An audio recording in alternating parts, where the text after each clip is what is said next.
Good afternoon. Welcome to this Wednesday Hoosier Day edition of Wire to Wire from Horseshoe Indianapolis. We're live alongside Rachel McLaughlin, track announcer John G. Dooley. Beautiful day for racing here in the Hoosier State as we celebrate Hoosier Day. Over $900,000 in purses today up for grabs on a 12-race card, all main track card. We have 3 taken off the turf course today, so no Horseshoe hat trick turf pick 3, but plenty of wagering opportunities. We start off with a dozen in the opener and a fast main track under sunny skies. Yes, it is just a beautiful day today. Possibly could get back on the grass tomorrow depending on the weather, but definitely a wonderful day for Hoosier Day. Steve Bick called it Hoosier Daddy Day, so I love it, so that's what I'm naming it. And Tammy gave us a note at the last minute that I just cannot help but read here right at the top of the show. $917,000 in purses today. That's the third highest day. Indiana Champions Day, Indiana Derby Day, and then Hoosier Day. And boy, did these races come up nice. On the weekend, we'll have an all quarter horse card. We've got some rich racing for the Indiana bred quarter horses here over the weekend with an all quarter horse card. But today it's stacked. 11 thoroughbred races. We'll close with a quarter horse maiden dash. That makes Martha Clausen happy. So sunny skies in the 70s. Fast main track for the official race day forecast. It's time here, as always, on the pre-race Wire to Wire show. Check in with our friend and meteorologist at WRTV6, Todd Clausen. TK, happy Hoosier Day. From Indy's streaming news leader, this is a WRTV update. Well, a new air mass is in place here as we go forward throughout the course of the day today. John and Rachel, it's going to be a beautiful day for racing. Lots of sunshine and temperatures that are a lot more seasonable. We've been running above normal. We've been muggy with those rain chances around. Well, today, no worries at all. Mostly sunny skies, a high right around 71 degrees. As we look ahead to tomorrow, we're into the upper 70s.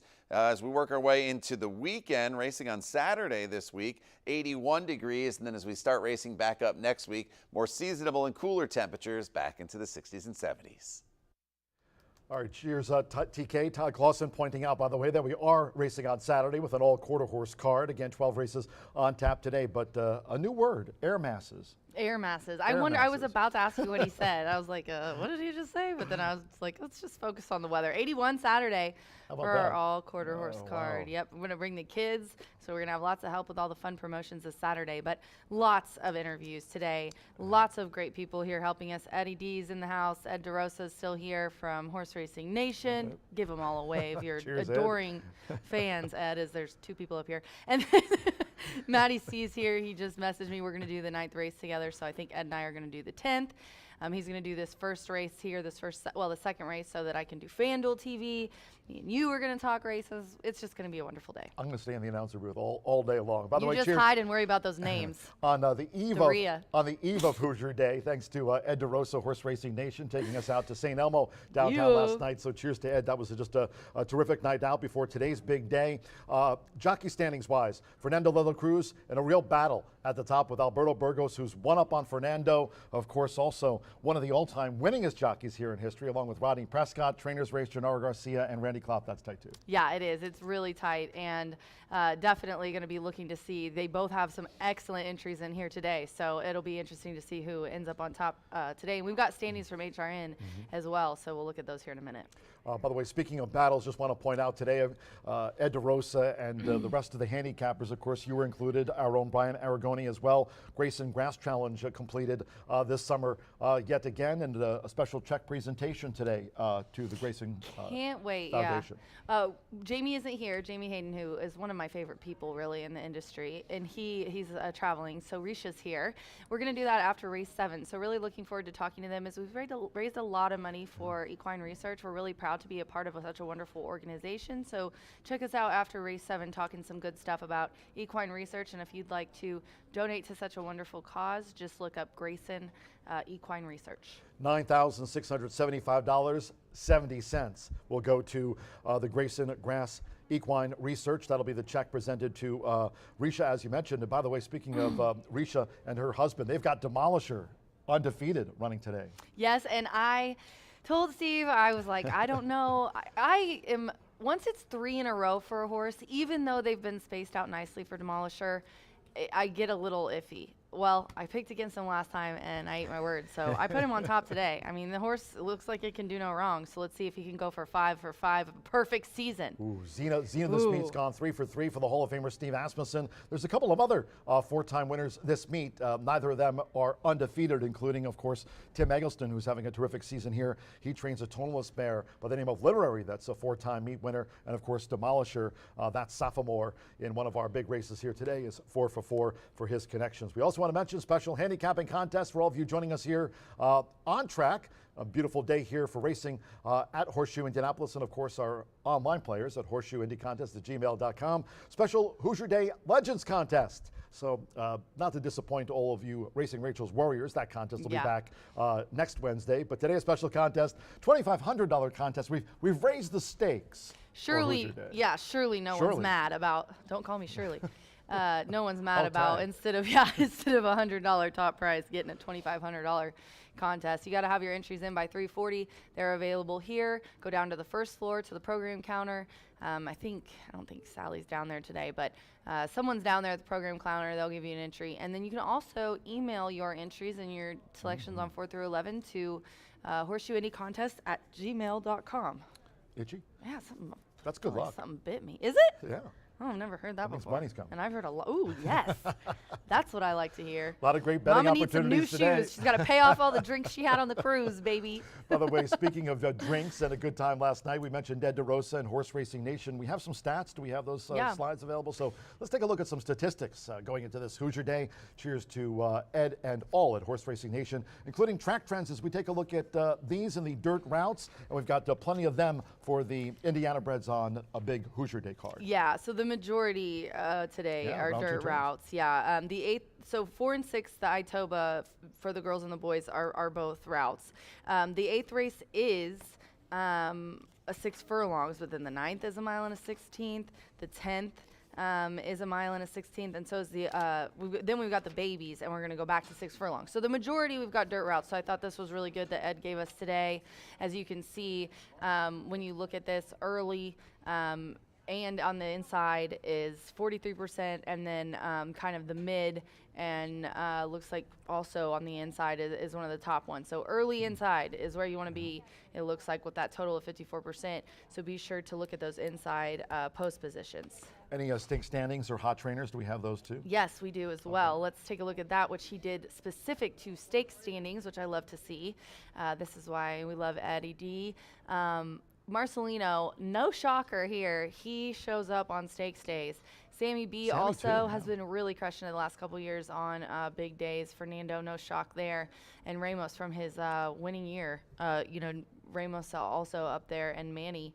None of that surprises me. And right behind them is Deshaun. So definitely want to keep those names in mind when you're handicapping. And then, of course, when you think of some of our big days too, like Indiana Derby Day, Florent Giroux's 7th stakes win coming here this year, of course, with Judmont's Dragoon Guard taking out the Grade 3 Indiana Derby. And we look at the hot trainers in today here at Horseshoe Indianapolis on this first Wednesday of October. And there's Brad Cox, speaking of Dragoon Guard, 8 for his last 10. And look at that Horse Racing Nation impact percentage, a whopping one there.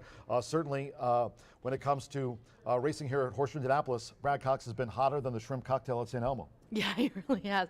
And, he wasn't. He kind of got a little cold there, to be completely honest with you guys. And man, this now is overall, don't forget, too. Yeah, but then I stopped picking him and jinxing him. So now Ricky and I were sitting down there talking about it last night. If I pick him on top, then, and I've thought, oh, he's cold, I'm going to give the edge to this horse. So now they're winning. Blame it on the bourbon. Blame it on me. 1-2. Blame it on the bourbon yesterday. I can't blame it on the bourbon. But yeah, definitely, or the beers we had last night with that really spicy cocktail sauce. But yeah, definitely keep Brad in mind today. He's been hot. Ricky's heated up here in the last few weeks. 12 race card, 11 for the thoroughbreds. We'll close with that quarter horse maiden dash, and then again for quarter horse racing fans, including Martha Clausen, we'll have an all quarter horse card here on Saturday at kicking off at 10:45 a.m. No live racing on Friday nor on Sunday, but let's talk about the first of those stakes races on today's card. The 4th race at 3:43 p.m. The Itoba Stallion Season Fillies, and we showed the track trends and a lot of two-turn handicap action today. Yeah, we do. We do have wonderful races here today. Want to go over them now? Yeah. All right. That's how the season fillies is first in race 4. Mile and 7. I kind of zoned off there thinking about that demolisher. It's haunting me. I watched 4 for 4. Exactly. Watch me. I overthink everything. My first instinct was not to pick him, but I did it last time anyway. Try not to. You guys, I do. Winter's I on. overthink I on know, handicap with day.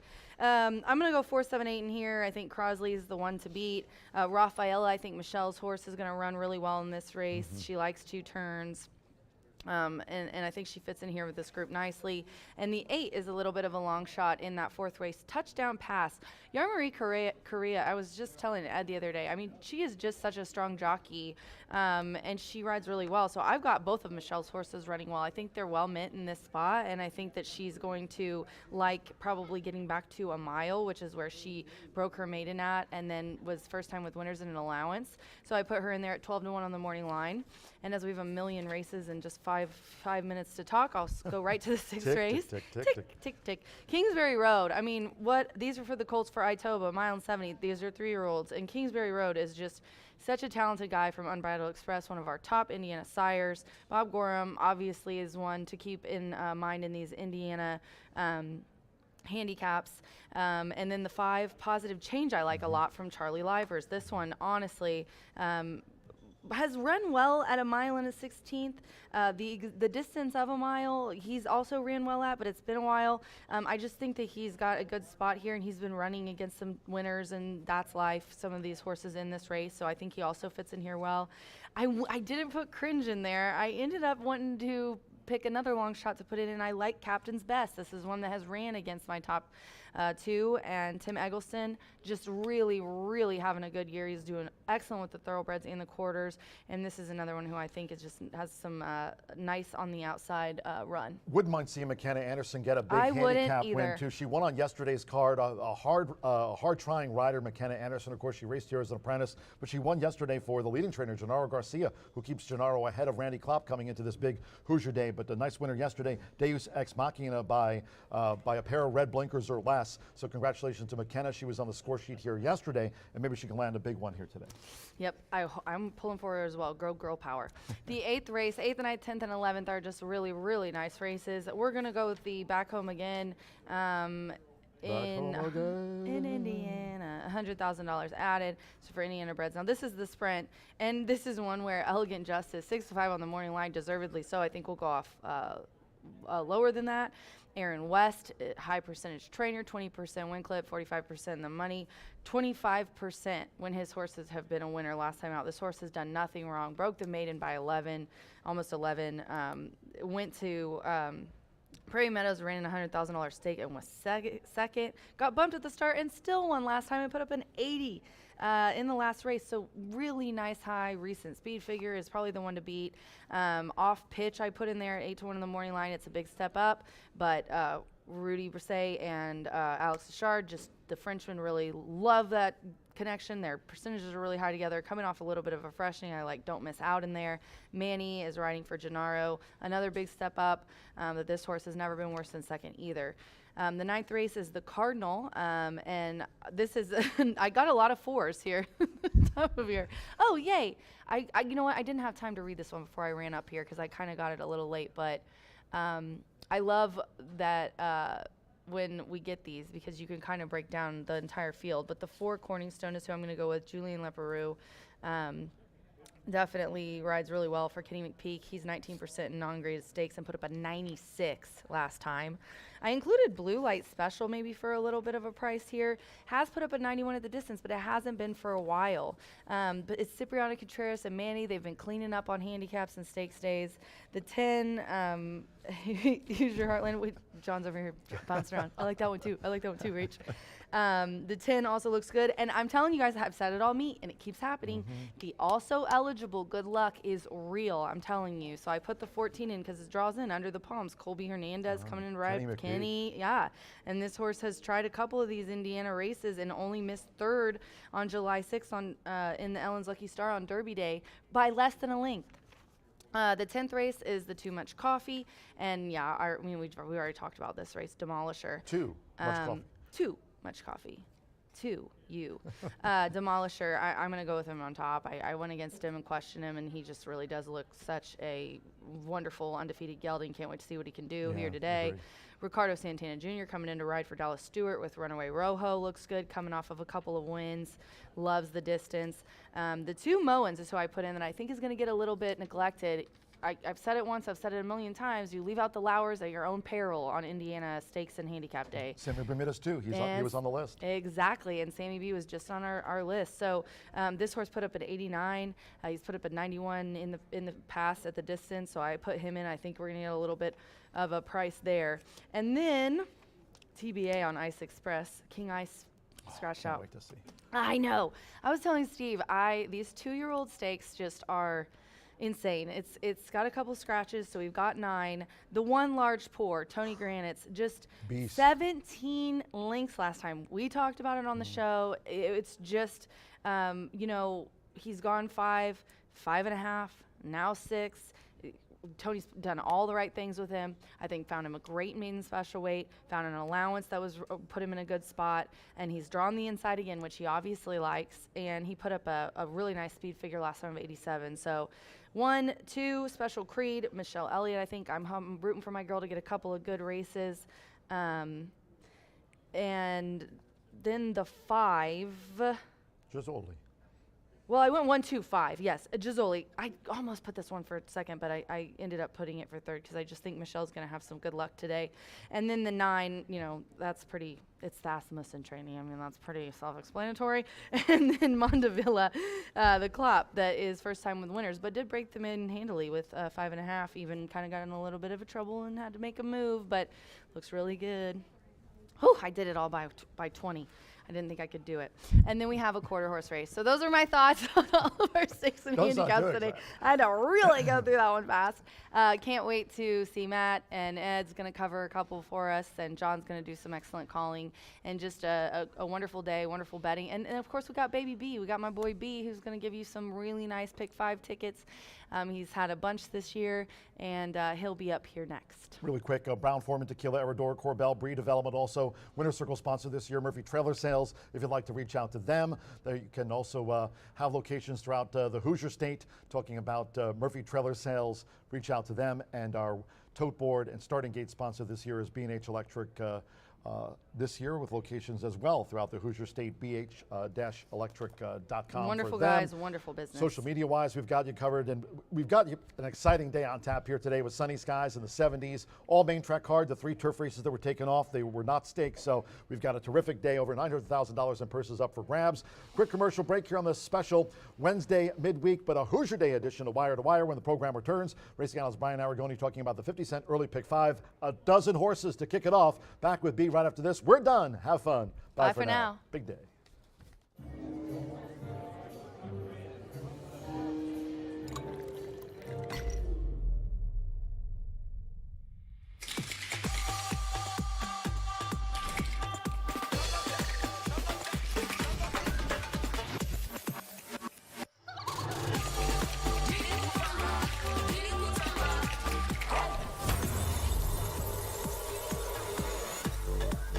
Tequila Herradura. Extraordinary awaits.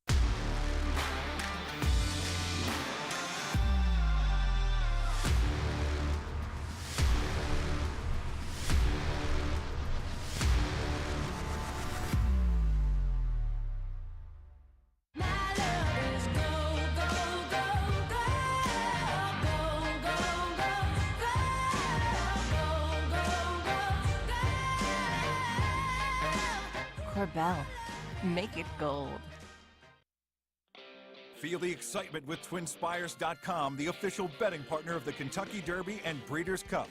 With TwinSpires.com, place legal wagers and watch live horse racing wherever you are on any device. Sign up, play, and win today. New players use promo code FREE100 on sign up to start your $100 bonus. With TwinSpires.com, you can bet on horse racing. Get the TwinSpires.com app to receive special offers and the most up-to-date information. Terms and conditions apply. Void where prohibited. Please wager responsibly.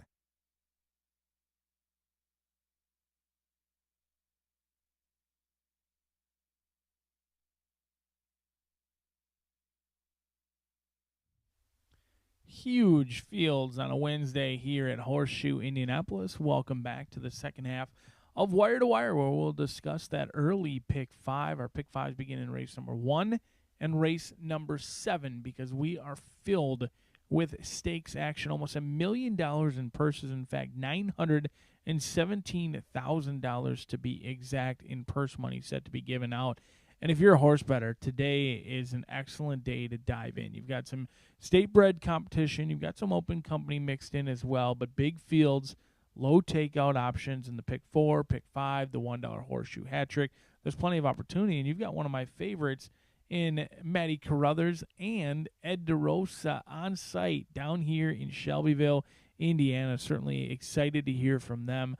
Matt Carruthers and Ed DeRosa, two guys that I've looked up to for a long time, both from a handicapping standpoint as well as their analysis when it comes to horse racing. So certainly pleasure to have them here with us, joining Rachel and John on site. We are 16 minutes away, so let's get into this early pick 5.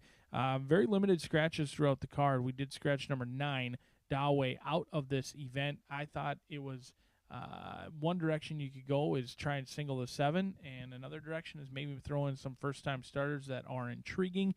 I do think Conference Calling is one you want to take a look at. For Tim Eggleston, Matt Kwiatkowski, and Jason Kaler, they seem to find their way to the winner's circle on some of Indiana's biggest days, and then Jackson's Buddy and Cantorito for Cipriano Contreras. Certainly don't want to get beat by them. So many people likely to single Goldwyn. I don't blame you. That horse deserved a look in the stakes races, but they opt to go in an easier spot in here. We'll just see if any of those talented firsters can jump up and potentially get our pick 5 off on the right leg. And speaking of legs, first leg of the pick 4 begins in race number 2 in an off-turf event. We're unfortunately off the turf today, but most of the races did stay intact as many trainers point towards this day regardless of the surface, and many of them have been cranked and ready to go and prepped. 4, 5, and 8 did come out of here. I think 2 and 3, Shana Del Mar and Galoshes, are going to be the two that I use. Galoshes dominated when last seen on the dirt and actually beat Shana Del Mar by 3.5 lengths. I think today there's a good chance that Shana Del Mar reverses that result. In fact, that was a paceless race in which Galoshes got away with easy fractions. At one point, Shana Del Mar was allowed to linger by Orlando Mojica 20 lengths off of that slow time and only lost by 3 lengths. They were rolling late, so it was certainly closer than it looks. I think those are the only two you need, whether you're playing the pick 5 or the pick 4 in race number 2. Race number 3, maiden special weight in here, 5.5 furlongs in at this spot, and this is a challenging race. I think this race is wide open. This will certainly be indicative of how much this pick 5 pays. If you're able to beat Creek Valley at 7-5, all of a sudden you could be looking at that hundreds going to thousands in here. If not, it may be tough to make some money in this sequence, but I do think Creek Valley is potentially beatable in here. The homebred for Larry Goodwin does have 11 starts, 3 second-place finishes, and hasn't had a whole lot of excuses. Was beaten at 3-5 last time out, has been beaten favorite 3 times. We'll see if we can make it 4 times today. No strong opinions on who may provide the upset in here. It looks like kind of a bunch race where whoever gets the trip may get the job done in race number 3. In the 4th, the Itoba Philly handicap in here, $100,000 on the line. And if it's not Crossley, who is it? That's the challenging thing. That's really, I know it's not elite analysis by any means, but if you don't single Crossley, it looks to be a wide open event. I think Crossley is standout on paper. There are question marks in here. Drifted in the lane last time out. It was more so at the top of the turn. Wasn't egregious by any means, but finished first, disqualified, and unplaced after that. Been seen since May. That's the big question mark. But John Langmar, elite horseman, in my opinion, does a very nice job putting his horses first. Obviously, something's gonna miss. You've got to answer 2 turns for the first time, and you also have to answer the layoff. But if not Crossley, I think this is an all race, and that becomes the challenge when you're trying to put together a ticket for a reasonable price. If I'm playing 2 tickets, singling Crossley on one, likely to go very deep on the other. In the 5th, Maiden Claiming. Love that they snuck this one in here, and I hope you sense my sarcasm. 2-year-old fillies that were set to go 1 mile on the turf and scratch 7, 11, 12, and 13 now becomes 2-year-old fillies going 1 mile on the dirt, all of which wanted to be on a different surface. Again, another spread race. Looks to be wide open in here. The confidence is next to zero when it comes to handicapping this fifth race. You've got 2-year-olds who all wanted to be on the turf. They'll run on a fast main track, and it is certainly a doozy of a race to finish off that early pick 5. 11.99% takeout. The biggest fields in the country today on a Wednesday, and you have an excellent opportunity as a bettor to make some money today, and hopefully you do. Good luck.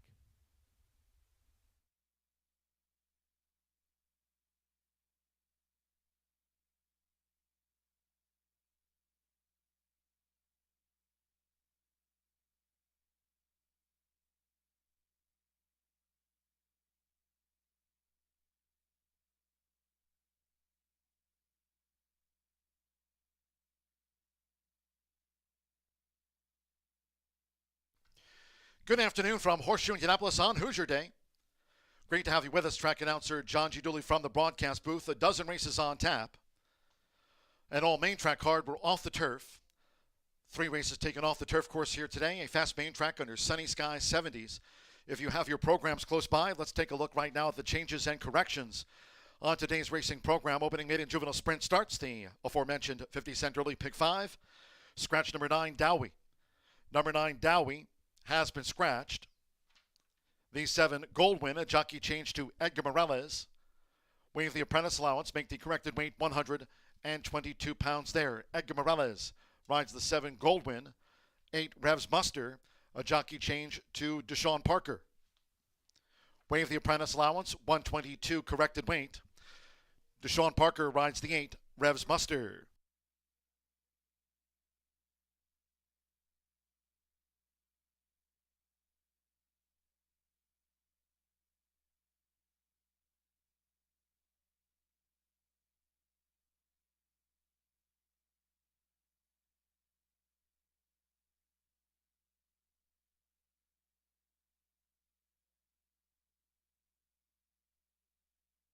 In the second race, starts at the 50-cent early pick 4, off the turf.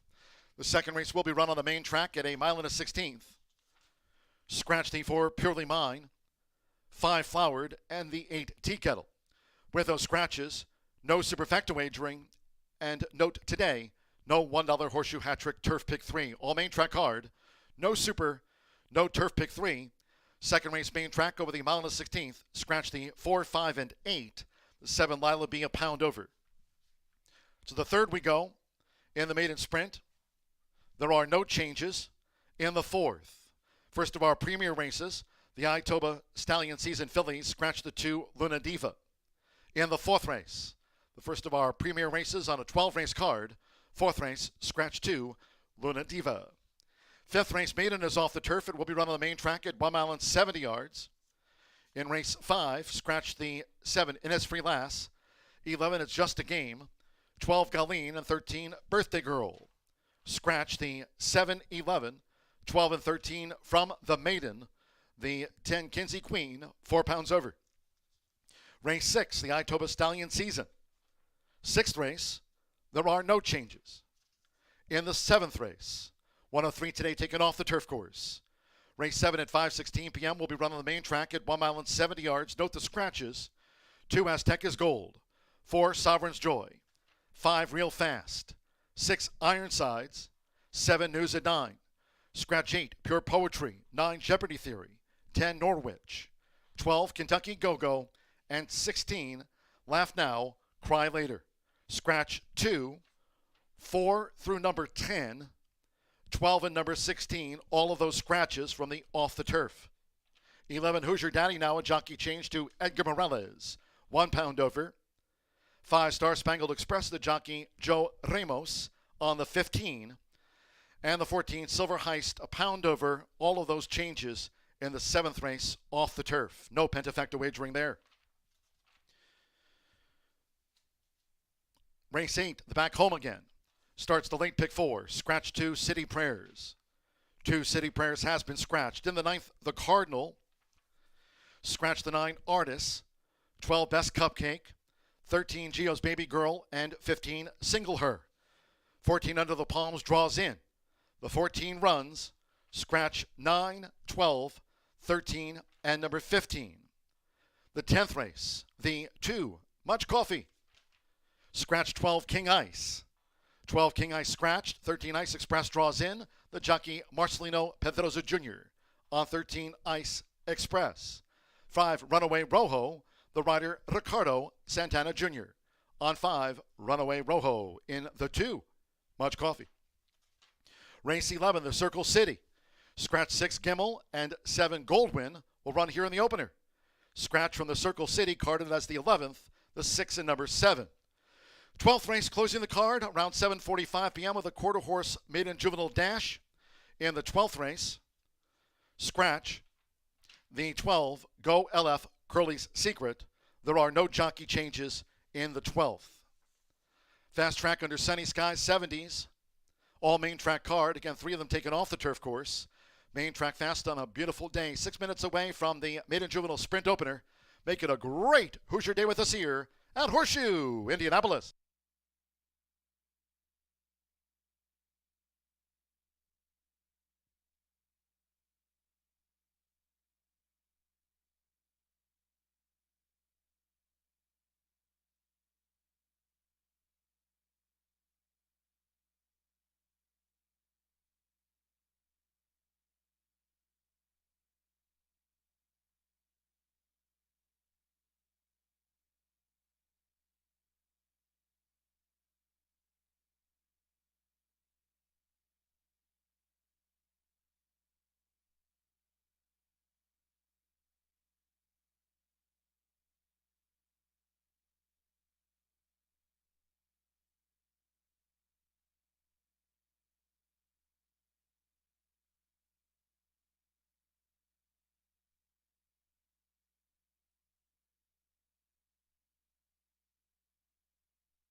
Paddock judge here at Horseshoe Indianapolis, Brandy Bell, with the call for Riders Up.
On this big Hoosier Day car, bugler Gary Lozier bringing the horses onto the track for the first of the day.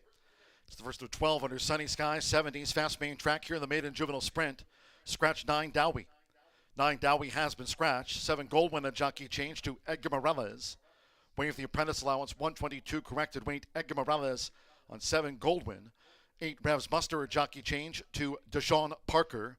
Again, waive the apprentice allowance, 122 corrected weight, Deshaun Parker on 8 Revs Muster. The 9 has been scratched. Exacta, trifecta, superfecta. Opening maiden juvenile sprint starts our rolling doubles pick 3s and the 50-cent early pick 5. Low 11.99% takeout on the pick 5s here this season. No carryovers on the card. All main track card. Fast track and nearing post time.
Less than 1 minute to post time.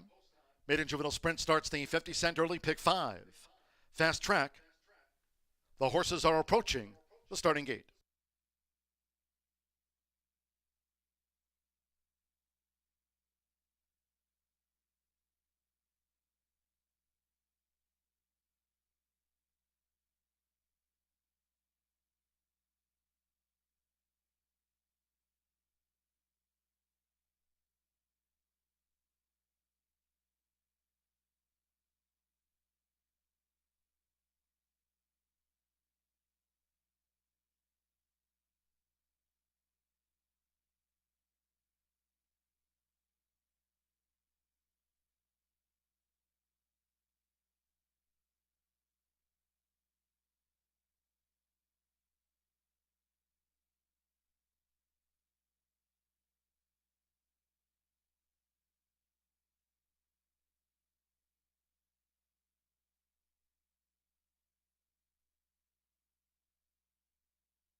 The horses have reached the starting gate.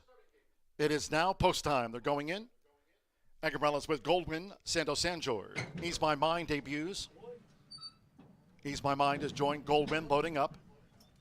Yamari Correa with Cash Funds drew 2. Deshaun Parker with Revs Mustard. Goldwyn getting fractious in the gate has settled Goldwyn. The Irish Ranter, leading jockey Alberto Burgos with the Irish Ranter. Manny Esquivel with the first-timer Jackson's Buddy went in okay. Evan Roman with Gimmel. 5 furlongs here at the top of the card. Goldwyn, the 1-5 favorite. Anthony Zaloa, Chanaki's in. Joseph Belmer with Truth Juice. Joe Ramos, Conference Calling. Another newcomer. Josh Morales with Cantorito.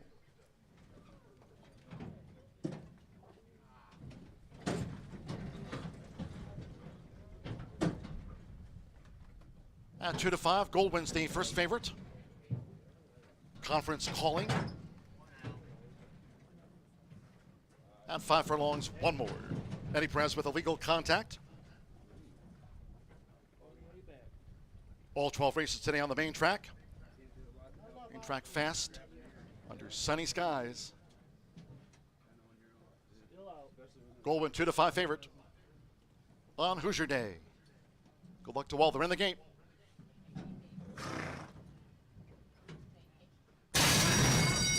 Away and running out Horseshoe Indianapolis. Fast start for the Irish Ranter, who dashes away for Alberto Burgos. Right there, Legal Contact with a bit on the far outside. Conference Calling also part of an early scramble, and Goldwyn is right there too in the leading quartet at the 3.5. Then an early break 2. Jackson's Buddy, who's joined on the outside by Chanakey. It's 3 more 2. Revs Buster with toward the inside. Cash Funds as they round the far turn. Gimmel in between horses. Then it's a break of 4 more 2 on the far outside. Cantorito with Truth Juice, and the first-time starter, Ease My Mind, trails here in the Wednesday opener. 22.23 lead seconds as these maiden 2-year-olds turn for home. And in front, coming down toward the final furlong, in front here is Illegal Contact with Eddie Perez. Illegal Contact looking to spring the upset here at the top of the card from Goldwyn. On the outside is Conference Calling. They come past the 16th. Illegal Contact almost there from Goldwyn. And then Conference Calling third best to Illegal Contact. Illegal Contact first up at 14-1 holds Goldwyn. Conference Calling third. Jackson's Buddy back and forth.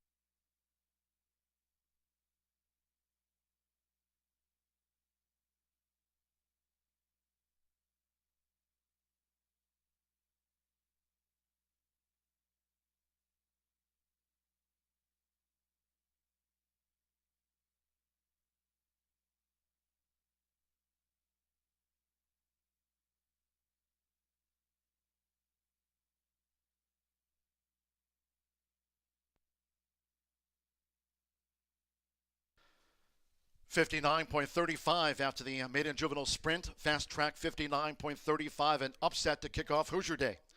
13 Illegal Contact at 14-1 first. 7 Goldwyn.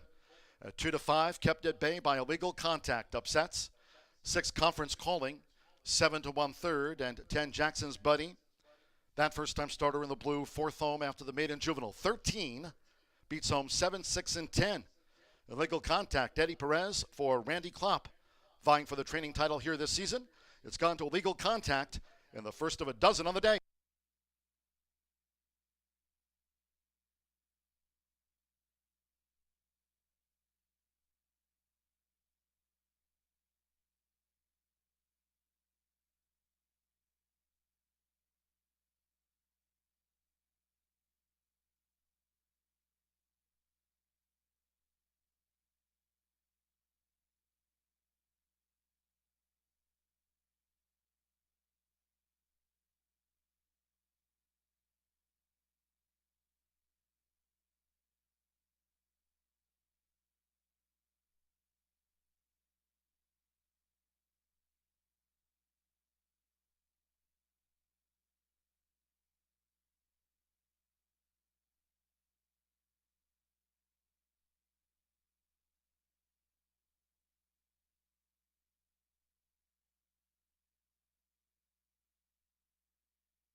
The result of the first race official.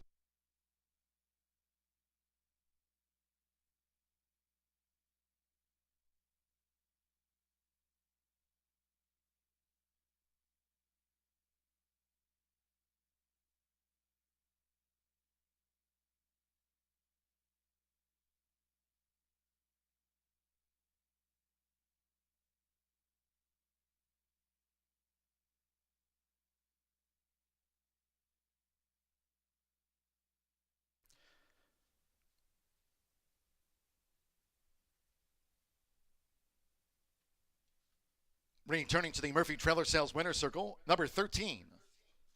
Here's Illegal Contact with Eddie Perez.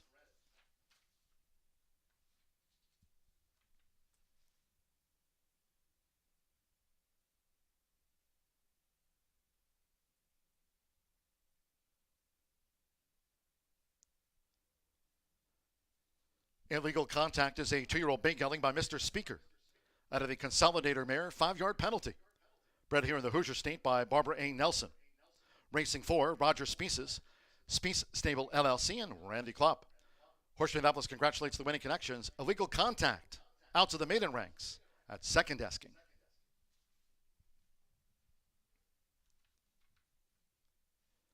First results in. 13-7 exacta. Paid $51.20. 50-cent trifecta, 13-7-6. $47.25. With Jackson's Buddy fourth, the 10-cent superfecta, 13-7-6-10, returned $37.86. In the maiden juvenile sprint opener, the 9 was a non-runner. Favorite second. 12 ran. Fast track 59.35. Second race 103 taken off the turf course. All main track card. The second race will be run on the main track over the mile and a 16th. Scratch 4, Purely Mine, 5 Flowered, and 8 Tea Kettle. Scratch the 4, 5, and number 8. Here, no rider changes. Number 7, Lila B, 1 pound over. There'll be no superfecta. No $1 horseshoe hat trick turf pick 3 featured on Hoosier Day. No superfecta. No turf pick 3. Exacta, trifecta. Second race on the main track starts another rolling double pick 3 in the early pick 4. 21 minutes away from post time. Now due at 2:43 in all cases. Please do try to make your selections and Horseshoe Indianapolis wagers on Hoosier Day early. Thank you. Coming up in a moment, our first replay of the day of the maiden juvenile sprint.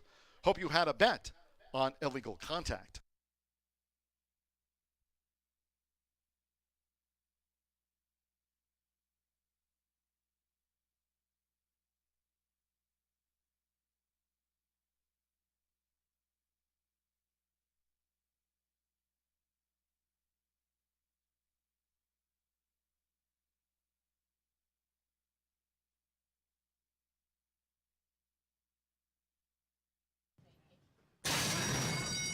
Away and running out Horseshoe Indianapolis. Fast start for the Irish Ranter, who dashes away for Alberto Burgos. Right there, Legal Contact with a bit on the far outside. Conference calling also part of an early scramble, and Goldwyn is right there too in the leading quartet at the 3.5. Then an early break 2. Jackson's Buddy, who's joined on the outside by Chanakey. It's 3 more 2. Revs Buster with toward the inside. Cash Funds as they round the far turn. Gimmel in between horses. Then it's a break of 4 more 2 on the far outside. Cantorito with Truth Juice, and the first-time starter, Ease My Mind, trails here in the Wednesday opener. 22.23 lead seconds as these maiden 2-year-olds turn for home. And in front, coming down toward the final furlong, in front here is Illegal Contact with Eddie Perez. Illegal Contact looking to spring the upset here at the top of the card from Goldwyn. On the outside is Conference calling. They come past the 16th. Illegal Contact almost there from Goldwyn. And then Conference calling third best to Illegal Contact. Illegal Contact first up at 14-1 holds Goldwyn. Conference calling third. Jackson's Buddy back and forth.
Ed DeRosa back with you at Horseshoe Indianapolis. Big winner of the first, big price anyway. Illegal contact, getting it done on the front end. The track trends tool comes through again. Didn't break on top, but got there quickly and was able to hold at bay the big favorite. I did think this was a pretty formful day overall in the 11 thoroughbred races, and thought the lid lifter had the chance to be one of the ones that could blow up one of these pick fives today, and that's what happened. So happy to say I'm live and looking forward to seeing it through. Plenty of ways to go, though, including race number 2, which is an allowance. It's off the turf, scratched down to a field of 5 from 8, so more than half stayed in for the main track, a fair amount on the 16th, and another big favorite awaits us here in race 2. And while I was against the big chalk in the opener, I'm for the big favorite here. That is number 3, Galoshes, and I would love one day to be tuned in to Galoshes running and John G. Dooley announce a shoe change on Galoshes. We'll wait for that to occur. Probably not today with the fast track, though, and she does look pretty good here for the Lauer team, owner, breeder, trainer. Plenty to like with Torres getting aboard as well. He hasn't ridden this one, but I actually like him on front end, and that's what we get here, just some gas. We've seen it both on turf and dirt. She broke her maiden here at Horseshoe Indianapolis on dirt, has tried turf on the front end and hasn't been able to see it all the way through on the lawn, but on the main track did get it done gate to wire, and I am expecting that here. As we saw from those track trends tool, routing or sprinting, front end is where you want to be, and the inside's not too bad either. Now, it's a compact field of 5, so not a huge benefit being drawn in the middle, but certainly can't hurt to have a couple to this one's outside. So Galoshes, not going to overthink it. Maybe not going to bet it at 1-2, but certainly the one to beat. I'm glad I waited for the board, though, to send along my picks, because I do think number 7, Lila B, is more likely than the deuce, Shana Del Mar. Now, certainly understand why either would take money, but 3-1 on the deuce, way too late, and looks like the exactas are similar. So playing vertically in here, I am going to try to slide Lila B beneath my top pick, Galoshes, and another one who has some front-end speed. Based on the Brisnet pace ratings, definitely like Galoshes to get the upper hand both early and late, but Lila B could sort of be what I sometimes consider second lone speed, and I don't mean that I expect them to be dueling with the front runner, but I just see sort of the merry-go-round 1-2 all the way around. At least that's what I envision, and I think we're getting compensated for that opinion in the exacta pools. So you know, if you don't want to take 3-5, and I saw that, I believe the DRF projection was 1-2, super light, just getting 3 back for a deuce. The exacta may be the play here, since I do think there is an underlay among the second choices. So yeah, Lila B just thinks going to get the trip out from the far outside post. Funny to say with just 5 in here, but probably can, you know, stalk Galoshes. Don't think she's going to have enough to run that one down late, but should have enough to hold off the pursuers, one of which is expected to be number 2, Shana Del Mar. And I just think this one's going to be left with too much to do. Appreciate the turf tries. The last 2s actually look pretty good, and this one is third off the layoff. Had this one remained on the turf, certainly at 12-1 morning line, probably would have been a little lighter, but may have, to me, been an upset special to try to beat Galoshes based on what we've seen from both of those on the turf. But on the main track, I just don't see how this one's 5-2 against this group, and certainly against who I think is a very likely winner in Galoshes. Now, she was 7-10 back in June on the main track in the maiden ranks, but frequently unable to get the job done on the main track. And like I said, I like what we saw on turf. If you're handicapped the circuit, which I do, I enjoy playing pretty much every day here, I'd mark this one, hope for a form darkener. You know, maybe just gets a trip of the track, runs third, runs fourth, whatever. But to me, this is the type of horse when you're, you know, thinking ahead to, you know, plays in the future. This one goes back to turf after a lackluster main track effort.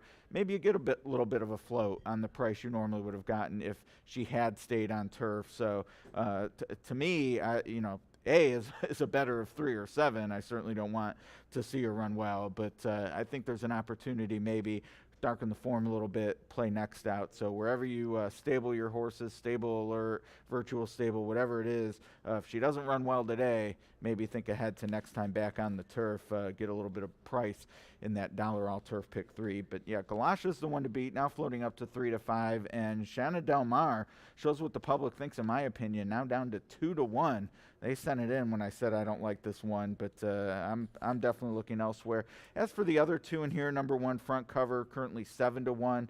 If you were to say, hey, Ed, there's head-to-head wagering in here, and front cover and up the odds are both available against your second pick, Lila B, I'd be lining up to play my second pick head-to-head.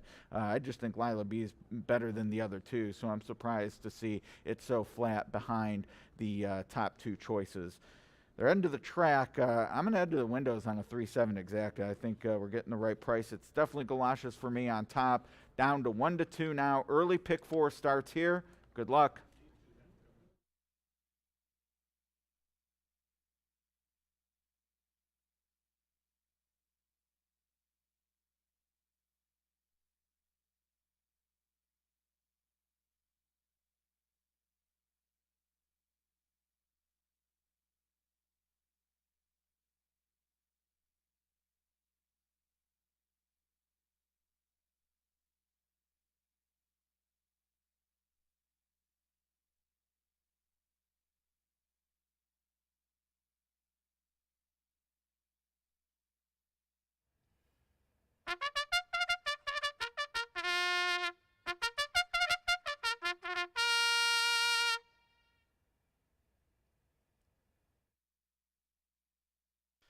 Gary the Bugler bringing the horses onto the track for the second here on Hoosier Day. This one, a 3 taken off the turf course. All main track card on a beautiful one. Sunny 70s, fast main track. Here a field of 5. Scratch, 4 Purely Mine, 5 Flowered, and 8 Tea Kettle.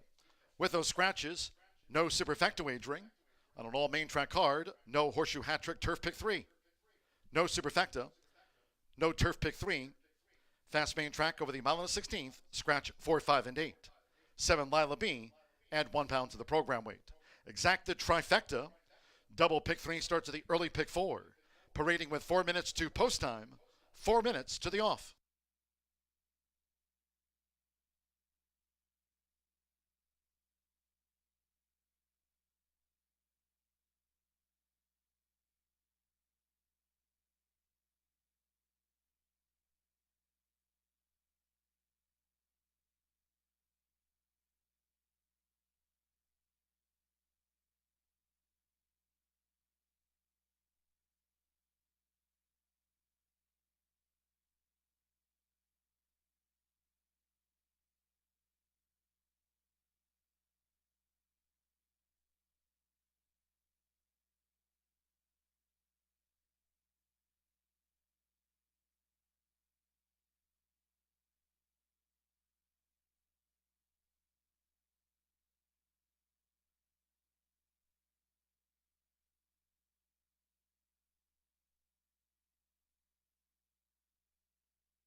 We're now less than 1 minute away from post time. Starts the 50-cent early pick 4, all main track card, fast under sunny skies.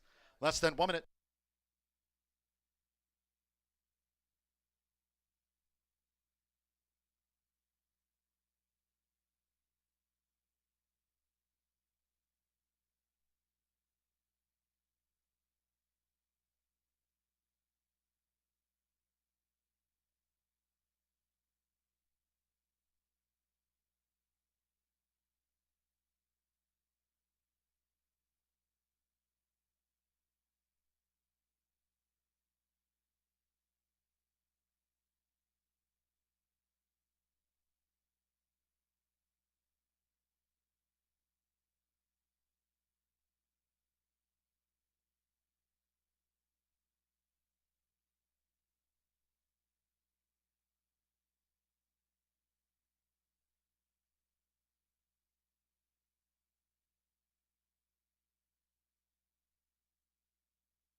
The horses are approaching the starting gate.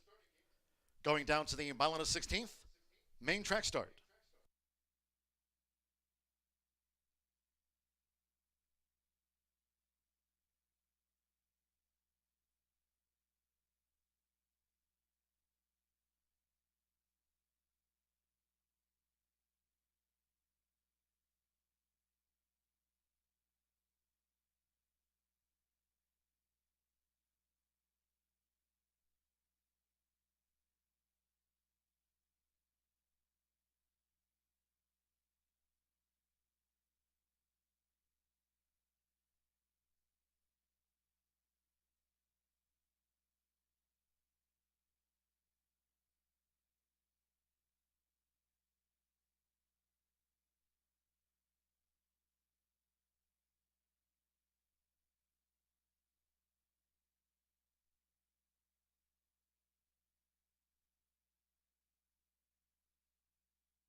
The horses have reached the starting gate. It is now post time. Loading in front of starter Ray Kuick. Alberto Burgos with front cover coming up. Fernando de la Cruz with Shanna Del Mar. Galvaches, Jaime Torres for Mike Lauer. 4-5 on Galvaches over the mile and a 16th. Now Santo Sanjor with up the odds of the Kelly Green.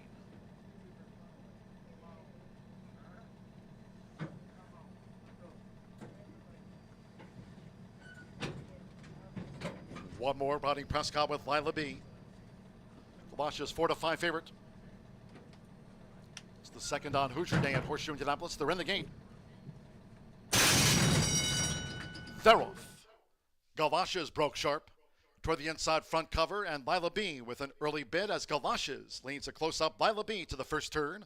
Front cover with Shanna Del Mar in the pink, and in the early stages, up the odds has dropped back to last as they enter the first turn with Jaime Torres. Galvaches, green with the white diamond belt, is just in front. Rodney Prescott and Lila B right there matching strides with Galvaches as Galvaches just yields the front. Short lead for Lila B with Galvaches toward the inside as these Indiana breds battle to the back of the track while 7 clear from Shanna Del Mar, who tracks them from third for Fernando de la Cruz, with Alberto Burgos front cover running in fourth. It was Santo Sanjor. Up the odds has dropped back to fifth and last. The opening quarter covered in 23.62 seconds. Joint leaders Lila B outside of Galvaches as they near the half-mile pole together. It's Galvaches, who's just the leader from Lila B, staying close. Shanna Del Mar is drawing in. Front cover the Navy Silks and 3 lengths away up the odds. Remains last of the Phillies quintet. It's Galoshes, who's taken the lead now. The overall leader from Lila Bia, Sheno Domar, continues to gain. Half mile 47.24 seconds. Midpoint on the turn. It's Galoshes. Galoshes with Jaime Torres going for the quarter pole. From Sheno Domar put to pressure now and trying to gain here on Galoshes, who maintains a 3-length cushion as they straighten away.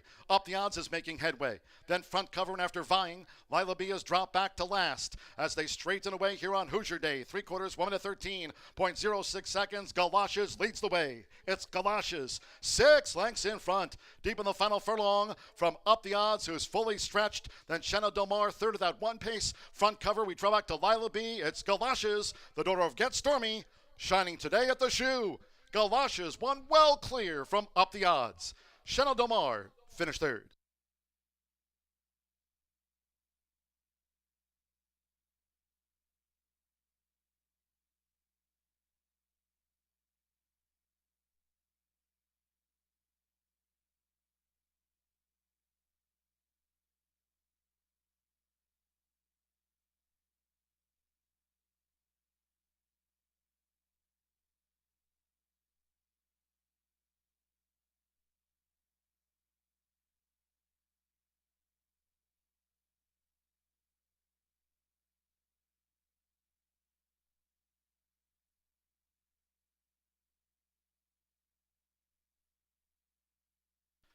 (147.25), 3-6-2-1. The judges have posted the full unofficial run order to race 2. Number 3, Galoshes at 6-5 first. Number 6, Up the Odds at 4-1 was second. Number 2, Sheno Domar. Like Galoshes, 6-5 at the off, third, and 1 front cover was fourth. There was no superfecta. 3-6-2-1, Jaime Torres for Mike and Penny Lauer. It's Galoshes, 6-5, joint favorite.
We are having a slight tote delay before going official. Tote delay. Stepping into the Murphy Trailer Sales winner circle 3, Galoshes with Jaime Torres. Galoshes is a 3-year-old chestnut filly by Get Stormy out of Accessorizing by Old Fashioned. Bred here in Indiana by Mike and Penny Lauer with Jaime Torres. Horseshoe Indianapolis congratulates the winning connection. She was 6-5 at the off. Galoshes was a joint favorite with Sheno Domar. Again, we are standing by for the official slight tote delay on Hoosier Day.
Again, after that slight tow delay, race 2 official.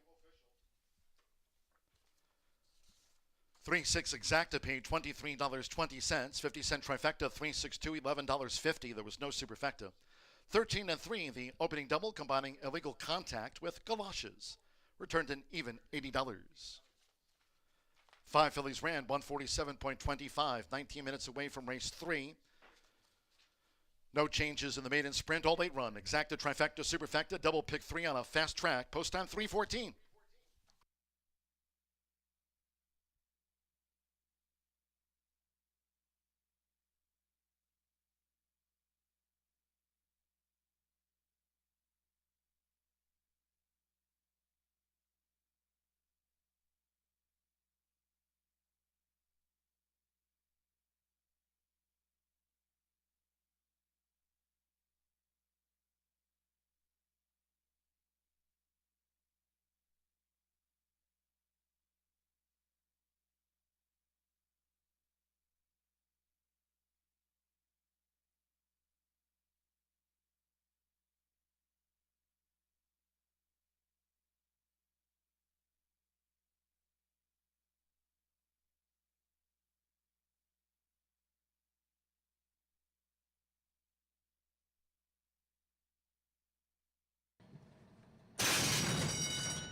They're off. Galoshes broke sharp toward the inside front cover, and Lila B with an early bid as Galoshes leads a close-up Lila B to the first turn. Front cover with Chanel Del Mar in the pink, and in the early stages, Up the Odds has dropped back to last as they enter the first turn with Jaime Torres. Galoshes, green with a white diamond belt, is just in front. Rodney Prescott and Lila B right there matching strides with Galoshes, as Galoshes just yields the front. Short lead for Lila B, with Galoshes toward the inside as these Indiana breds battle to the back of the track, while 7 clear from Chanel Del Mar, who tracks them from third for Fernando Letta Cruz, with Alberto Burgos front cover running in fourth. It was Santo Sanjor. Up the Odds has dropped back to fifth and last. The opening quarter covered in 23.62 seconds. Joint leaders Lila B outside of Galoshes as they near the half-mile pole together. It's Galoshes, who's just the leader from Lila B, staying close. Chanel Del Mar is drawing in. Front cover in the navy silks, and 3 lengths away, Up the Odds remains last of the fillies quintet. It's Galoshes who's taken the lead now. The overall leader from Lila B, Chanel Del Mar, continues to gain. Half mile, 47.24 seconds. Midpoint on the turn, it's Galoshes. Galoshes with Jaime Torres going for the quarter pole. From Chanel Del Mar, put to pressure now and trying to gain here on Galoshes, who maintains a 3-length cushion as they straighten away. Up the Odds is making headway. Then front cover, and after vying, Lila B has dropped back to last as they straighten away here on Hoosier Day. 3/4, 1 minute 13.06 seconds. Galoshes leads the way. It's Galoshes, 6 lengths in front. Deep in the final furlong from Up the Odds, who's fully stretched. Then Chanel Del Mar, third of that one pace. Front cover, we draw back to Lila B. It's Galoshes, the daughter of Get Stormy, shining today at the shoe. Galoshes won well clear from Up the Odds. Chanel Del Mar finished third.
Here in the Hoosier State for Hoosiers Day 2024. Great to have you with us here at the races on an all main track card, main track fast, and a couple of them in the books. It was illegal contact, winning that maiden juvenile sprint opener. Long odds to start off the 50-cent early pick 5. In fact, over $440,000 wagered on the first of 12 here today. And one race ago, 6-5 co-favorite Galoshes, the daughter of Get Stormy under jockey Jaime Torres, winning it for Mike and Penny Lauer on this Hoosier Day. So a couple of veteran jockeys winning the first 2 races here on a big day of the meet with Hoosier Day. But let's talk on today's edition of Dooley's Data about some of the top apprentices riding with us here this season at the shoe. And we're leading off with Andres Calleja and Oscar Villarreal, really impressing those of us here this season at Horseshoe Indianapolis. Both Andres and Oscar now tied with 14 wins apiece in the race for the top apprentice for the race meet. Again, closing week, November 11th through the 14th. And don't forget, the leader, top apprentice, will be the 11th winner of the Juan Saez Leading Apprentice Jockey Award here at Horseshoe Indianapolis. Joseph Belmer and Joseph Romero are close behind with 13 wins each. And Eric Asmussen, of course, rides here often for his Hall of Fame father. Eric rounds out the top 5 apprentice jockeys with 10 wins this season here at Horseshoe Indianapolis. Again, closing week of the meet, still some ways off, November 11th through the 14th. Big date here today. Don't forget, handicappers, $2,500 contest. Be sure to sign up for Hoosiers Days Legends. It's today's handicapping contest before 3:40 p.m. here today to play the Hoosier Day Legends. Main track fast on a beautiful one. Good luck with all of your wagers the rest of the way on Hoosier Day.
Inching ever so closely to stakes action here at Horseshoe Indianapolis on a Wednesday, October the 2nd. We've got one more maiden special weight race before we crack open. Over $600,000 in purses here at Horseshoe Indianapolis on a day filled with plenty of stakes action. But first, 3-year-old state-bred maidens.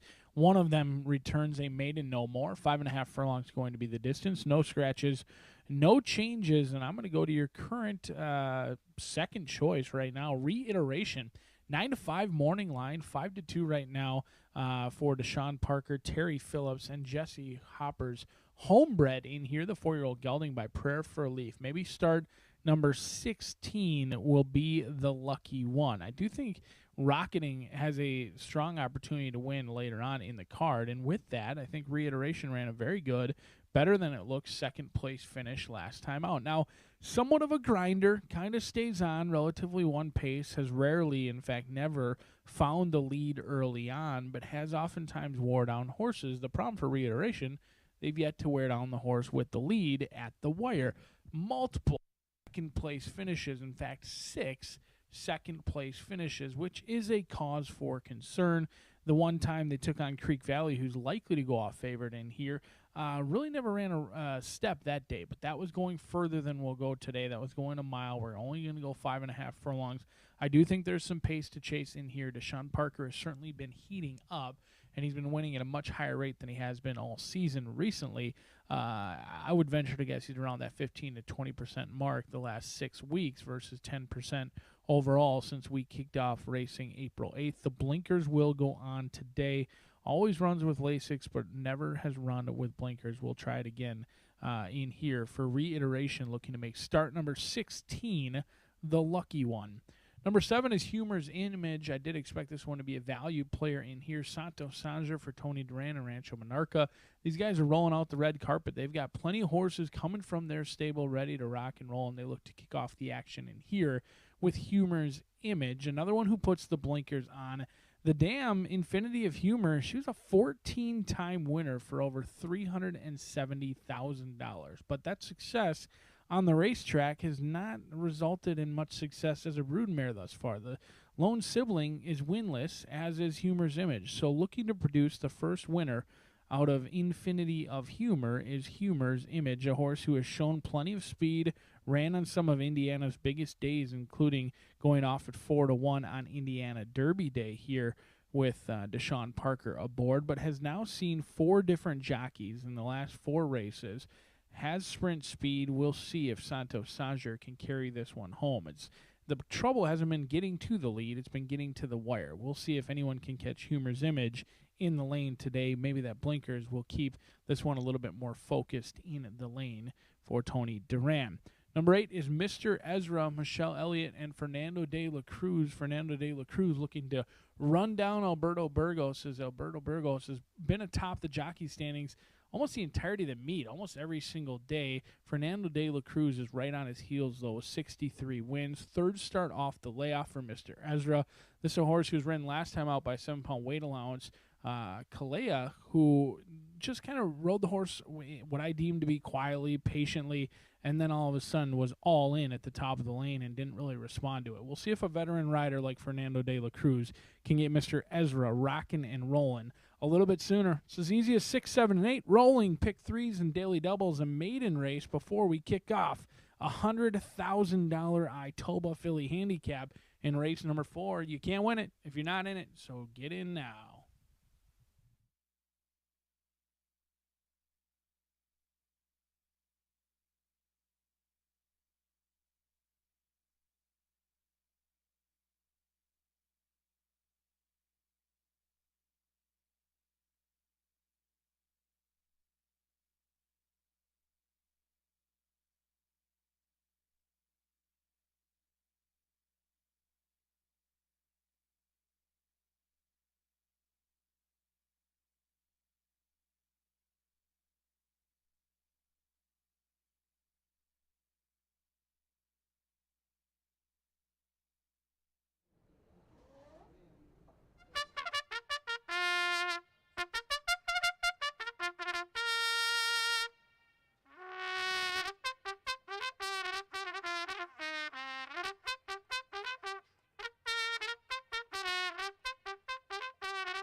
The horses coming onto the track now for the third race.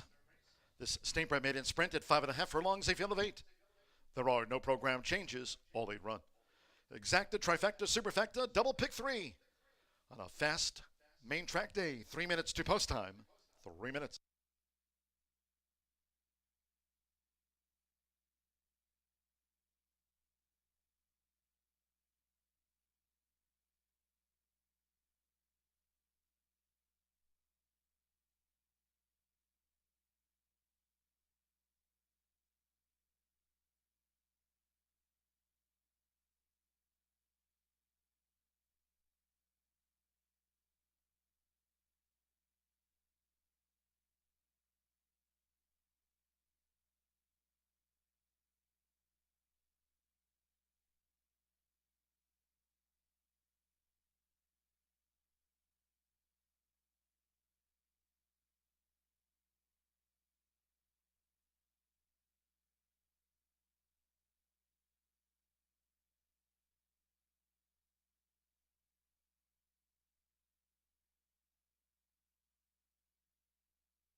Less than 1 minute to post time. Less than 1 minute to the maiden.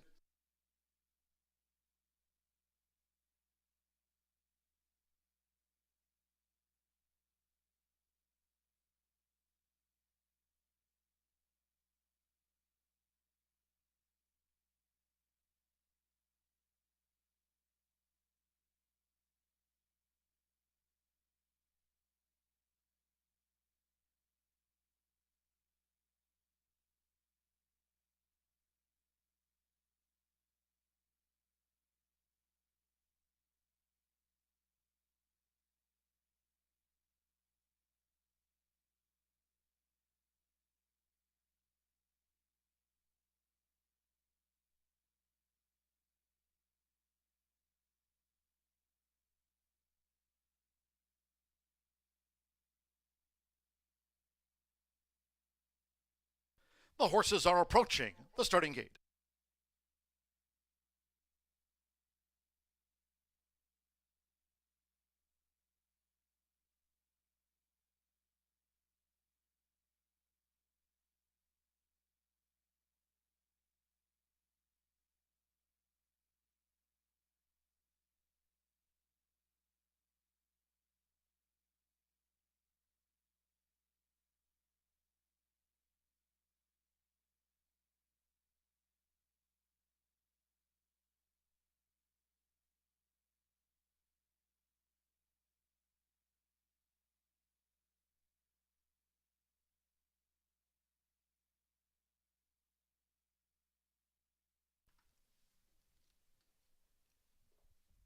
The horses have reached the starting gate. It is now post time. They're going in. Hamalehi with special gift card. Cool Hunting, Andres Callejo claims a 7-pound apprentice allowance. Deshaun Parker with reiteration. 8-5 now on reiteration. Here's Handsome Hannah. Eddie Perez won the opener. Illegal Contact and Galoshes are first two winners on Hoosier Day. Santo Sanjor with Humor's Image here, all 8 run. Now Joe Ramos with Creek Valley. Couple to the back. Alberto Burgos, Michigan left. One more. Fernando Leta Cruz with Mr. Ezra. One of the Michelle Elliott 2 at 5.5 furlongs. All in.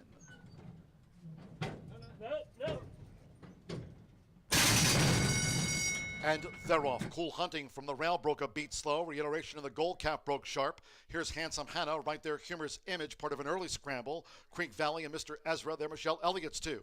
So it's Handsome Hannah who just leads with the rail for Eddie Perez. Handsome Hannah engaged by Creek Valley, who's engaged by Humorous Image, and Mr. Ezra 4 deep at the 3.5. And then comes Special Gift Card running in 5th. Deshaun Parker and reiteration in 6th position.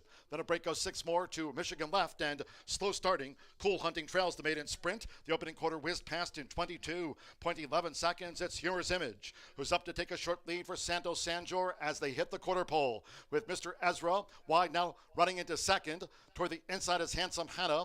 Creek Valley vied and straightens away in 4th, and reiteration looks to move up a gap. They're homeward bound. It is Humor's Image. 1 furlong to go. Humor's Image leads as reiteration is charging hard up the inside, and here's reiteration, who comes to take on a drifting Humor's Image, and then Cool Hunting into 3rd. Mr. Ezra is 4th. Reiteration in his 16th run. Reiteration chalks up a win by 4 from Cool Hunting. Humor's Image lost place late, and then Mr. Ezra and Creek Valley after that.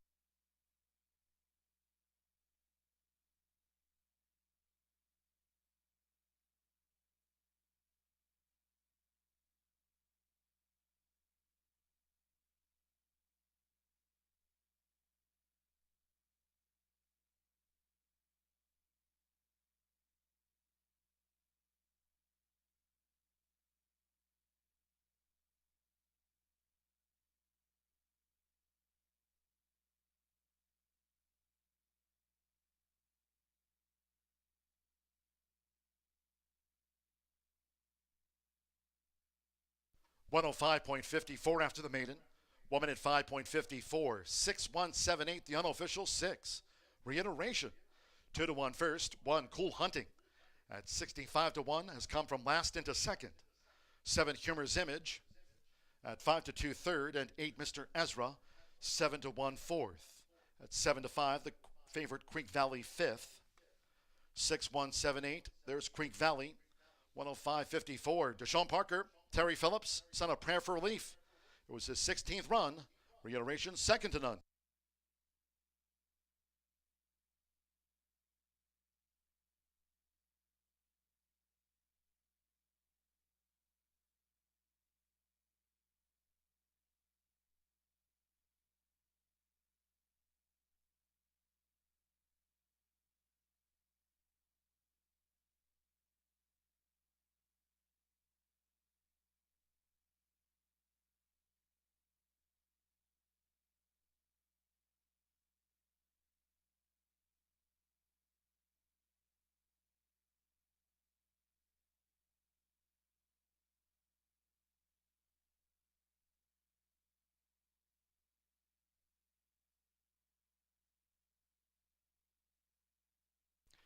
The result of the third race on Hoosier Day Official.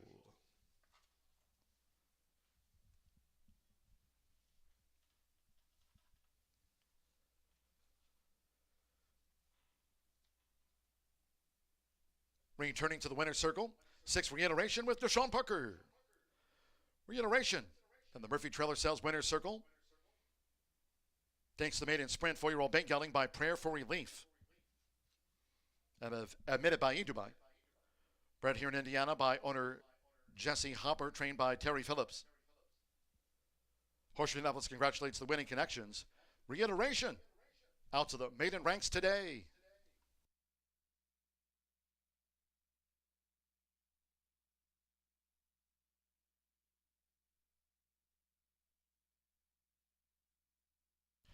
Results in 6-1 exacta paid $306.20. 50-cent trifecta 617, $633.95. 3-6 double 2020, first pick 3 on Hoosier Day. 50-cent pick 3 coming back in even, $47. With Mr. Ezra 4th and Creek Valley 5th. 10-cent superfecta of 6178 returned $519 and change. Favorite 5th, all 8 ran, 105.54 after the maiden. The first of our premier races, there's a half dozen of them as part of a 12-race card. 4th race, starting off the handicap action with the Itoba Stallion Season Fillies. Scratch 2, Luna Diva. Scratch the 2, Luna Diva. Exacta, trifecta, superfecta, double pick 3. 20 minutes to post time. The first of a half dozen premier races on Hoosier Day at 3:44.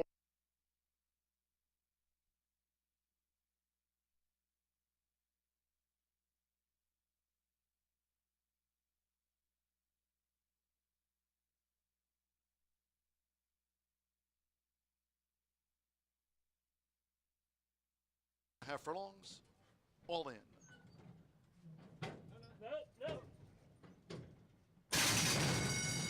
And they're off. Cool Hunting from the rail broke a beat slow. Reiteration of the gold cap broke sharp. Here's Handsome Hannah right there. Humorous Image, part of an early scramble. Creek Valley and Mr. Ezra, they're Michelle Elliott's too. So it's Handsome Hannah who just leads with the rail for Eddie Perez. Handsome Hannah engaged by Creek Valley, who's engaged by Humorous Image, and Mr. Ezra 4 deep at the 3.5. And then comes Special Gift Card running in 5th. Deshaun Parker and Reiteration in 6th position. Then a break goes 6 more to Michigan left and slow starting. Cool Hunting trails the maiden sprint. The opening quarter whizzed past in 22.11 seconds. It's Humorous Image, who's up to take a short lead for Santos Sanjor as they hit the quarter pole. With Mr. Ezra wide now running into 2nd. Toward the inside is Handsome Hannah. Creek Valley vied and straightens away in 4th, and Reiteration looks to move up a gap. They're homeward bound. It is Humorous Image. 1 furlong to go. Humorous Image leads as Reiteration is charging hard up the inside, and here's Reiteration, who comes to take on a drifting Humorous Image, and then Cool Hunting into 3rd. Mr. Ezra is 4th. Reiteration in his 16th run. Reiteration chalks up a win by 4 from Cool Hunting. Humorous Image lost place late, and then Mr. Ezra and Creek Valley after that.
This is Cooking with Chef B. I am going to be watching him prepare us something to eat. It looks really good. It's available at Brew Brothers. Tell us what you got, Chef. Some fresh cherry tomatoes with a grilled swordfish pasta pomodoro.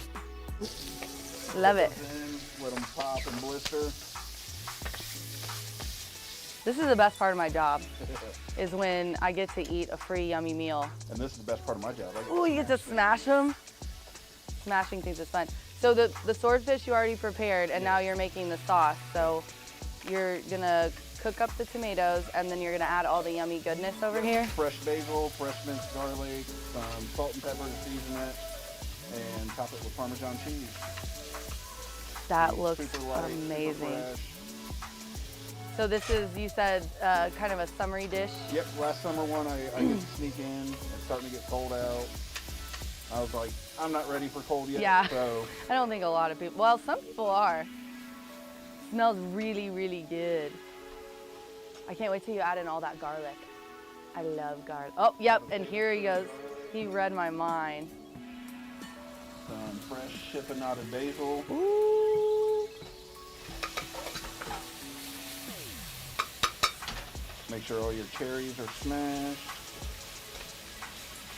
Now you're starting to get the full fragrance. Yeah, now it really smells. I mean, it did already, Some but. white wine. Ooh, yeah, load that up. I'm tasting this, so just load it up. And while that's cooking and reducing, we'll go ahead and throw the pasta in, get all the flavors in it. God, that looks amazing. Season it.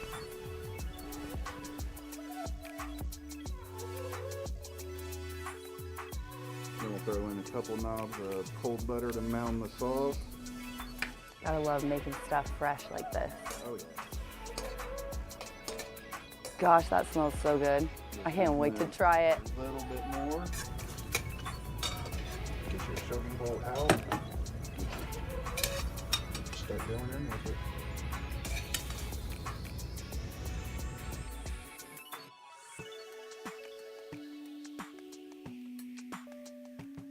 Hit it with some shredded Parmesan. A little more chiffonade basil on top for a pop of color and freshness. Then right on with your swordfish. That looks amazing. Let's try it.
we've reached the stakes portion of the card. Over $600,000 in stakes purses as we kick it off with the Itoba Stallion Seasons handicap in here. $100,000 on the line. And if you're interested in getting into horse racing or racing in general, maybe it's breeding for you here in Indiana, Itoba, we've got the yearling sale coming up just 10 days from now, October 12th, right on track. So something you can certainly get more information on a track. But if you're interested in getting into some of those yearlings, most of them bred in the state of Indiana, you can certainly join us for the Itoba yearling sale.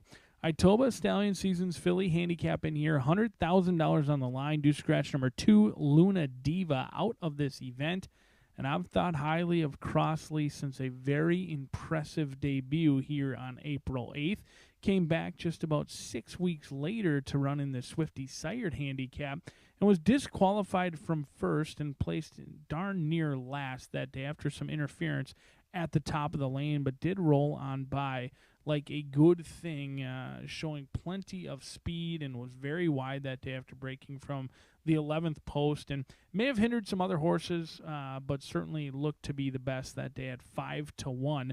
A horse who's really never taken action. Debuted at 7-1 and went off at 5.5-1 in an 11-horse field. So has certainly outrun the odds. The breeding actually suggests, in my opinion, that this horse wants a little bit further than 5.5 furlongs. That was somewhat of a concern for me, that 5.5 furlongs may actually be too short. Due to the breeding, it looks like this horse wants to run all day. Now, that's the question mark in here, and something that we'll find the answers out to 8 minutes from now is a 3-year-old filly. Hasn't been seen since May 22nd. It's been a long time off, almost 5 months off since that last race. She's going to try 2 turns for the first time. She's coming in off of a layoff, and you're going to have to settle for 3-5 or 2-5. That is a bit challenging for me. Not going to be a win candidate for me. I do think Crossley, the most likely win player in here, but there's some others to take a look at as well, because Crossley, with the layoff and the distance unknown, that could potentially open it up for a horse like number 7, Rafala. 2 wins from 12 starts with 4 second-place finishes for Michelle Elliott, as she owns, trains, and bred this 3-year-old filly by Tap Rise. Fernando de la Cruz going to be aboard in here, and you want to talk about a horse who's been tested at the distance. How about Rafaela in here? 3rd start off the layoff. Both of them so far have been going 2 turns and has run admirably in both. In fact, had to take on older fillies, which is always a tall task, even if you are doing it in August. So I think certainly appreciates being back in against 3-year-olds in here, and that will do her well. She didn't run poorly by any means, but she lost to Evil Intentions and Amazingness along with Work at Windy, some stakes competition in their own right, even though it was the allowance level. And last time out, it was a 5-horse field, and they were extremely wide. They never really got to tuck in. They did move up to challenge your 1-9 winner with Work at Windy, and just kind of gave way in the lane. Had every excuse to do so. I think she moves up in a big way, being back in with 3-year-olds, and she's going in the right direction from a form cycle, and she certainly looks the part down here in the walking ring. Not a drop of sweat on Rafaela in here, but they're both going to have to deal with the speed of Touchdown Pass. Michelle Elliott's other horse in here, I think they're going to complement themselves very nicely in here. Once the starting gate breaks, Touchdown Pass is going to go to the lead, assure a fair early pace, and Rafaela likely going to try and come from off the pace. Yarmarie Correa going to be aboard Touchdown Pass in here, the 2-time winner from 8 starts. She's kind of an all-or-nothing sort. And because she is a front runner, you either play her on top or you really don't play her at all, because she doesn't stick around a whole lot late. You can see she went from the lead to beaten by 13 lengths last time out on Evil Intentions, where she didn't show a ton of fight once she was headed mid-turn. But she stayed on okay. She kind of broke in a tangle. It's really unfair to say she didn't show a ton of fight, because she broke in a tangle. She was very slow, and then she was 5 or 6 wide throughout that first turn, where she eventually did clear, but then when she was headed, she was kind of tired, and that was expected. We'll see if Touchdown Pass can get Yarmarie Correa a stakes winner here at the shoe as we kick off 6 races. $100,000 on the line in each and every one of them here at Horseshoe Indianapolis. The $100,000 Itoba Season Stallion Philly handicap coming up, coming at you, a mile and 70 next.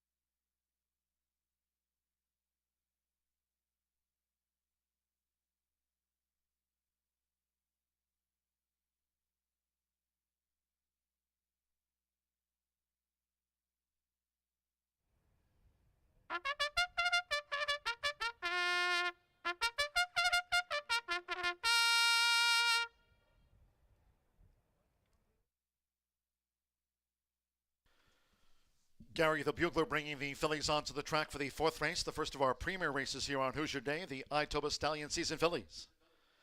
In memory of Whitley Fuller, over the 1 mile and 70 yards and a fast track, all main track card.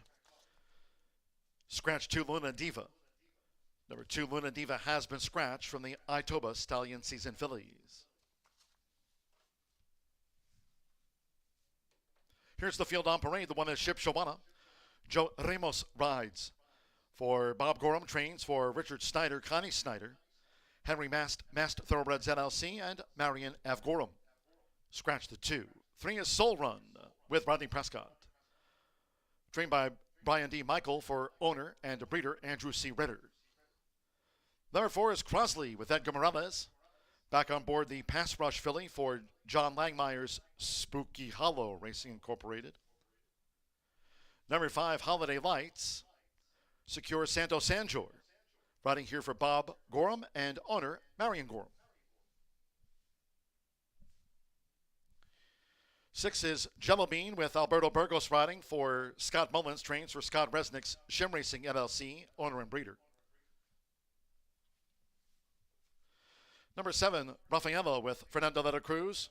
Postword for Michelle Elliott's Elliott Racing LLC, Ruben Sierra's Just for Fun Stable Incorporated. Number 8 is Touchdown Pass with Yammer Correa. Michelle Elliott trains for breeder-owner Kathy Dent's KP Thoroughbreds LLC.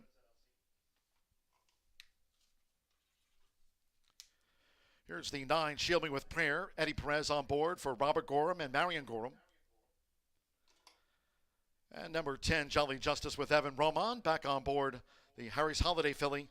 Postword for Randy Klopp and Roger Speece's Speece Stable LLC. They won the opener today. First of our premier races, fast track, 2 minutes to post time for the Itoba Stallion Season Fillies. 2 minutes.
The horses are approaching the starting gate.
The horses have reached the starting gate.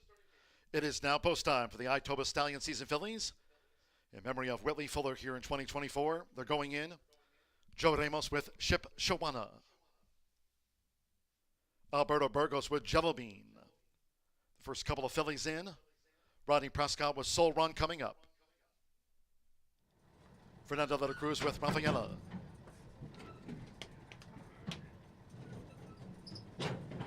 Gabari Correa, touchdown pass. Black Silks with a black cap. Crosley, Edgar Morales with John Langmeyer. 1-2 favorite, Crosley.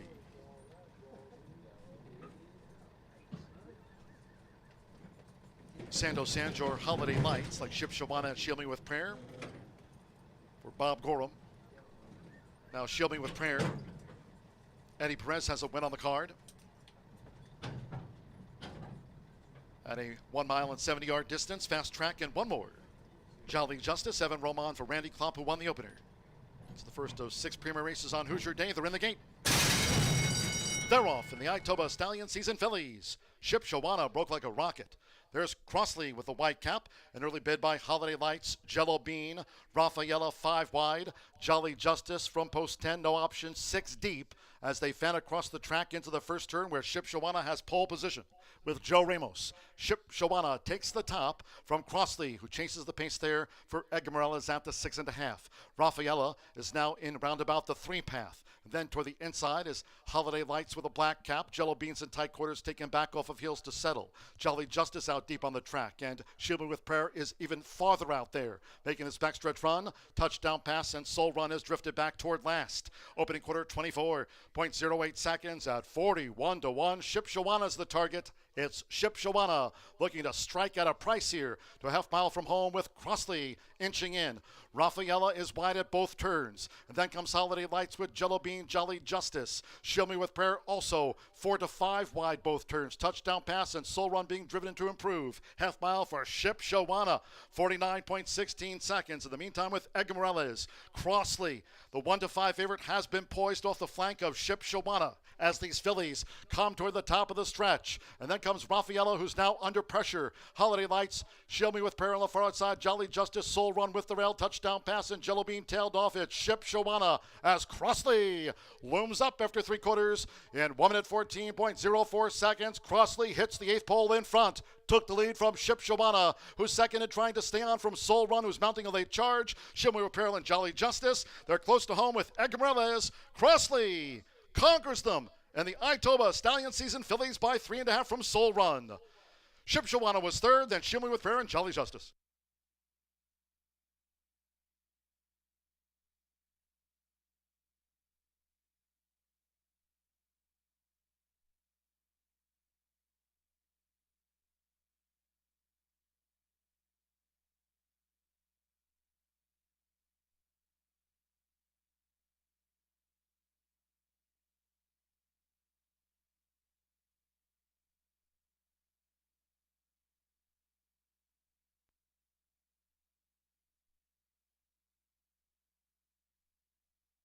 144.43, 4319 unofficial after the Itoba Stallion season fillies. Number 4, Crossley at 1-5 first 3, Soul Run. At 8-1 was the runner-up in the first handicap of the day. The 1, Ship Shawana. At 41-1 was third, and at 9, Shield Me With Prayer at 27-1 fourth. Hold all until official. Daughter Pass Rush. Crossley, Edgar Morales for John Langmeyer's Spooky Hollow Racing. It's 1-5 on Crossley to start the handicaps off.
It's official.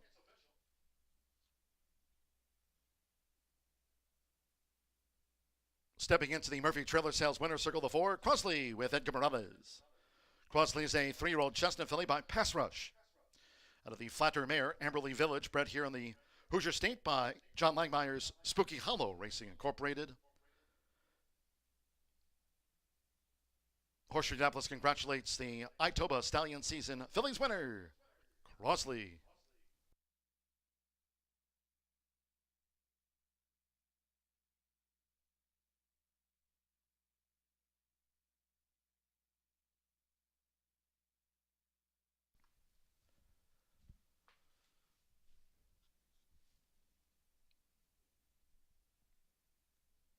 For 3 exacta, paid $11.20, 50-cent trifecta, 431, $25.60. 6-4 double and even $11. 10-cent superfecta, $30.97. Shield Me With Prayer was fourth in the handicap. 50-cent pick 3, $6.70. In the Itoba Stallion season fillies, in memory of Whitley Fuller, 9 ran, favorite first, 144.43.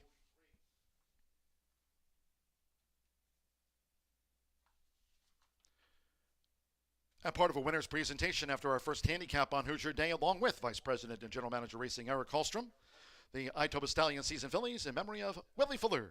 Presentation to the winning connections of Crossley takes out the Itoba Stallion season fillies. 5th race ahead in the maiden, off the turf. Main track at 1 mile and 70 yards. Scratch the 7 Innisfree Lass. 11 It's Just a Game. The 12 Colleen and 13 Birthday Girl. Scratch the 7, 11, 12, and number 13. No rider changes. 10 Kinsey Queen, 4 over. Exacta, trifecta, superfecta. Double pick 3. Post time in 22 minutes at 4:17.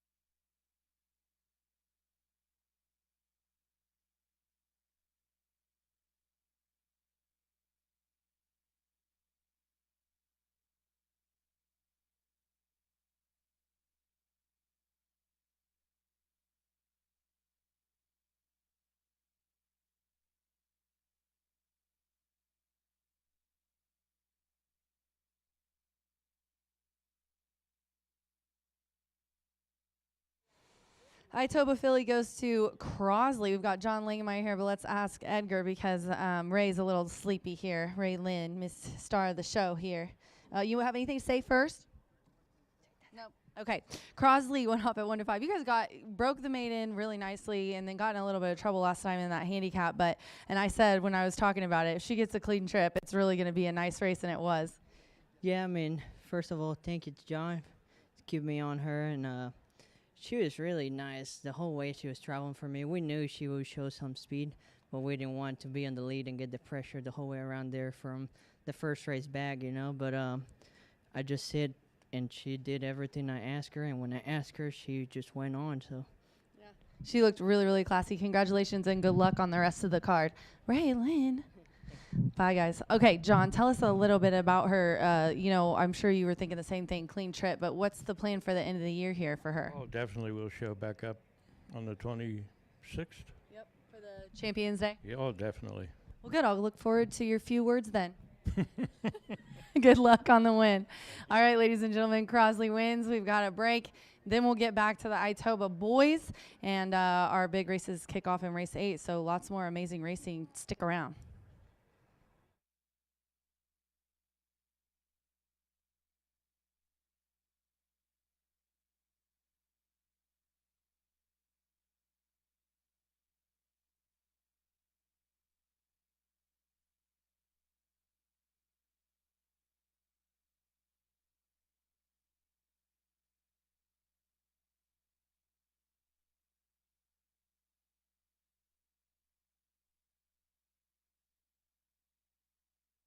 Hoosier Day, they're in the gate. They're off in the Itoba Stallion Season Fillies. Ship Shawana broke like a rocket. There's Crossley with the white cap, an early bid by Holiday Lights, Jello Bean, Rafaela 5 wide, Jolly Justice from post 10, no option, 6 deep as they fan across the track into the first turn where Ship Shawana has pole position with Joe Ramos. Ship Shawana takes the top from Crossley, who chases the pace there for Edgar Morales at the 6.5. Rafaela is now in roundabout the 3 path.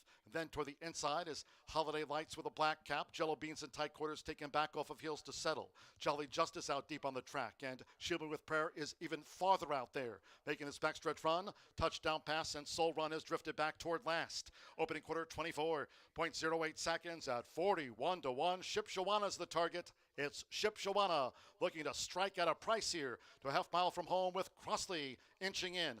Rafaela is wide at both turns. And then comes Holiday Lights with Jello Bean, Jolly Justice. Shield Me with Prayer also 4 to 5 wide both turns. Touchdown pass and Soul Run being driven to improve. Half mile for Ship Shawana, 49.16 seconds. In the meantime with Edgar Morales, Crossley, the 1 to 5 favorite, has been poised off the flank of Ship Shawana as these fillies come toward the top of the stretch. And then comes Rafaela, who's now under pressure. Holiday Lights, Shield Me with Prayer on the far outside. Jolly Justice, Soul Run with the rail. Touchdown pass and Jello Bean tailed off. It's Ship Shawana as Crossley looms up after 3 quarters in 1 minute 14.04 seconds. Crossley hits the 8th pole in front. Took the lead from Ship Shawana, who's second and trying to stay on from Soul Run, who's mounting a late charge. Shield Me with Prayer and Jolly Justice. They're close to home with Edgar Morales. Crossley conquers them, and the Itoba Stallion Season Fillies by 3.5 from Soul Run. Ship Shawana was third, then Shield Me with Prayer and Jolly Justice.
And on this Hoosier Day under sunny skies here at Horseshoe Indianapolis, the first of our handicaps official going to Crosley under Edgar Morales for John Langmeyer. Congratulations to the connections of Crosley taking out the Itoba Stallion season fillies.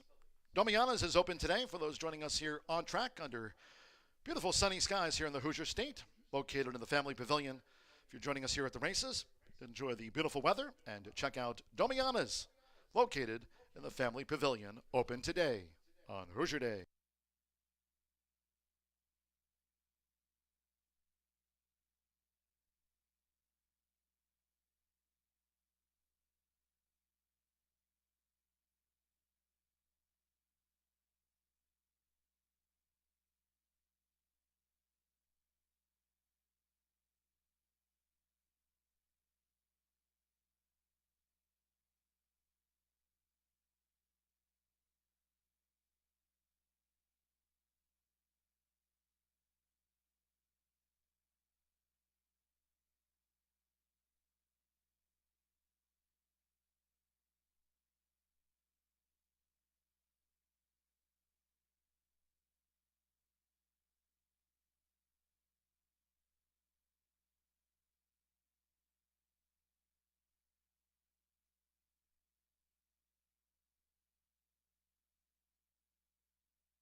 Ten minutes to race 5 here at Horseshoe Indianapolis, and we've got a 2-year-old maiden claiming, and this was supposed to be a mile on the grass. It's a mile and 70 on the dirt here today. We do have a scratch of the 7, 11, 12, and 13. We've got 9 betting interests in here, and I'm going to go with the 5 on top. Right now the 2 is the 5-2 favorite, but I am going to go, well, 9-5, they're pretty close. But I'm going to put Stubby here on top. Ramon Vasquez is up for Mike Moneymaker. He's 20% when going from maiden to maiden claiming. I mean, obviously Mike Maker is top percent, but that's really good taking on maiden claiming. So debuted here on August 17th, 7.5 on the grass, ended up 3rd, and then went to Kentucky Downs. And I always say this, it's a European track, and some horses just do not like the European style course that they have over there. So I think honestly that was the first time at a route as well, a true route, a mile, and it's a really long mile there. Trying dirt for the first time might be the answer that we need. This is kind of the class of the race. Ramon Vasquez being up is always a good thing. So Stubby, who is the current 9-5 favorite, is my top selection here. And then we'll go to the 2 who's sitting 5-2. Broadway Lights. Fernando de la Cruz is up for Brad Cox, and obviously another trainer that's high percentage everywhere, but particularly going to maiden claiming, he is 28%. Also has the highest, most recent speed figure of 69, and that is also the best speed at the distance in this group, going a mile. Honestly, that August 17th was even though it wasn't a very good race, came back and was a 3rd versus similar, and that was when he put up that good speed figure. Sharp Work also coming into here on September 25th. Then, who are we going to go to now? I'm going to go to the 10 to round out my try. 13-1 right now. Kinsey Queen.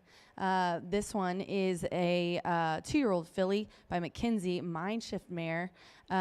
Eric's up. Steve Asmussen's here today. That's a good sign because he's got a couple in some of these handicaps later. This one, it started out 6 furlongs. He took him to Ellis.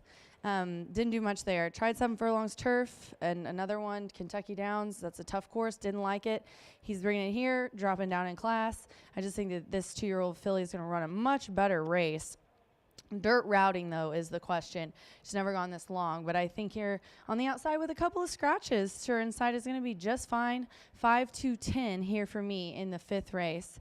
We are just 7 minutes to post. How to take a look at the Jumbotron there. And don't forget, after this race, we will have the 6th, that is the Itoba Stallion season for the boys. Good luck here in this race. I've got Stubby on top.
G-Note bringing the horses onto the track for race 5 of a dozen here on Hoosier Day. Great to have you with us under sunny skies and a fast main track. This 5th race is off the turf. Maiden juvenile fillies will be run on the main track. Note the distance, 1 mile and 70 yards. A field of 9 on parade. Scratch 7 in is free last. 11 is Just a Game. The 12 Galeen and 13 Birthday Girl. Scratch 7-11. 12 and number 13 from the Wednesday race card. Number 10 Kinsey Queen at 4 pounds to the weight. Exacta, trifecta, superfecta, double pick 3. 2 minutes to post time.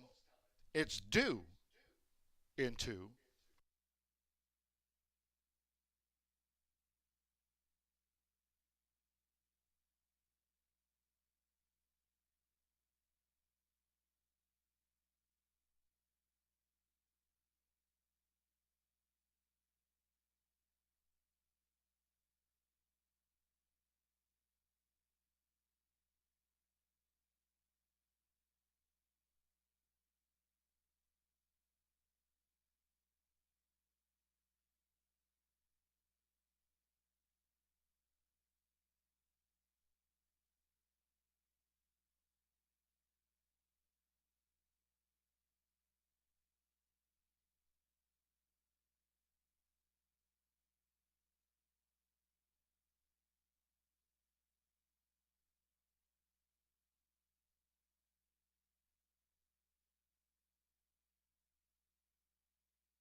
The horses are approaching the starting gate, going down to the 1 mile 70 yards main track start for the maiden fillies.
The horses have reached the starting gate. It is now post time. Going in, Jaime Torres with Fun to Run. Ramon Vasquez stubbies in. Fernando de la Cruz, here's Broadway Lights. Deshaun Parker, Crown with Grace, drew 6. Joseph Belmer partners Uncork It. Axel Concepcion with Two-Timer in the Navy. Orlando Mexica, Fawn Leibowitz. Kate wins, Edgar Morales riding for a double. Crossley took out the Itoba Stallion Season fillies. At 1 mile and 70 yards.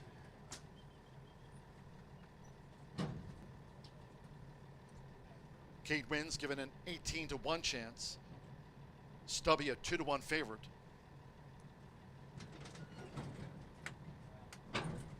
One more filly. Eric Asmussen with twice started Kinsey Queen. Fast track under sunny skies. Here comes the 5th. They're in the gate. And they're off.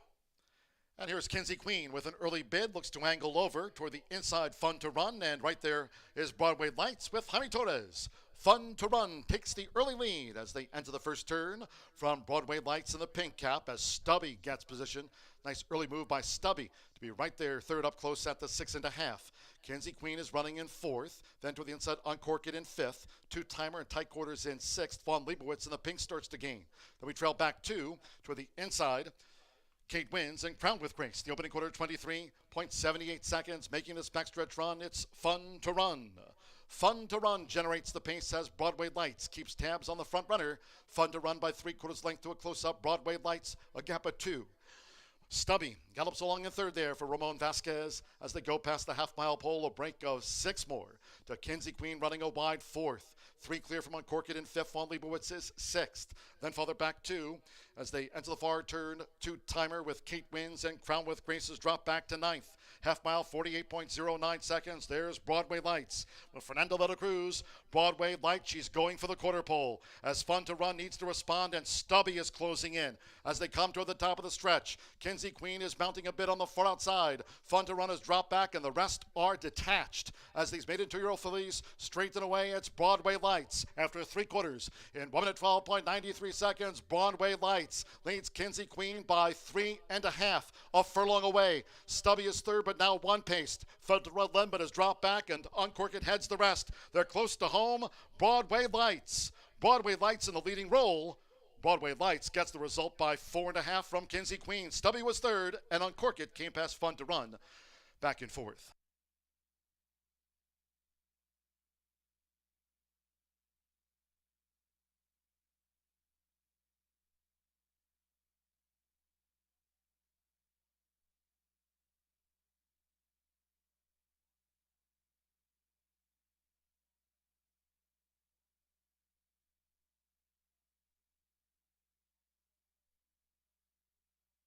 143.35 after the maiden.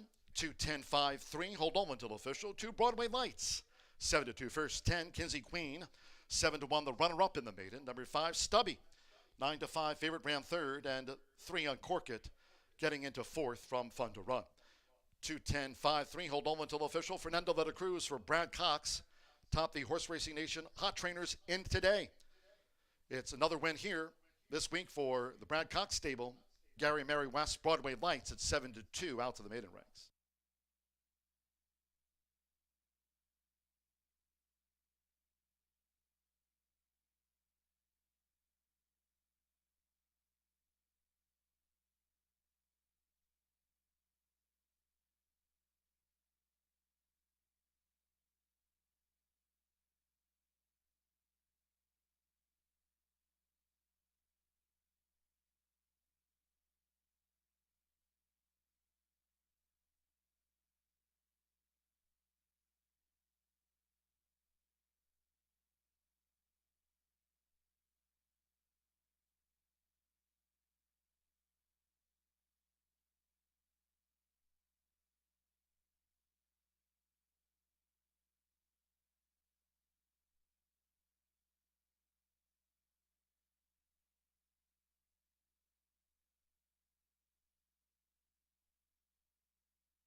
Race 5 official.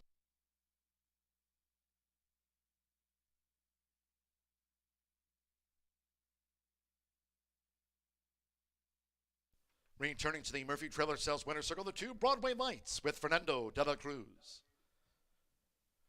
Broadway Lights is a 2-year-old bay filly by Twirling Candy under the Unbridled Song Mare, A Billion Stars, bred in Kentucky by Gary and Mary West Stables Incorporated. Brad Cox, another win here at Horseshoe Indianapolis this race week for breeder and owner Mary and Gary West. Third time was the charm for Broadway Lights. Paid 7-2.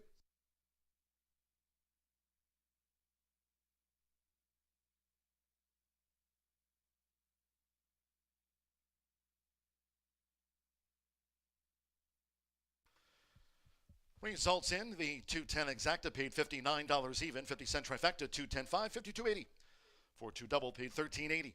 Uncork It, fourth, 10-cent superfecta 210.53, $48.95.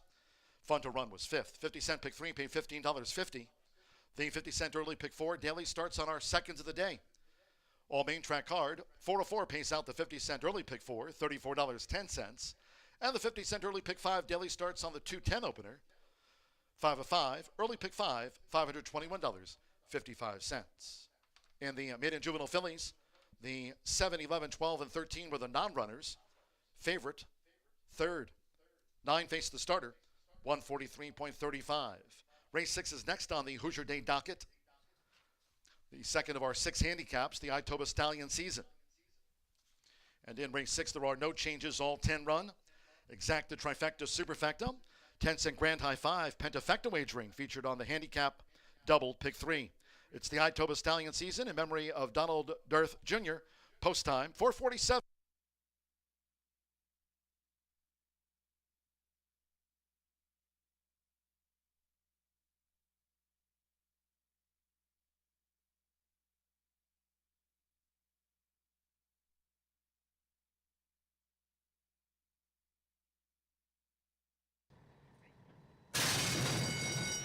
And they're off. And here's Kinsey Queen with an early bid. Looks to angle over toward the inside. Fun to Run. And right there is Broadway Lights with Jaime Torres. Fun to Run takes the early lead as they enter the first turn from Broadway Lights in the pink cap as Stubby gets position. Nice early move by Stubby to be right there, third up close at the 6.5. Kenzie Queen is running in 4th. Then to the inside, Uncork It in 5th. Two-timer and tight quarters in 6th. Von Leibowitz in the pink starts to gain. Then we trail back 2 to the inside. Kate wins and crowned with grace. The opening quarter, 23.78 seconds. Making this backstretch run, it's Fun to Run. Fun to Run generates the pace as Broadway Lights keeps tabs on the front runner. Fun to Run by 3/4 length to a close-up. Broadway Lights, a gap of 2. Stubby gallops along in 3rd there for Ramon Vasquez as they go past the half-mile pole, a break of 6 more to Kenzie Queen running a wide 4th. 3 clear from Uncork It in 5th. Von Leibowitz is 6th.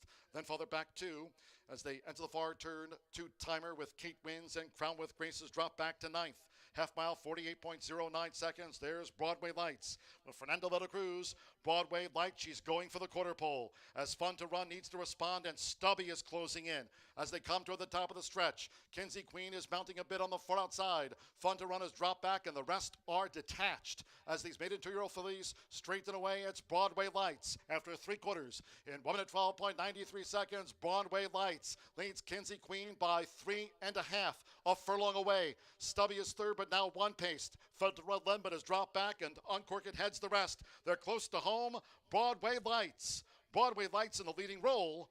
Broadway Lights gets the result by 4.5 from Kenzie Queen. Stubby was 3rd, and Uncork It came past Fun to Run back in 4th.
one under the belt in here, and another one coming at you now, just 9 minutes away. No scratches, no changes, 1.70 miles. This one for 3-year-olds and up for the boys. $100,000 on the line is going to be a common theme.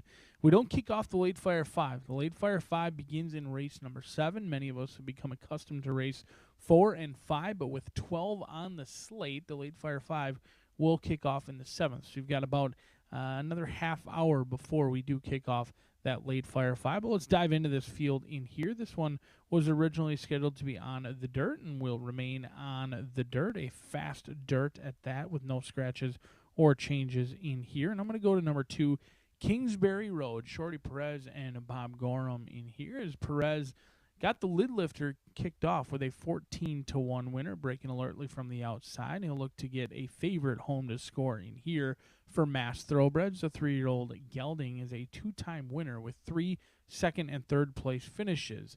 Now, both of those victories came last year. Thus far, they're 0 for 5 so far this year, but it's been against some tough customers. $100,000 Sagamore Sired, as well as the $250,000 Governor's Handicap, which is won by the undefeated Demolisher, who we will see later on. So Kingsbury Road has certainly been chasing some good ones, but I do like that this horse should come in fresh. Hasn't been seen since July 31st and is certainly feeling good. As you can tell, this horse is very keen and ready to rock and roll, and a handful right now for the grooms and team at trying to saddle Kingsbury Road. Now, that's a good sign, but it can become a detriment if they use too much energy during this saddling time, and I'd like to see this one settle down a little bit. Maybe once Perez gets aboard, Kingsbury Road will relax a little bit. But it's a good sign, on the toes, on the muscle, but certainly something that you want to keep an eye on as we head out onto the racetrack.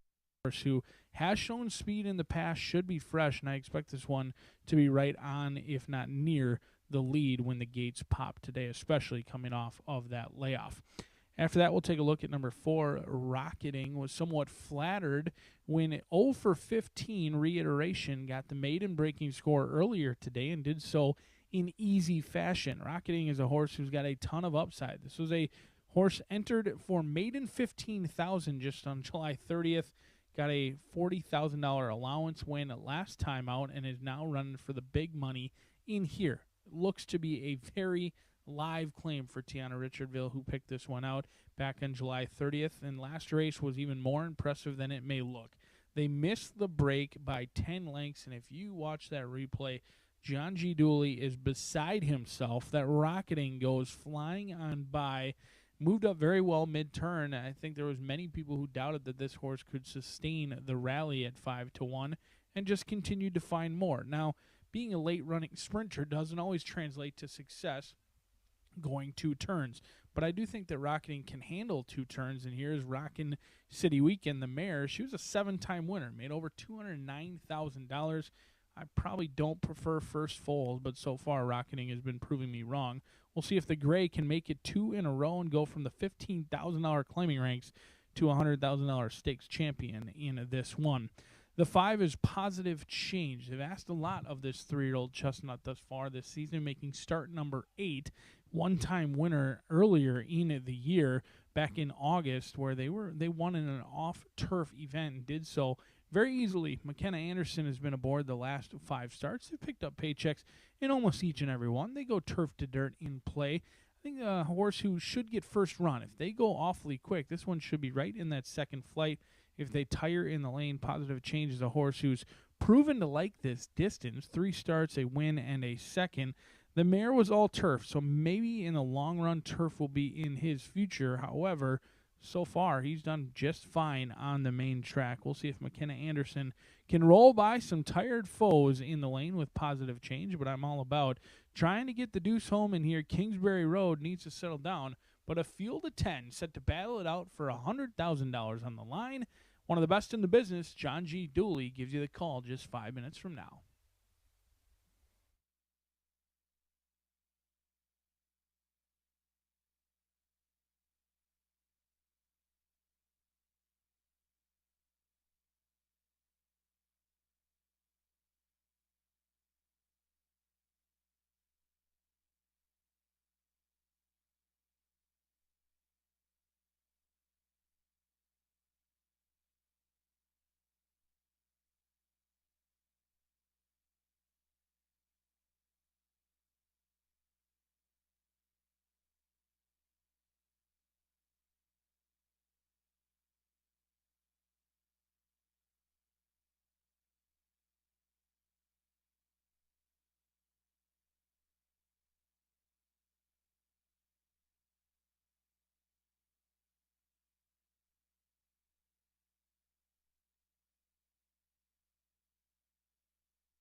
The horses called postward now for the 6th race, the Itoba Stallion season.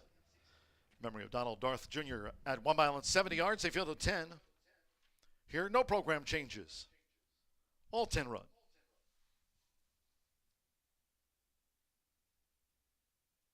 On parade for the Itoba Stallion season, the one is Andale Andale. Evan Roman back on board for Chaz Retchie and owner Raquel Soriano. After the maiden, the 2 is Kingsbury Road with Eddie Perez. The 2-time winner, trained by Bob Gorham for Henry Mast Thoroughbreds LLC. Number 3 is Theo's Promise with Manny Esquivel. Gianna Richardville trains for breeder and owner Jim Dalby's TC Racing Stable. Number 4, Rocketing with Joe Ramos. Gianna Richardville trains Thirsty Acres Racing LLC, blue in the orange sleeves and a blue cap. Number 5 is Positive Change, partnered again with McKenna Anderson. Riding here in the handicap for Charlie Livers and owner Julie Sebastian. Number 6, Instinctually, ridden again by Joshua Morales for Scott Mullins, trains for Scott Resnick's Shim Racing LLC. Number 7 is Cringe with Alberto Burgos, riding here for Scott Mullins, and again, Scott Resnick's Shim Racing LLC. Cringe is a 2-time winner. Number 8, That's Life, with Deshaun Parker. Postword for Catherine and Tony Duran's Rancho Monarca LLC. Number 9, Captain's Best, has the services of Santos Sanjor. Tim Eggleston trains Randy Burkett's homebred. And number 10 is Tremor with Fernando de la Cruz. Postword for breeder Larry Goodwin, Tony Green, and trainer Michelle Elliott's Elliott Racing LLC. The field for the Itoba Stallion season, exacta, trifecta, superfecta. This handicap features the 10-cent Grand High 5. It starts another rolling double and pick 3 on an all-main track card, fast under sunny skies, and post time is getting closer.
The horses are approaching the starting gate.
The horses have reached the starting gate. It is now post time for the Itoba Stallion season.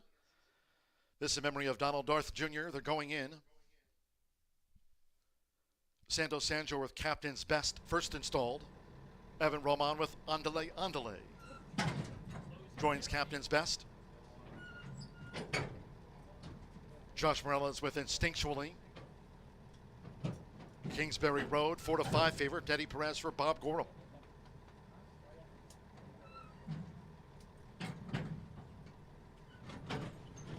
Alberto Burgos Cringe is in.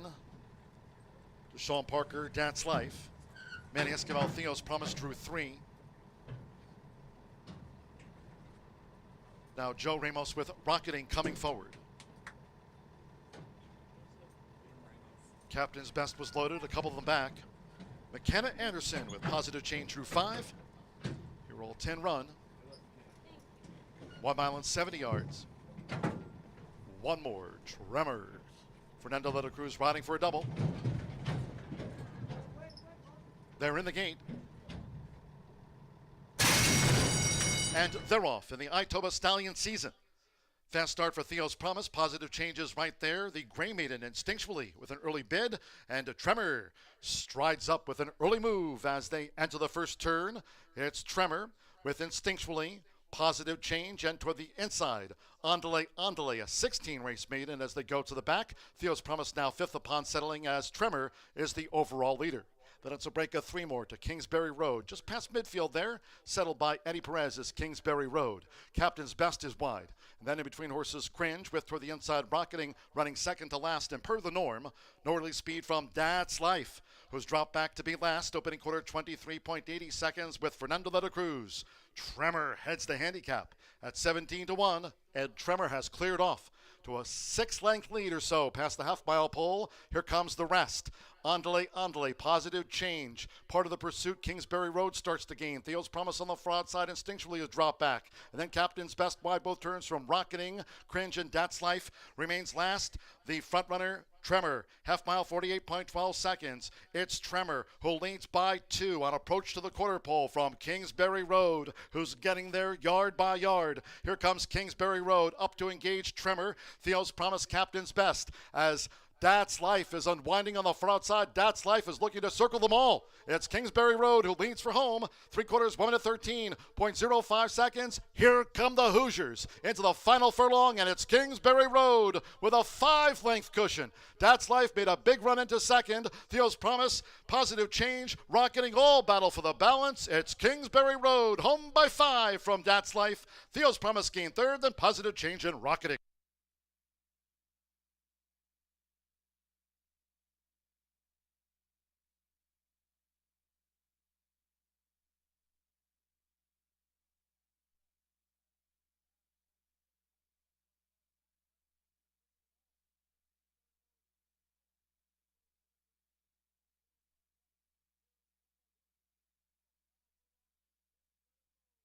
Unofficial after the Itoba Stallion season, 143.06, 28354 to Kingsbury Road at 1-2 first. The 8, That's Life, 13-1 second. Number 3, Theo's Promise, 12-1 third. Unofficial Inquiry, Number 5, Positive Change, 6-1 fourth, and 4, Rocketing fifth, and that's for the Pentafecta. So it's Eddie Perez or Bob Gorham, a Mass Thoroughbreds win, son of Unbridled Express. Kingsbury Road at 1-2 takes out the handicap. Stewart's Inquiry concerns the first turn run. Stewart's Inquiry into the clubhouse turn, hold all, unofficial, 2-8-3-5 after the running of race 6.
There was a Stewart's Inquiry into the run into the first turn of the Itoba Stallion season.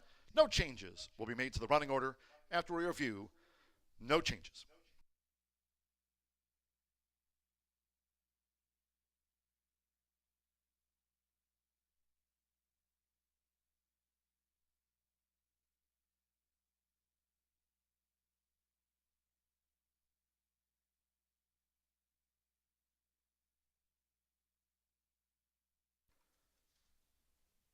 After running 7th to Demolisher, who we'll see later today in the Too Much Coffee and the Governors. 2, Kingsbury Road takes out the Itoba Stallion season today with Eddie Perez.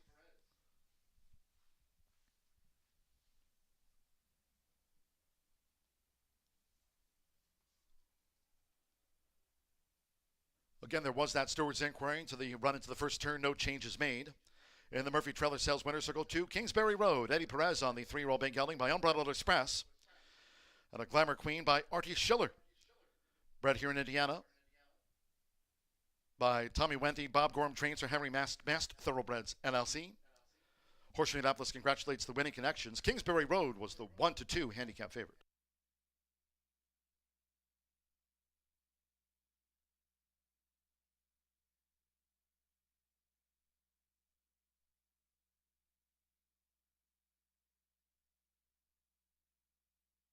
The result of the Itoba Stallion season, memory of Donald Darth Jr. official.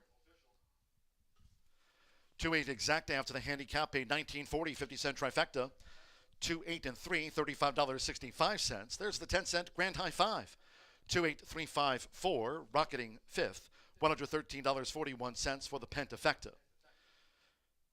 The $2 double, 2-2-21-20, 10-cent superfecta, 2-8-3-5, positive change fourth, that paid $21.90.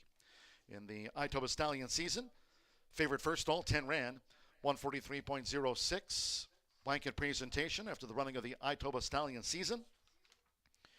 Along with Vice President and General Manager Racing here, Eric Hallstrom, Director of Racing Secretary Chris Polson, and his Assistant Racing Secretary Chris Kamak. The blanket presentation to the winning connections of Kingsbury Road takes out the Itoba Stallion season, memory of Donald Darth Jr. Coming up in the 7th of a dozen, we're on Hoosier Day. The 7th race is off the turf. It will be run on the main track at 1 mile and 70 yards. Scratch 2, Aztec is Gold, 4, Sovereign's Joy, 5, Real Fast. Scratch 6, Ironside, 7, News at 9, 8, Pure Poetry, 9, Jeopardy Theory, 10, Norwich. Scratch 12, Kentucky Go-Go, and 16, Laugh Now, Cry Later. Multiple scratches from the next one. No pentafecta wagering, and there's a couple of jockey changes. 11, Hoosier Daddy Now, Edgar Morales on 11, Hoosier Daddy Now.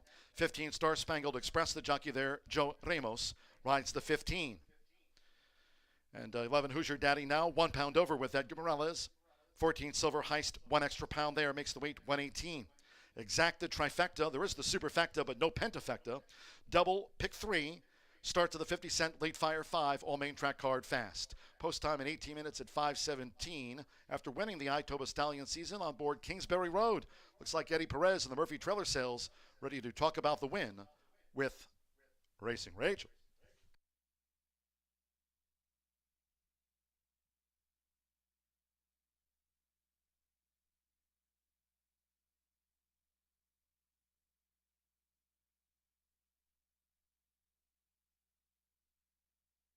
I think one more race and I'll be able to see with this sun in my eyes. Eddie just won the Itoba Stallion season, Kingsbury Road. You've ridden this one majority of its career. You know him really well. Walk us through the race. My horse feel good, and my horse broke kind of a little slow, but it ran good, That's it. But I say thank you to Bob and the whole crew from the stable. Bob does a really good job with this horse, and you ride really well for him, so congratulations. Thank you very much. All right, guys, one more allowance, and then we've got 8, 9, 10, and 11 that are our handicaps and stakes races, so stick around.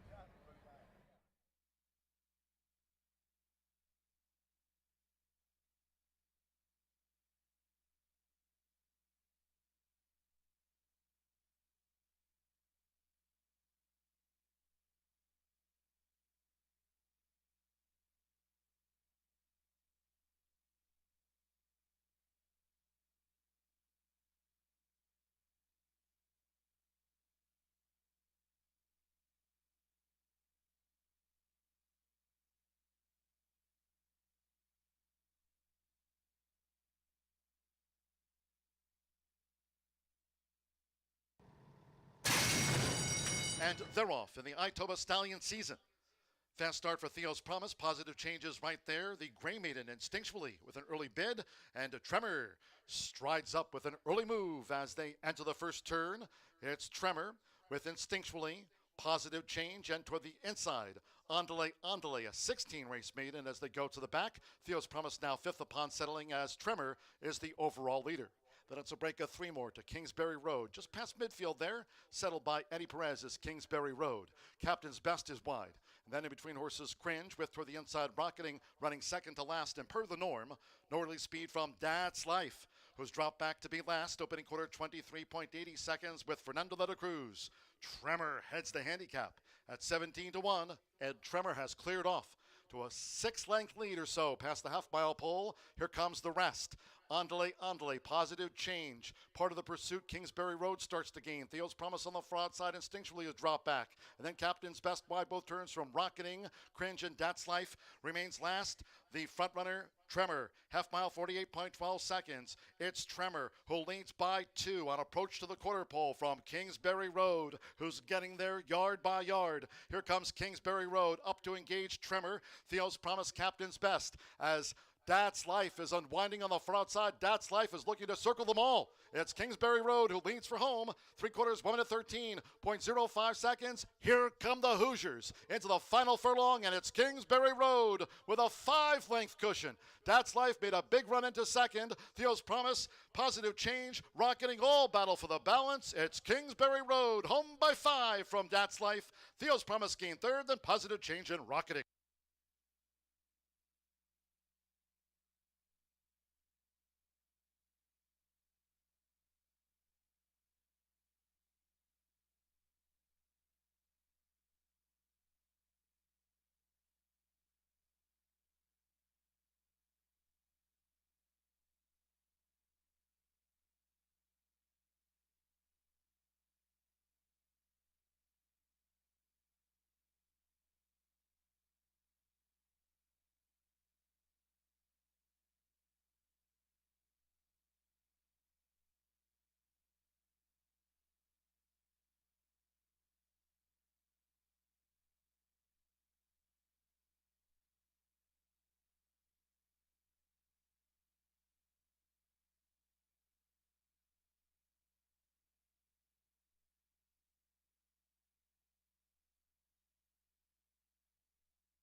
back down here in the paddock at Horseshoe Indianapolis on a beautiful day in Shelbyville, where we are 10 minutes away from kicking off the Late Fire 5. This open company allowance race was unfortunately placed in here unknowingly that we would come off the turf, but it's certainly too bad that an off-turf event does kick off the Late Fire 5, and not a stakes race either as well, and plenty of scratches in this race. 1, 3, 11, 13, 14, and 15 do remain. So it's a 6-pack set to go 1 mile in here, and I think all of the main track onlys are also eligible, certainly do look live in this spot, and that will be where we start our handicapping endeavor in this spot. Is your current favorite right now, Silver Heist, 3 to 5, but may drift up a hair. Could be projected by DRF's algorithm as high as even money, but we were never going to get anywhere near 8 to 1 with a main track only.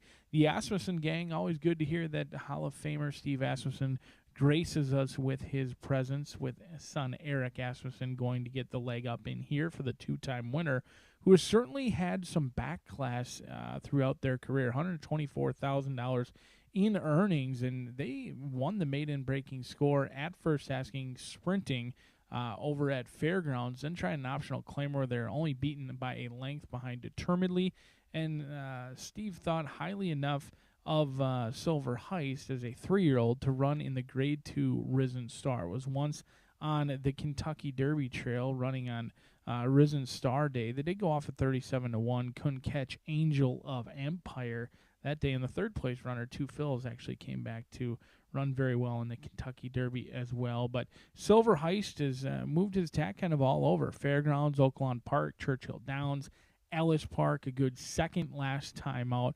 Rarely has enough speed to be on the lead, and that could be concerning in this small field. Likes to press and make one run kind of around the turn, pick up momentum. And his wins, he's kind of pushed by late, held on by a nose here, May 27th. That was in a 1-turn mile. So I'm hopeful that he's got more speed than he's necessarily shown, especially being able to sit off that pace in a 1-turn mile at Churchill. And if those fractions are accurate, they were blazing up front. Sub 45, sub 110. There is speed in the gray Will Silver Heist. I'm not concerned about the distance by any means, but we'll see how it plays out. He's breaking from post position number 14, so he's likely to sit off the hip of this guy, Stellar Vino, the 3-year-old chestnut by Vino Rosso, who is a 4-time second-place finisher right next door in the starting gate. Cool, calm, and collected, as many are from the Brad Cox barn. Now owned by Calumet Farm after bred in Kentucky by Susan King. Marcelino Pedroza Jr. going to look to improve his unbelievable 30% jockey trainer winning percentage in here. When these guys team up, they simply print money like a personal ATM. However, recently, that money, if you're win wagering, hasn't been so good. Since getting the maiden breaking score on Derby Day here at Horseshoe Indianapolis, they've run second 3 consecutive times. Now, neither of them were bad, not overly concerning by any means, but this is a horse who's willing to be in for a fight by every stretch of the imagination. 5 out of 6 have somewhat resulted in a photo finish when it's all said and done. Now, 4 of them haven't gone Stellar Vino's way, but I do think he's likely to be the pace setter in here, the controlling speed, and could be tough to push past late. Your clear second choice. Number 11 is the Indiana bred, taking on open company in here. It's Hoosier Daddy now, the 3-time winner. Fortunately finds himself against horses that have yet to win 3 races, but does have to deal with open company. Now, John Langmeyer, stakes winner already on the day with Crossley, as is Edgar Morales. We'll see if he can put a second win in the win column with Hoosier Daddy now, but let's take a look at this Late Fire 5 in this spot. I'm going to use the top 3 selections in here. I find races 8 and 9 to be incredibly challenging. The Back Home Again handicap along with the Cardinal handicap as well. Those races are spread races. They look completely wide open to me and will be fairly formful in race 10. We're likely to spread out where many people will, and then we will narrow it back down in the Too Much Coffee. Certainly make sure of the spelling when you say the Too Much Coffee stakes. But Demolisher, I've always been a believer. I didn't jump off at 6 to 1 or 9 to 1 pat on the back for me, but Demolisher seems to be the real deal in here. I think he's a 3-0 with a ton of upside, but he may face his toughest challenge with the 8-time winner in Zolo today. If it's not one of those two, I'd be very surprised. So we're going to go 2 deep in the 10th, and we will single large pour, something many of us will be doing after a huge day of stakes action. I'm sure plenty of the connections that are victorious today will be looking for a large pour when it's all said and done. But Tony Granitz has done an excellent job with this 2-year-old gelding who's pushed all the right buttons thus far. He does break from the inside, but he broke from the inside last time, and all he did was turn around and win by a city block. The rider's getting the leg up. Off turf kicks off the late Fire 5, and then an all stakes pick 4 coming up, coming at you next.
Gary the Bugler bringing the horses onto the track now for race 7.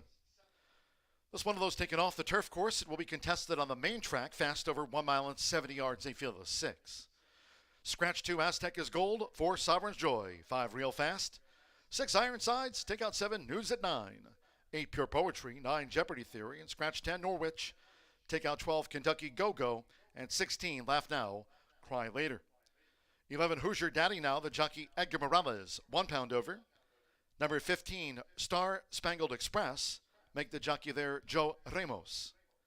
14, Silver Heist, 1 pound over. Exacta, Trifecta, Superfecta. There's no Grand High 5. Scratch the Pentafecta. Double pick 3, 50-cent late Fire 5 start on an all main track card. 2 minutes.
Less than 1 minute to post time starts at the late fire 5 on Hoosier Day. Fast track for an all main track card.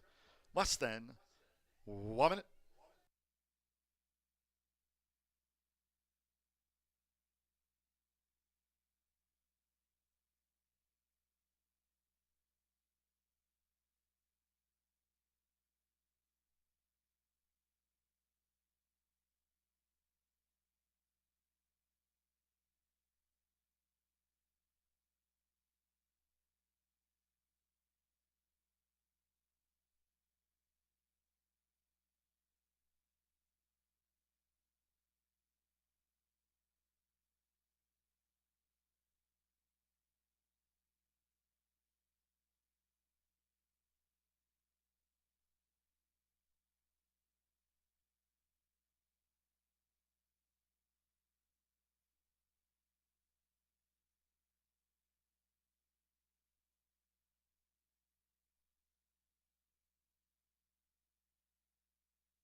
The horses are approaching the starting gate. Going down to the 1 mile 70 yards. Main track start. Last call for the late fire 5.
The horses have reached the starting gate. It is now post time. Angel Serpa with Conspiracy Therapist coming up.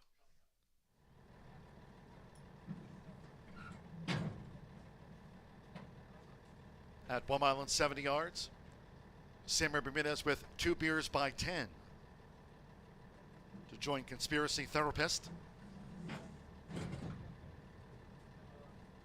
Hoosier Daddy now. Edgar Morales has a handicap win on the card for John Langmeyer.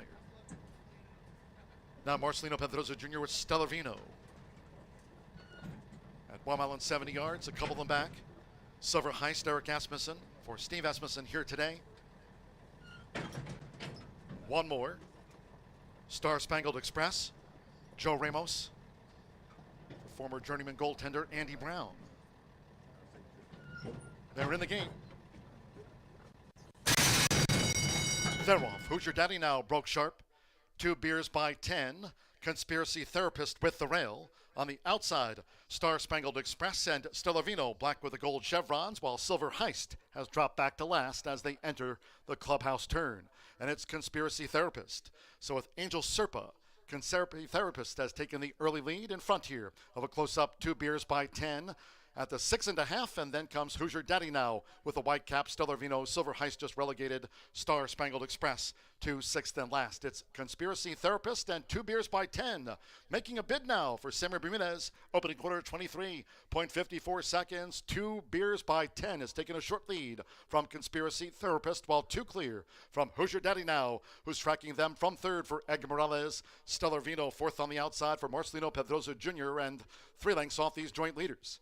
With Eric Asmussen, Silver Heist looks to gain with the rail, and for Joe Ramos, Star Spangled Express looks to be losing touch. Half mile, 47.38 seconds. They have just a smidge over 3 furlongs to go. 2 Beers by 10 is just in front. Conspiracy Therapist put to pressure to re-rally as Stellavino, just like that, has taken the lead here for Marcelino Pedrosa Jr. Stellavino with a blitz to the lead, and Silver Heist is coming now to take on Stellavino. And then on the far outside, Hoosier Daddy now, and finally Star Spangled Express heads her turn for home. Stellavino and Silver Heist. 3/4, 1 minute 12.49 seconds. Silver Heist with the rail. The gray just leads the way, getting left-handers. Silver Heist kept to the task by Eric. On the outside is Stellavino. Hoosier Daddy now looks to rally late for the state. They're close to home. It's Silver Heist. Silver Heist, and on the outside, Hoosier Daddy now. Photo finish. Silver Heist and Hoosier Daddy now. Close. Stellavino finished third.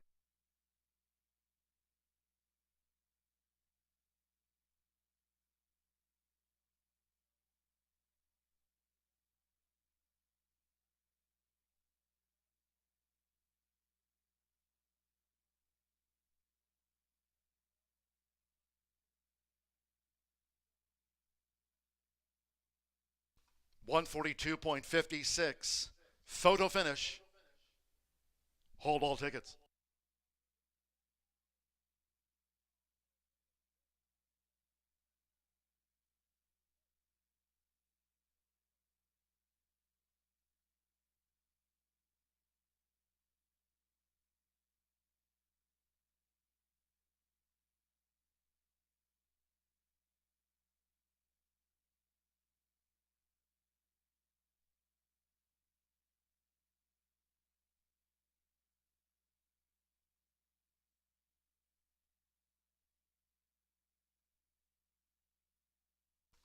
$14, $11, $13 in the 1. Silver Heist, he's gotten home. Sana Tappet, 14, Silver Heist first. Just about a gray nose over the 11. Hoosier Daddy now, the Indiana bred. At 5-1, did not miss by much. Silver Heist holds. Hoosier Daddy now. 13, Stellar Vino at 8-5, third, and 1, Conspiracy Therapist fourth. Eric Asmussen. For his Hall of Fame father, Steve's here today on Hoosier Day. It's Silver Heist at 4-5.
Result official.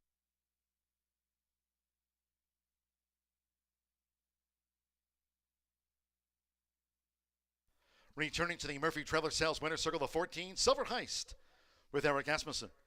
Silver Heist is a 4-year-old gray roan gelding by Tappet. Out of Silvery Starlet by Unbridled Song, bred in Kentucky by Amanda Pope's Whisper Hill Farm. Trained by Steve Asmussen. Horseshoe Indianapolis congratulates the winning connections of Silver Heist. Paid 4-5.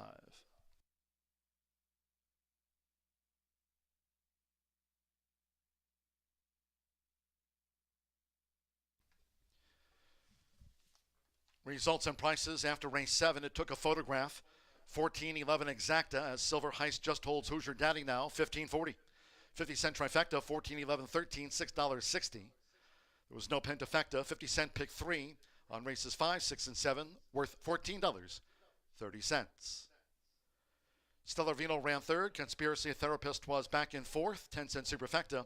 $4.84. 6 ran. 142.56. Back to the handicap action. Race 8 of a dozen. The back home again. Scratch the 2 City Prayers. Number 2, City Prayers has been scratched from the sprint. Exacta, Trifecta, Superfecta, 10-cent Grand High 5, double pick 3, starts at the 50-cent, late pick 4. It's the back home again in 20 minutes at 5:48.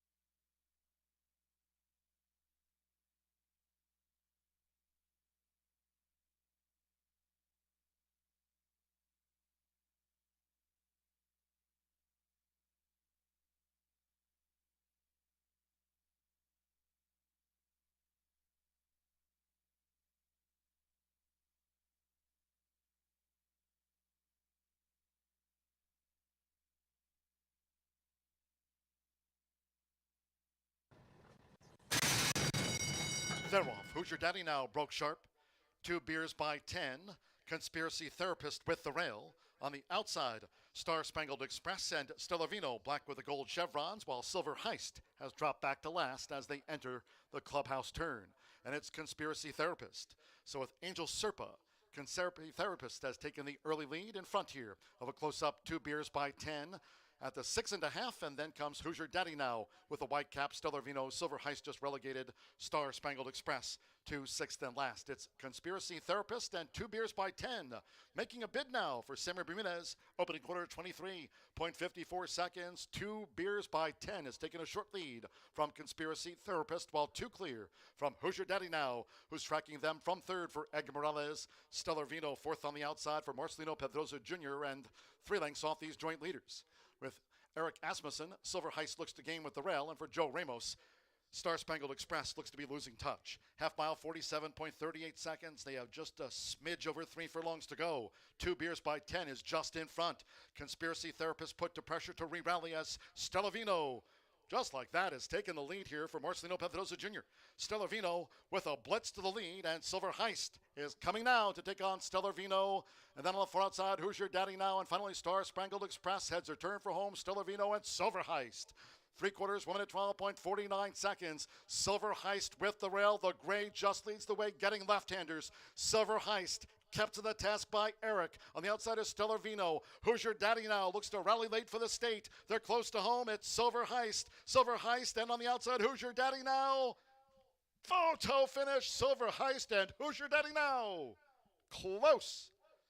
Stellar.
This is our 4th year of participating in the Grayson Grass Challenge. It's been quite a fun adventure. We've had many handicappers across the country play with us, but we get a mock $100.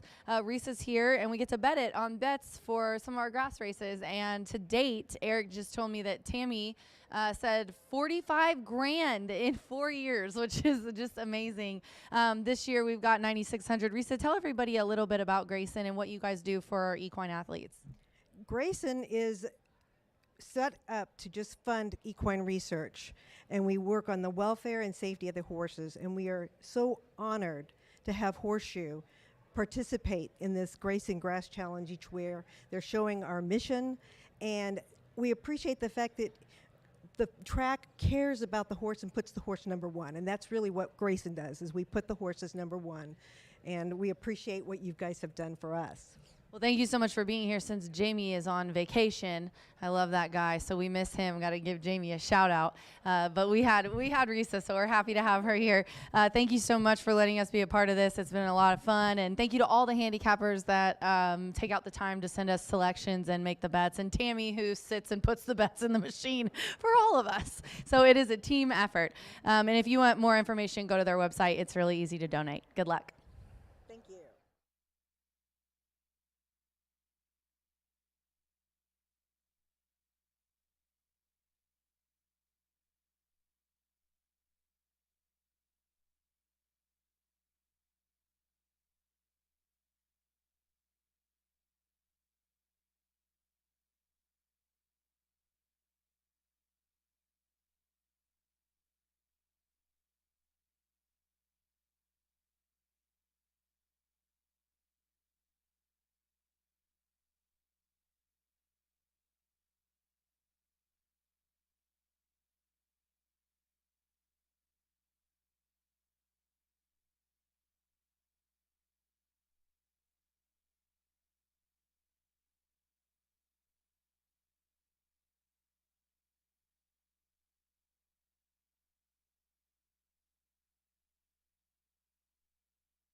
9 minutes away from the all stakes pick 4 opportunity with $500,000 on the line. It's a $500,000 in purses for an all stakes pick 4, something you don't see very often here at Horseshoe Indianapolis, let alone around the country. 4 consecutive stakes races with the big money on the line, and we kick it off with a $100,000 back home again stakes in here for 2-year-old fillies, all bred in the state of Indiana. Scratch number 2, City Prayers, out of this event. Elegant Justice likely to go off favored, but I'm going to give a whirl to number 6. Don't Miss Out, a 2-year-old bay filly by Gormley out of Nita Yuma. And I think this horse is a horse who likely will succeed with age in around 2 turns. The distance of 6 furlongs certainly not going to hurt, but probably wants to go a little bit further in my opinion. But a 3-time starter, and this will be the first time Don't Miss Out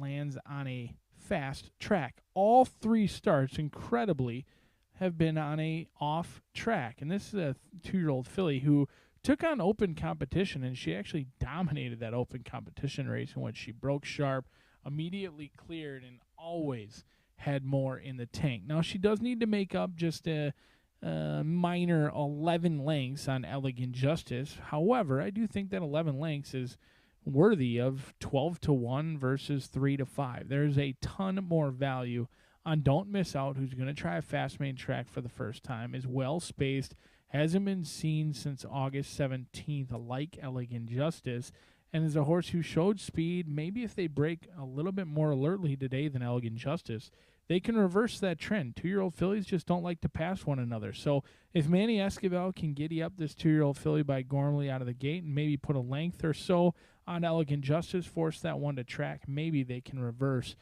the result of last time. And it should not be overlooked that this horse went off at 2-1 versus Elegant Justice, who was 2-5, but 2-1 versus 2-5. And today, that gap much more significant, 12-1 versus 3-5. But let's move along to Elegant Justice. The star-studded 2-year-old filly by Hightail has done little wrong so far in this season. She's 3 starts, 2 wins, and a second-place finish, and she made quick work of that group on August 17th.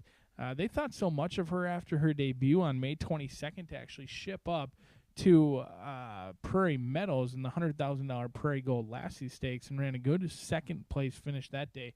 Went off at 8-1, certainly outran her odds, and she got accustomed to a big field as well. It was a 10-horse field, and she ran second.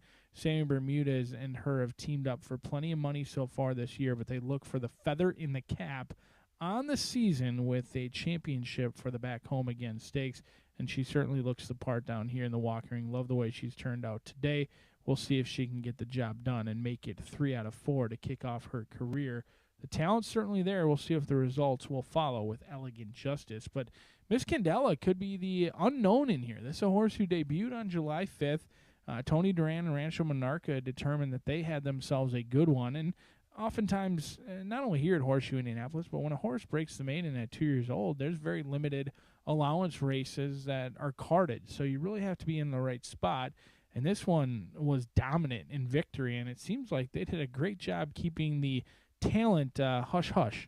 Horse went off at 18-1 and absolutely rolled home the easiest of winners, beating Don't Miss Out and Off Pitch, and hasn't been seen since then. It's been training consistently since and been looking to get back to the racetrack. A good September 4th workout, 47-1, indicates that all signs are go for Miss Candela, who may be the quickest of them all. That time form speed figure of 108 on that early pace is right up there with both the 4 and the 6 in here. So I wouldn't be surprised to see Miss Candela drawn to the inside of some other speed to really break sharp and try and go to the lead.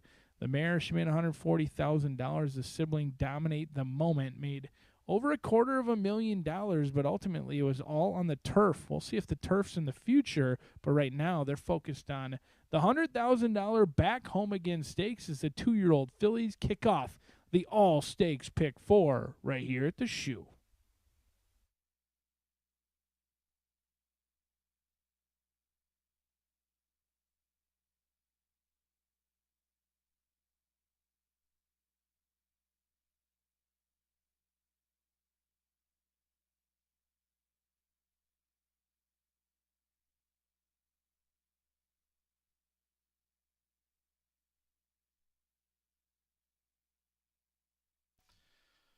Paddock judge here at Horseshoe Indianapolis, Brandy Bell with the call for Riders Up.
Some of the fans here on Hoosier Day gathering under the awning as Gary Lozier brings them on the track for the 8th race, the Back Home Again. This stakes at 6 furlongs, a field of 11. Scratch the 2, City Prayers, scratch the 2.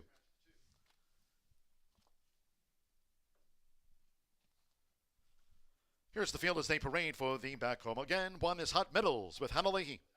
Postword for Tiana Richardville's. Thirsty Acres Racing at LC, scratch the 2, City Prayers. 3 is Miss Candela. She won here on debut. Deshaun Parker back on board for Catherine and trainer Tony Duran's Rancho Monarca at LC. Owned and bred the daughter of Shagath. The 4 is Elegant Justice with Samuel Bermudez. Aaron and West trains the Justice Farm Greg Justice homebred. Number 5, Sorry, Not Sorry with Jaime Torres. Postword for breeders, owners, Mike Lauer trains, Penny Lauer breeding the daughter of Good Samaritan. 6, Don't Miss Out with Manny Esquivel. Postword here in the Back Home Again for trainer Gennaro Garcia, Southwest Racing Stables Incorporated. Bruce and Lori Murphy, the ownership. Number 7, Calcolery with Santo Sanjor. Going to the post for, again, Gennaro Garcia's Southwest Racing Stables Incorporated and Triple V Racing LLC.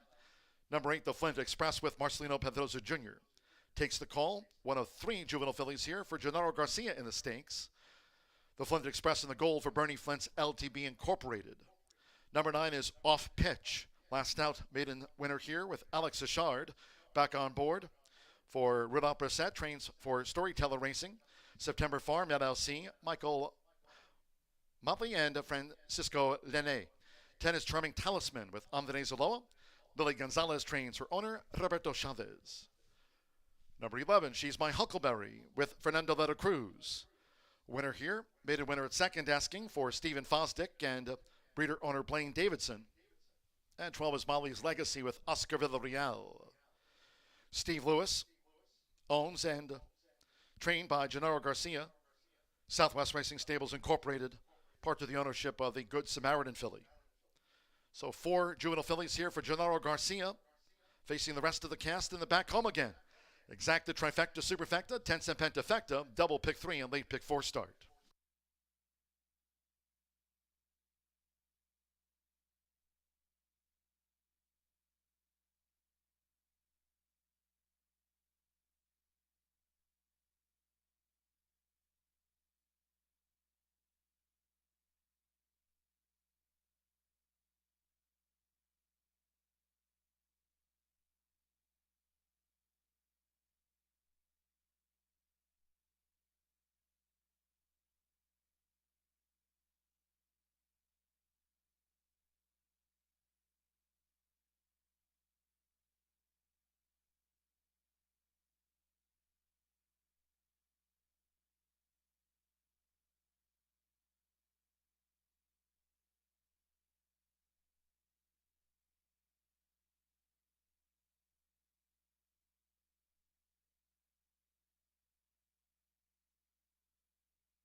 Less than 1 minute to post time. Less than 1 minute.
Air Horse 1 drone view on Hoosier Day here at Horseshoe Indianapolis Fast Track. The horses are approaching the starting gate.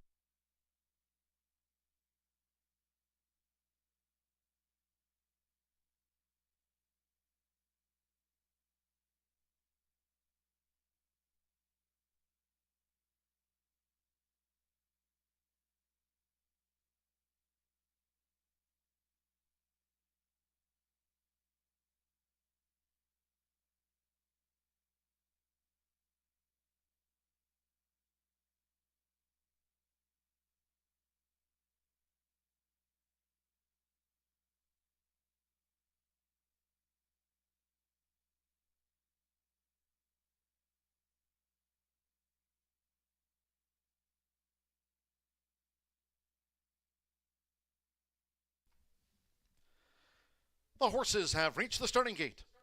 It is now post time for the back home again stakes. They're going in. Hanalehi with Hot Meadows coming up.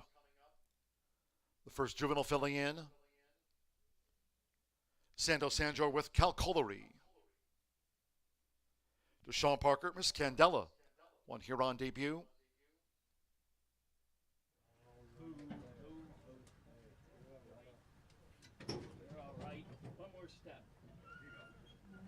With Marcelino Pedroza Jr. leading up, the Flint Express.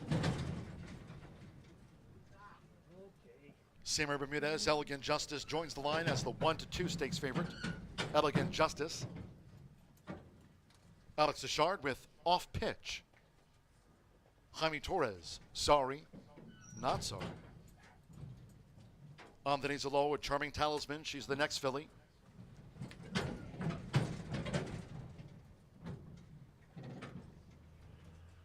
Fernanda Letta Cruz, She's My Huckleberry loading. A couple in the back, Manny Esquivel with Don't Miss Out. That's 6 furlongs, one more. Oscar Villarreal, Molly's Legacy. Here's Molly's Legacy. Part of the Gennaro Garcia quartet on Hoosier Day. All in.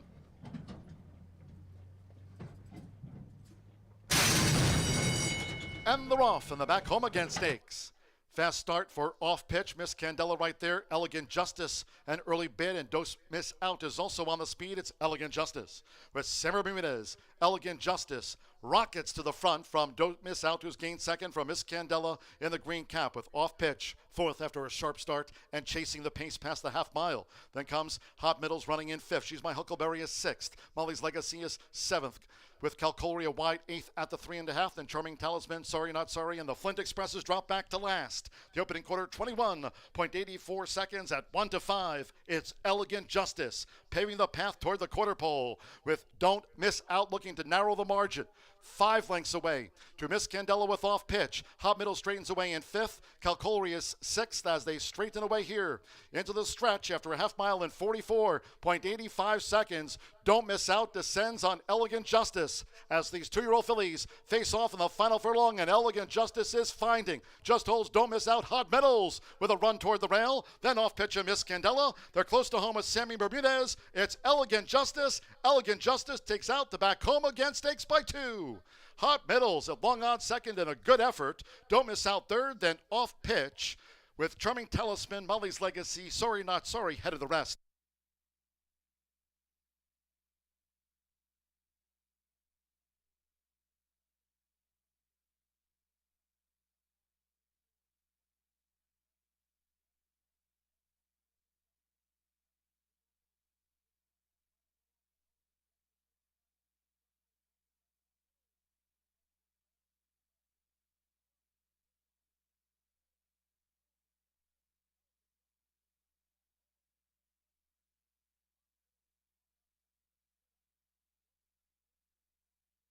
$111.74 after the back home again. 4, 1, 6, 9, 10, 4. Elegant Justice, 1 to 5 favorite. Home first over 66 to 1. 1 Hot Middles. Beaten by only a couple of lengths by the 1 to 5 favorite. At 11 to 1, Don't Miss Out, followed home. Off Pitch at 10 to 1 fourth, and 10 Charming Talisman 94 to 1 for the Pentafecta. 4, 1, 6, 9, 10 runs fifth. It's gone to Elegant Justice. Samuel Bermudez, Aaron M. West trains the Justice Farm Great Justice homebred, daughter of Hightail, Elegant Justice, at odds on.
The result of the back home again official.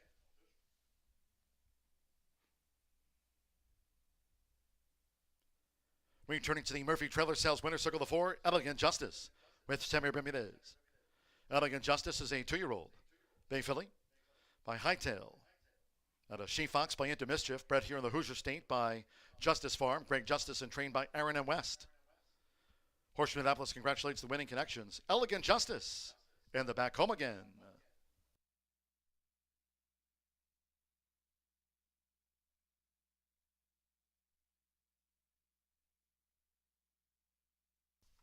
Winner's presentation and post-race stakes interview coming up from the Murphy Trailer Sales Winner's Circle here on Hoosier Day.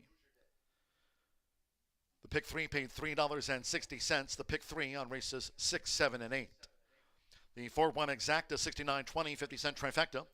4-1-6, $81.35. 14 and 4 double, $7.60. 10-cent superfecta paid $62.29. And with Charming Talisman back in 5th, the 10-cent grand high 5. 4, 1, 6, 9, 10 for a pentafecta pay of $2,400, $73.51. In the back home again stakes, the 2 was a non-runner. Favorite first, 11 ran, 111.74. Again in the winner's circle, along with Vice President and General Manager Racing Eric Hallstrom, Director Racing Secretary Chris Polson, and Assistant Racing Secretary Chris Kamak. Trophy presentations, the winning connections of Elegant Justice. She's the back home again champion.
Elegant Justice wins the back home again, and Sammy B is up again. Only has ridden this really nice filly. Walk us through the race, Sammy. First, I want to thank the Lord, the owner, the trainer, and the whole crew for wonderful job with this filly. And she's amazing, you know. She's fast, and I just sit on her and wait for when it's time to go. Well, congratulations on the win. Thank you. All right, Aaron. This horse is now 3 of 4, and the only time that we haven't won was a nice race there at Prairie Meadows. It was a second, so never worse than second. She just looks like she has such a great future. Tell us a little bit about the filly. She's very smart, big, strong filly. I mean, sky's the limit for her. Are you going to run her at the end here at the Champions Day? Yep. Well, we'll look forward to seeing her. Thanks for staying and talking to me. I had to threaten you with your life, but I appreciate it. Elegant Justice wins for Aaron West in the back home again. Thanks, guys.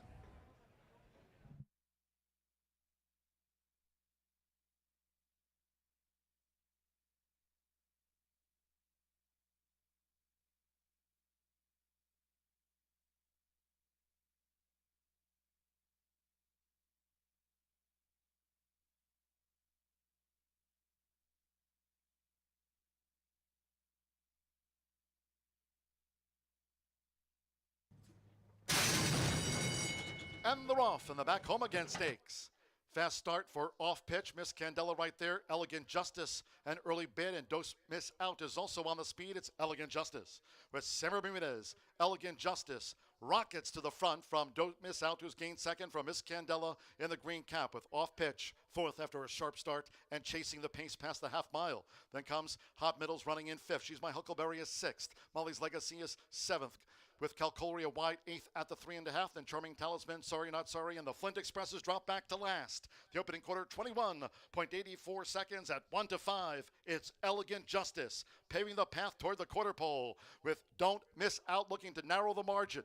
5 lengths away to Miss Candela with off pitch. Hot Middle straightens away in fifth. Calcoria is sixth as they straighten away here into the stretch after a half mile in 44.85 seconds. Don't Miss Out descends on Elegant Justice as these 2-year-old fillies face off in the final furlong, and Elegant Justice is finding. Just holds Don't Miss Out. Hot Middles with a run toward the rail. Then off pitch of Miss Candela. They're close to home with Sammy Bermudez. It's Elegant Justice. Elegant Justice takes out the back home again stakes by 2. Hot Middles at long odds second and a good effort. Don't Miss Out third, then off pitch with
I feel like Ren. He's like, tell me when to shut up. I'm like, well, shut up. We're going live.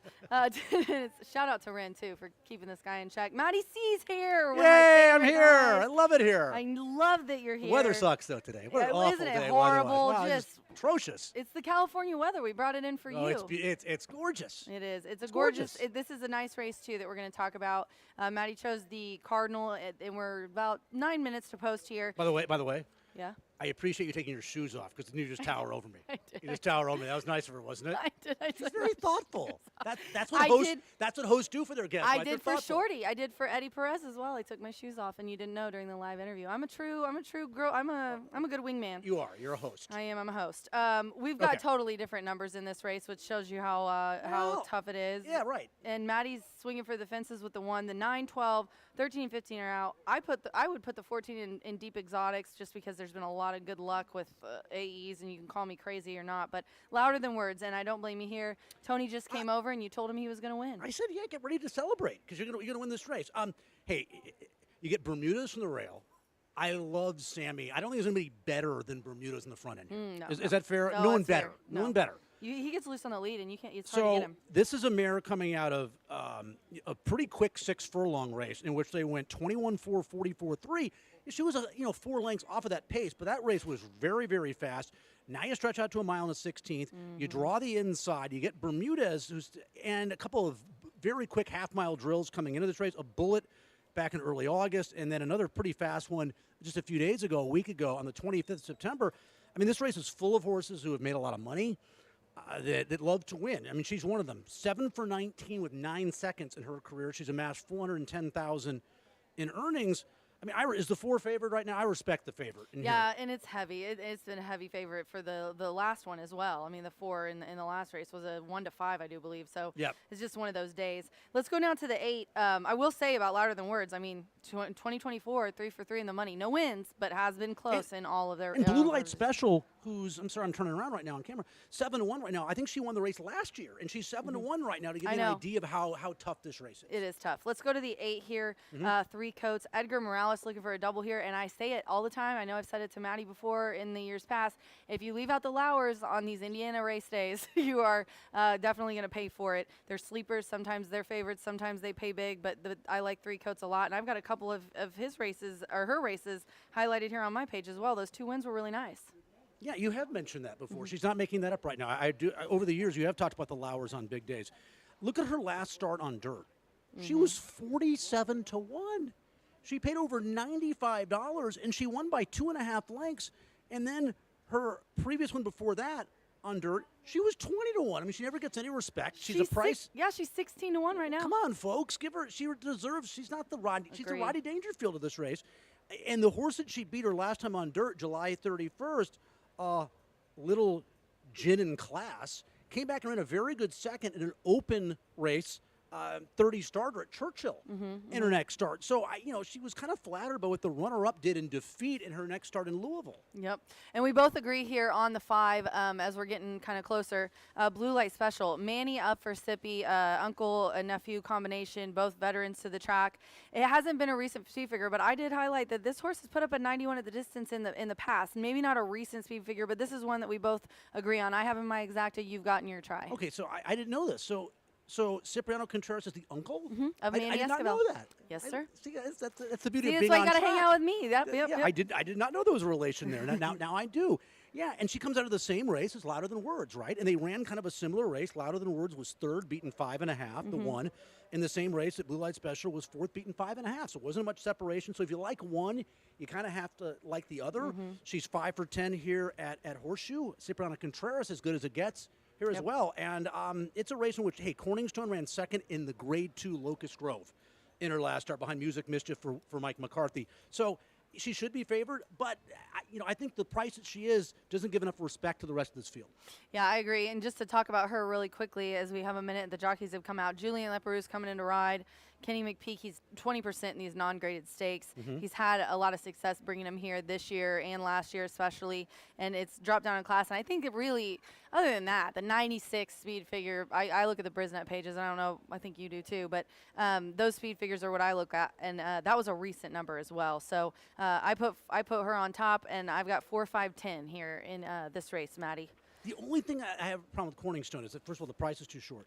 Obviously. She's lost 6 of her last 7. And the win, I don't think she beat that good of a field at Churchill in that race. She was a 6-5 favorite. Blue Light Special beat her for fun at Oaklawn. I know it was a while back, but she won this race last year. It was She in beat her April. she beat her on the yeah, it was a while back. It was on the 4th of April, and I think you could argue that Blue Light Special is not in the greatest of form right now.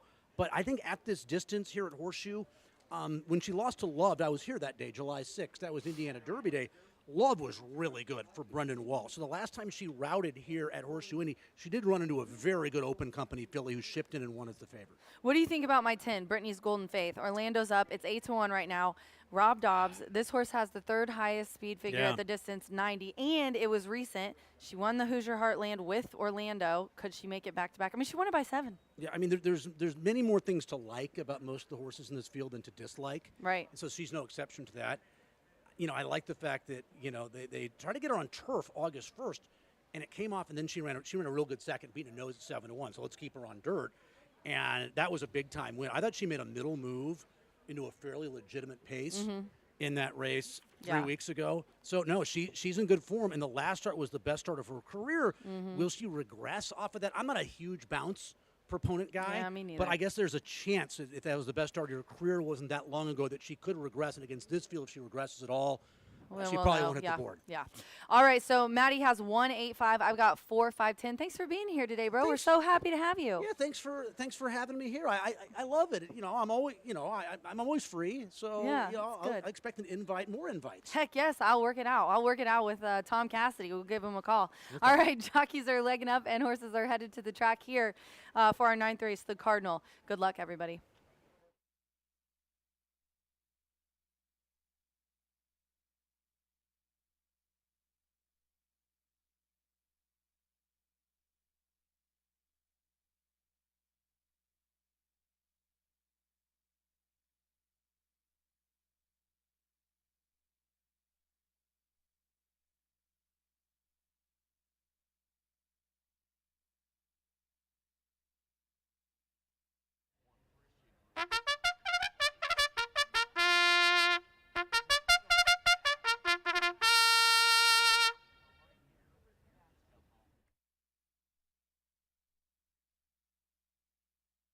Stepping onto the track now for the 9th race, the Cardinal.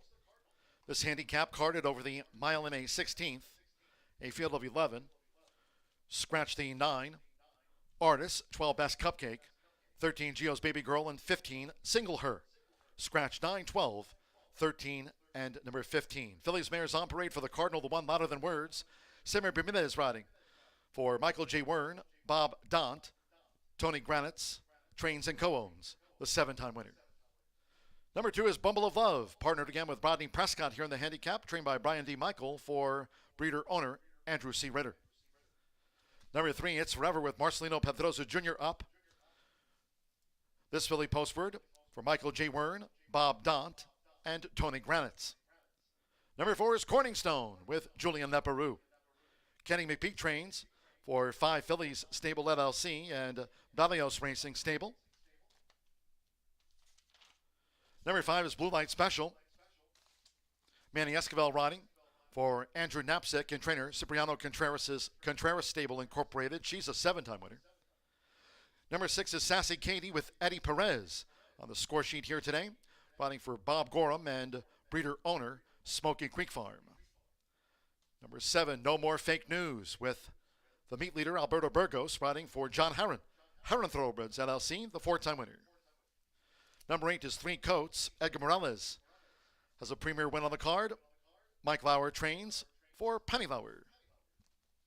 10 is Brittany's Golden Faith. Last out handicap winner here under the hands of Orlando Mejica for Rob Dobbs Jr. and breeder owner Scott Seldon's Milladar Seldon Revocable Trust. 11 Forever Pink. She's a 4-time winner. Joe Ramos riding for Joel de la Cruz Meja, breeder owner Liz Squires. And drawing in 14 under the palms with Colby Hernandez. Kenny McPee trains for Tilted Shamrock Stables, LLC. The field for the Cardinal. Exacta, Trifecta, Superfecta, Pentafecta, Double Pick 3. And it's due off in a short time from now.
The horses are approaching the starting gate.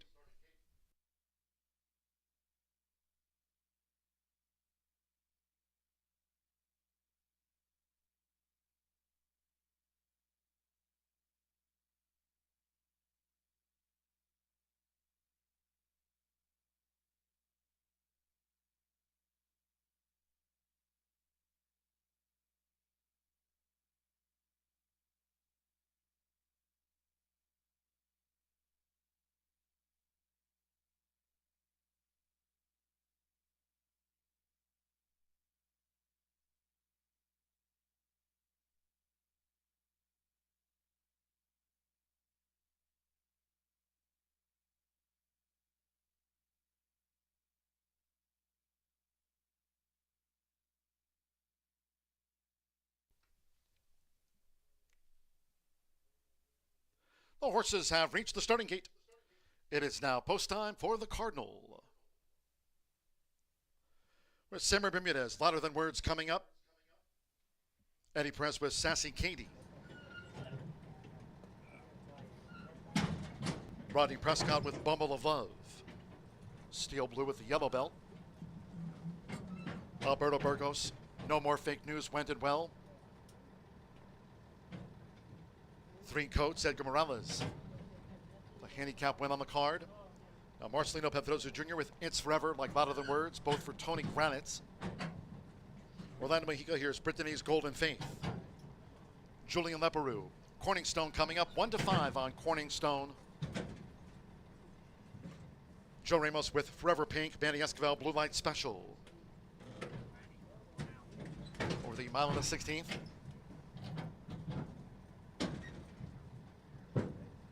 One more. Colby Hernandez with Under the Palms. Like Corningstone, both for Kenny McPeak. They're in the gate. They're off.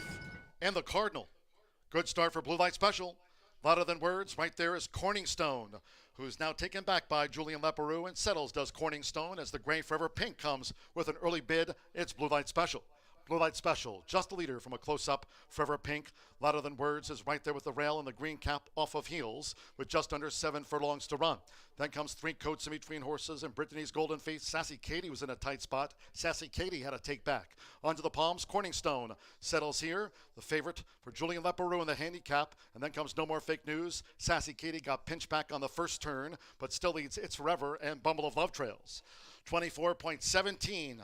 Lead seconds for the run to the half-mile pole. And with Manny Esquivel, Blue Light Special, shoulders the load from Forever Pink with Under the Palms. Starting to commence a bid for Colby Hernandez on the outside. Under the Palms is on the move. And then comes Louder Than Words with Brittany's Golden Faith. Now switched out. Here comes Corningstone. She's drawn to within 4 lengths off these leaders. No More Fake News. It's Forever. And then further back to Three Coats with Sassy Katie. And finally, Bumble of Love. Half mile, 48.51 seconds. Under the Palms. It's a bold stroke. Onto the Palms coming with a wide bid. Forever Pink is trying to match strides, and looming is Corningstone, and here she comes. Corningstone draws a beat on these leaders. Louder Than Words, after leading Blue Light Special, is dropped back as they straighten away. 3/4, 1 minute 12.67 seconds. Here's Corningstone with Under the Palms, a final furlong clash in the Cardinal. With toward the inside, Forever Pink, who's battling them all the way down toward the final 16th. It is a game. Forever Pink, Under the Palms just leads, with Corningstone who's now a one-pace third. It's Under the Palms, narrowly Under the Palms. And a driving finish takes out the Cardinal. From a game, Forever Pink, Corningstone was third, Louder Than Words fourth, and Three Coats was after that.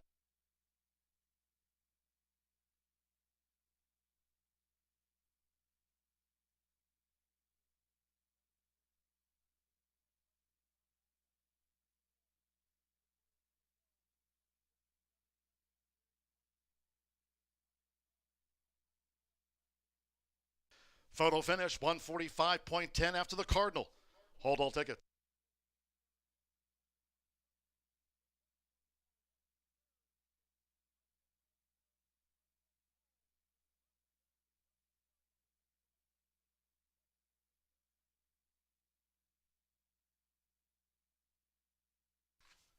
We're standing by for judges' confirmation after the Cardinal, where it was 21-1 on 14 Under the Palms.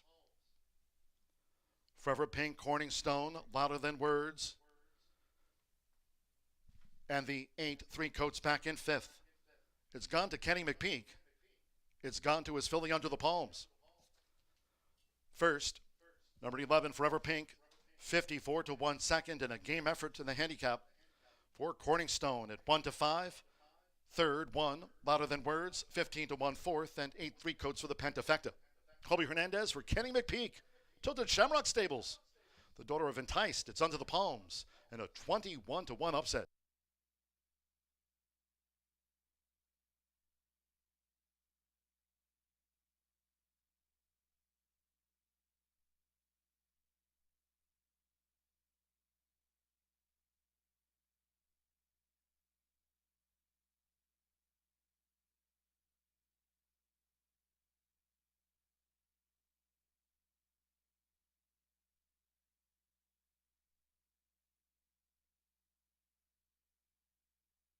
Returning to the Murphy Trailer Sales Winner's Circle, number 14, Onto the Palms with Colby Hernandez. Onto the Palms is a 3-year-old bay filly by Enticed. Out of Desert Recon by Outflanker. Bred here in the Hoosier State by Justice Farm, Greg Justice, another winner on the card. Kenny McPeak trains for Daniel McGreevy's Tilted Shamrock Stables, LLC. She was 21 to 1. Onto the Palms takes out the Cardinal.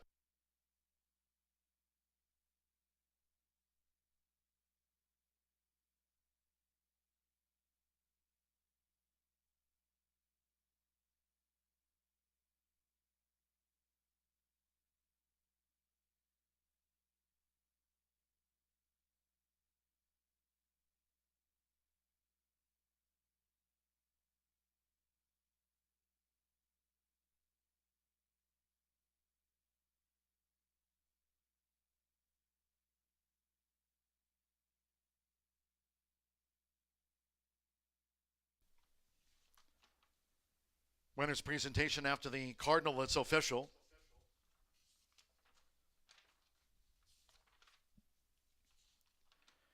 And again, part of the winner's presentation, Vice President and General Manager of Racing, Eric Hallstrom, Director of Racing, Racing Secretary, Chris Polson. Horseshoe Indianapolis congratulating the winning connections of Onto the Palms. Colby Hernandez for Kenny McPeak and Tilted Shamrock Stables. Results in on the Cardinal. Pentafecta carryover of $6,598. That Grand High 5 will carry over to the 2 Much Coffee. 1411 Exacta, $1,084.40. 50-cent trifecta, $865.35. The 50-cent pick 3 on races 7, 8, and 9. We have a dozen carded. 53.75 seconds. That Pentafecta carryover onto the 10th of a dozen. The 414 double paid $68.60, and the 10-cent superfecta returned $1,487.04 with Louder Than Words 4th. 3 coats ran 5th for the Cardinal result. 21 minutes away from race 10, the 2 Much Coffee. Scratch the 12 King Ice. A couple of jockey changes. 5 Runaway Rojo. Ricardo Santana Jr. rides the 5. Runaway Rojo, 13 Ice Express, the jockey there. Marcelino Pedroza Jr. on 13 Ice Express. Exacta, trifecta, superfecta. We'll have that carryover. $6,598 for a pentafecta carryover on the 2 Much Coffee. Double pick 3. Post time at 6:52. Back down to the Murphy Trailer Sales Winner's Circle, where Colby Hernandez is alongside Racing Rachel.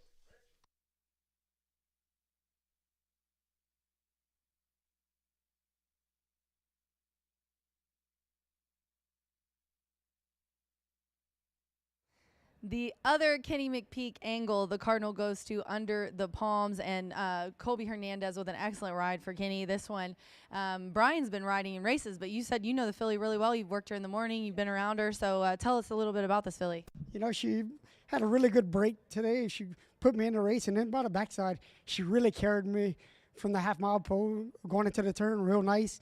And then around the turn, she carried me good and finished up very well. You guys went around on the outside, right? Yes, yes, yes. And really, honestly, you guys were really neck and neck. I'm sure he's glad to go 1-2 in this race, and she just really looks talented. Yeah, she is. She carried me nice and finished up well. Well, congratulations, Colby, on the win. Came in 1 for 1. Yeah, thank you. All right, guys, we got another one coming up, so stick around.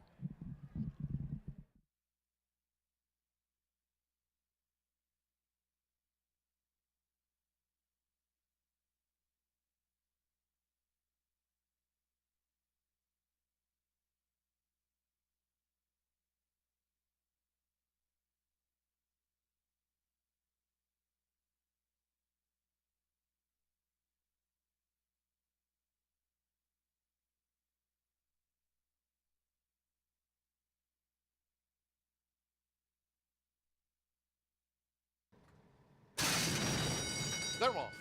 And the Cardinal. Good start for Blue Light Special. Louder than words. Right there is Corningstone, who's now taken back by Julian Leperoux, and settles does Corningstone as the Gray Forever Pink comes with an early bid. It's Blue Light Special. Blue Light Special, just a leader from a close-up. Forever Pink, louder than words, is right there with the rail and the green cap off of heels with just under 7 furlongs to run. Then comes Three Coats in Between Horses and Brittany's Golden Face. Sassy Katie was in a tight spot. Sassy Katie had to take back. Onto the palms, Corningstone settles here. The favorite for Julian Leperoux in the handicap. And then comes No More Fake News. Sassy Katie got pinched back on the first turn, but still leads It's Forever and Bumble of Love Trails. 24.17.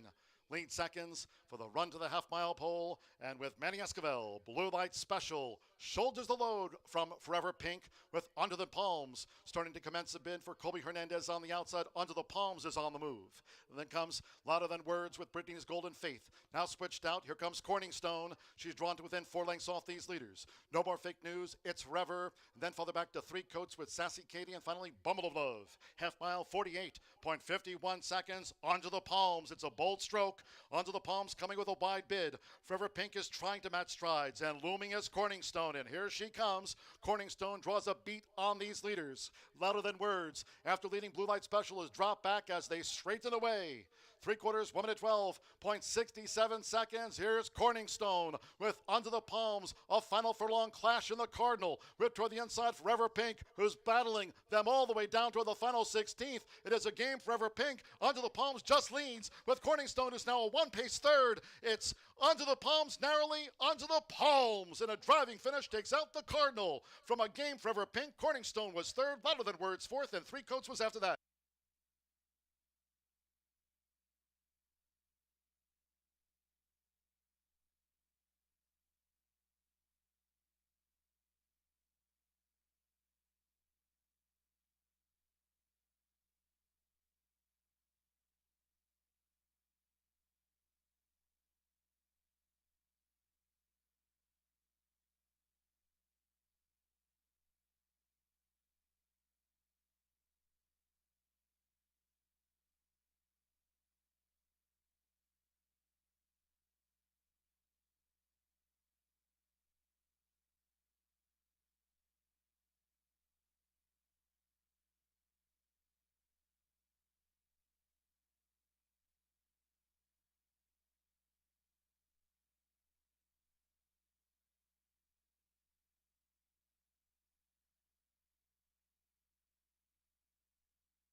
10 minutes to race 10 here at Horseshoe Indianapolis. This is the 26th running of the Too Much Coffee. This is $150,000 added, a mile and a 16th.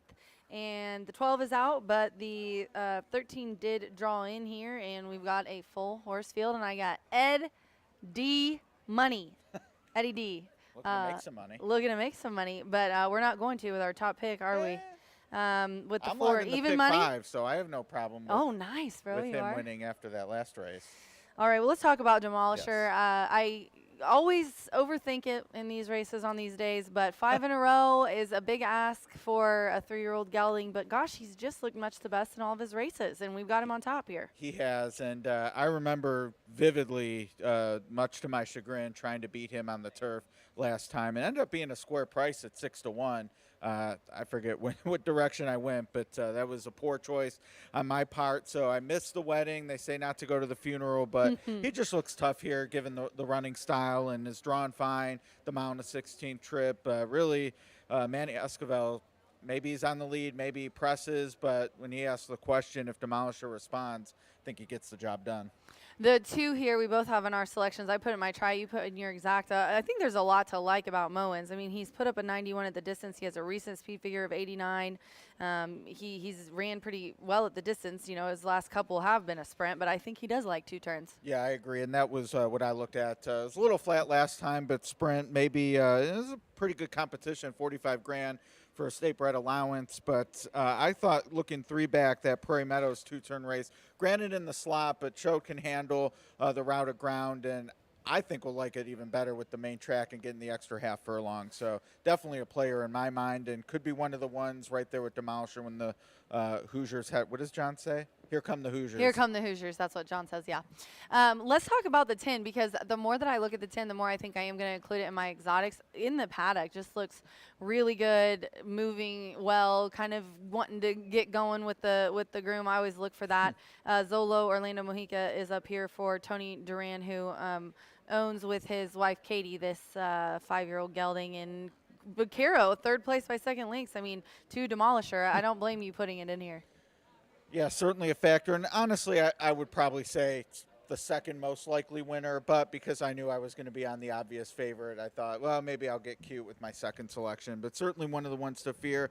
3-1. My concern, Rachel, at 3-1 especially is, and it was on turf, so maybe things change here on the main track. Yeah. But I'm expecting a very similar trip, and he didn't come close to getting to Demolisher. And again, obviously on the turf, and if you're a believer, you're getting a better price, but it's not like it's a great price. I'm not going to be hurt if he pays $8. If we're talking about 12 or 15, maybe.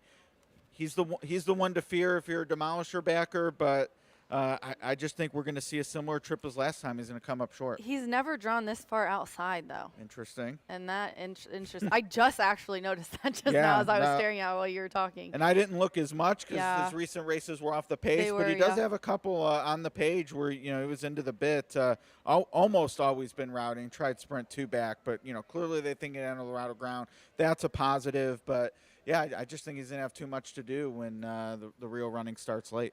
All right, the only one we haven't talked about that I have up is Runaway Rojo, and right now it looks like it's on the board at 9-2. Ricardo Santana up here for Dallas Stewart, coming off of a couple wins. It is a step up, though. We're in one of our little, you know, opening day Eclipse handicaps, but, you know, going up to 150 in this group is a big ask, but I thought could maybe get a cut of it. Yeah, and Tyler Gaffleone, he did No, not Ricardo. make, oh, well, Ricardo's no Still, slouch Ricardo either. knows exactly what he's doing. He rides really well here. He hasn't a lot this year, but he definitely does well. No, and this is a deep colony, so it's not like, oh, the guy from Churchill's here, watch out.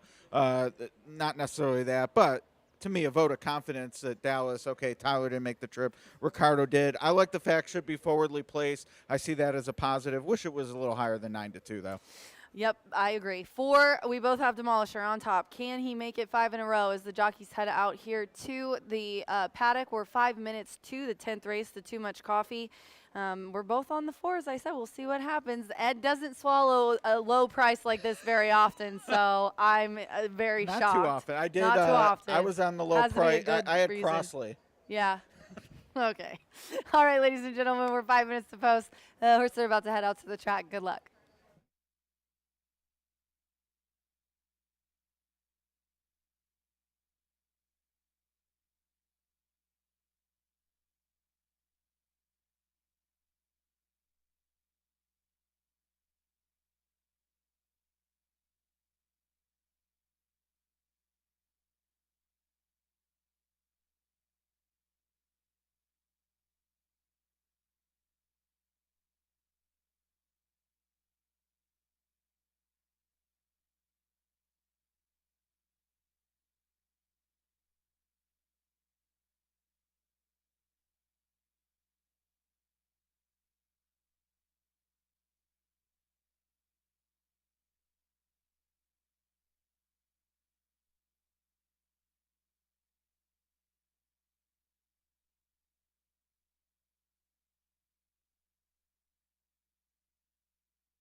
The horses stepping onto the track now for the 10th race. It's the 2 Much Coffee. Over the mile and a 16th, Aviato 12, scratch 12 King Ice. There's one scratch, 12 King Ice withdrawn. A couple of rider changes, 5 Runaway Rojo to Ricardo Santana Jr. On 5 Runaway Rojo, 13 Ice Express, the jockey Marcelino Pedroza Jr. Here they are for the 2 Much Coffee, 1 Hobnobbin General. Rodney Prescott riding for Michael Weaver. Trains for Tammy and James Eads and Diana Weaver. 2 is Mowens with Sammy Bermudez riding for Mike Lauer. Postward for Penny Lauer, green with a white diamond belt and a white cap. Similar attire for Black, White, and Gold is drawn 3 with Edgar Morales. Postward for Mike and Penny Lauer, breeders and owners. Here's for Demolisher. Partnered again with Manny Esquivel. Cipriano Contreras trains the son of Dominus for breeder owner Kenneth Ayers. Number 5, Runaway Rojo with Ricardo Santana Jr. Trained by Dallas Stewart for West Point Thoroughbreds and James Nichols, the ownership of the 5-time winner. 6, Berloni, last out winner. Fernando de la Cruz back on board for Jay Oringer, Steve Hornstock, Baytree Stables LLC, Al Bianchi Racing, trained by Ray Paquette III. 7 is Painter's Canvas with Joseph Belmer. Mike Lauer trains again in the silks of Penny Lauer. 8, CJ Storm, postword here in the handicap with Evan Roman for John Harron, owned by Janet Watt, Charles Watt, and Harron Thoroughbreds. 9, Highest Memories with Santos Sanjor, trained by Tim Eggleston, and the 5-time winner is owned by breeder Randy Burkett. Number 10 is Zolo with Orlando Mejica. Going to the post for Catherine and Tony Duran's Rancho Monarca LLC. Number 11 is One Big Dude with Eddie Perez. Randy Klopp trains for Dennis Reese's Reese Ranch. Bred and owned the son of Tonelist, and drawing in 13 Ice Express with Marcelino Pedroza Jr., a 3-time leading jockey here. On board for Gennaro Garcia, who trains for Hillerich Racing LLC and LTB Incorporated of Bernie Flint. The field for the 2 Much Coffee, Exacta, Trifecta, Superfecta, Double Pick 3. There's a carryover, the 10-cent Grand High 5. Pentafecta carryover here on the handicap of $6,598. That's the Pentafecta carryover. And post time.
The horses are approaching the starting gate.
The horses have reached the starting gate.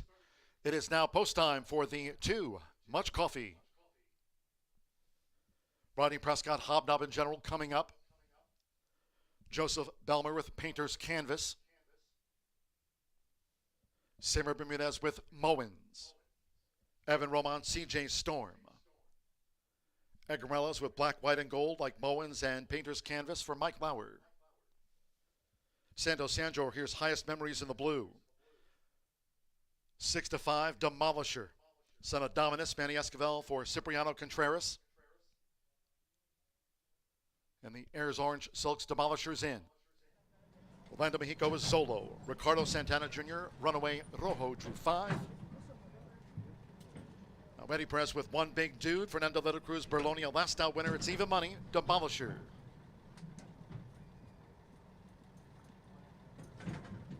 For the mile and a 16th. One more. Marcelino Pedroza Jr. with Ice Express to make up the dozen. We've had a fast track here nearing sunset. They're in the gate. And they're off in the Too Much Coffee. Runaway Rojo broke sharp. Dominus toward the inside. The son of Dominus, Demolisher, quick to engage Runaway Rojo as they make their way into the first turn.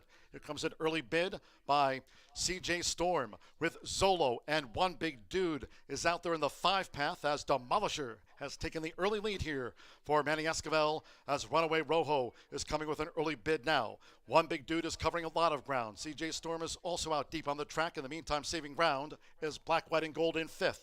Ice Express on the extreme outside in 6th as Demolisher leads them up the back. Berloni between horses, then comes Zolo. Painter's Canvas has the purple blinkers, but those Mike Lauer 3. Outside, Painter's Canvas comes Highest Memories. Hobnob in General is running in 11th. Bowens is last of a dozen. Quarter 23.59 seconds. So the unbeaten favorite, Demolisher, takes a 2-length lead to a half mile from home. Clock 47.20 seconds. Right there is Black, White, and Gold with a rail bid. Berloni between horses. Ice Express has raced wide at both turns as Demolisher opens up a 3-length advantage to 3 furlongs from home. Berloni's under pressure. CJ Storm, Zolo's hard ridden. Ice Express has dropped back after a wide run with Hobnob in General. Highest Memories back there along with Painter's Canvas and finally Mowens. It's Demolisher after 3 quarters in 1 minute 11.86 seconds, and Demolisher coming down to the final furlong with toward the inside is Black, White, and Gold, who's trying to make a race of it here with Demolisher, who continues to hold this advantage with 5 in a row brewing in the Too Much Coffee for Demolisher, who's racing away from Black, White, and Gold and Zolo, then Hobnob in General 4th. Demolisher's 5 for 5 and conquers in the Too Much Coffee from Black, White, and Gold. Zolo finished 3rd. Hobnob in General was 4th. Highest Memories from Painter's Canvas next across.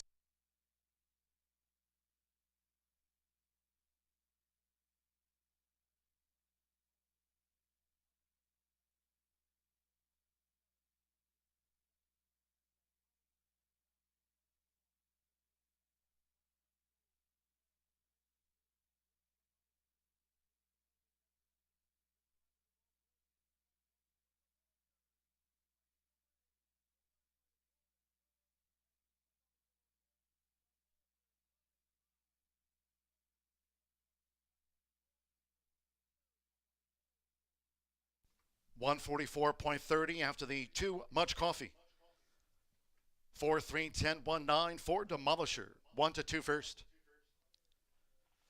3 Black, White, and Gold at 84-1 was second to the 1-2 favorite in the handicap. 10 Zolo at 5-1 third. 1 Hobnob General 44-1 fourth. At 9 Highest Memories gets into the Pentafecta. There's Painter's Canvas and the Purple Blinkers next across in the Too Much Coffee. Mowens was in a photo with Runaway Rojo. CJ Storm was next. There's Berloni in the blue.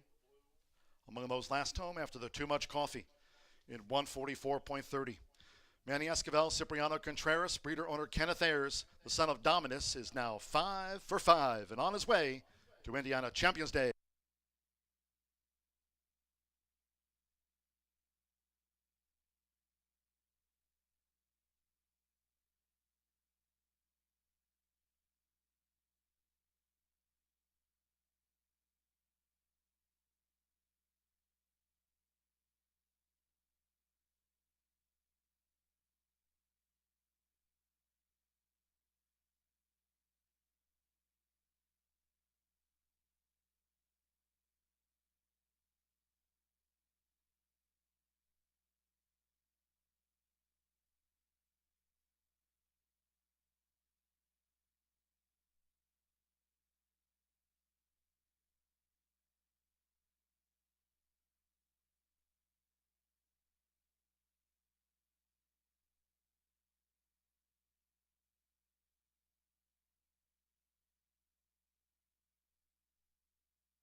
Result of the Too Much Coffee official.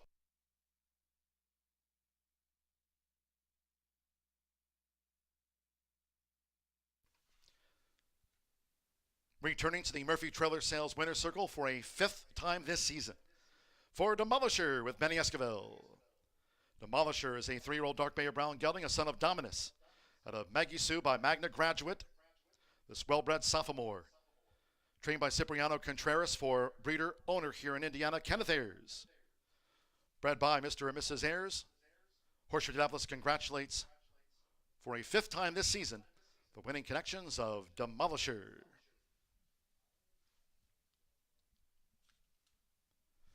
Results in 4-3 exacta. With the Pentafecta returning $5,948.91. Highest Memories was back in 5th for the Grand High 5. That exacta 164.20. 50-cent trifecta, $251 and change. 14-4 double, 104.40. 10-cent superfecta, $401.24. Hobnob in General ran 4th in the handicap, and that pick 3 pays off $41.70. Covered races 8, 9, and 10. Winner's presentation after the Too Much Coffee. Again, Vice President and General Manager Racing at Horseshoe Indianapolis, Eric Hallstrom, joined by Director of Racing and Racing Secretary. To the left there is Chris Polson, making the presentation to the winning connections of Demolisher. Congratulations to winning breeder and owner, Mr. and Mrs. Ayers.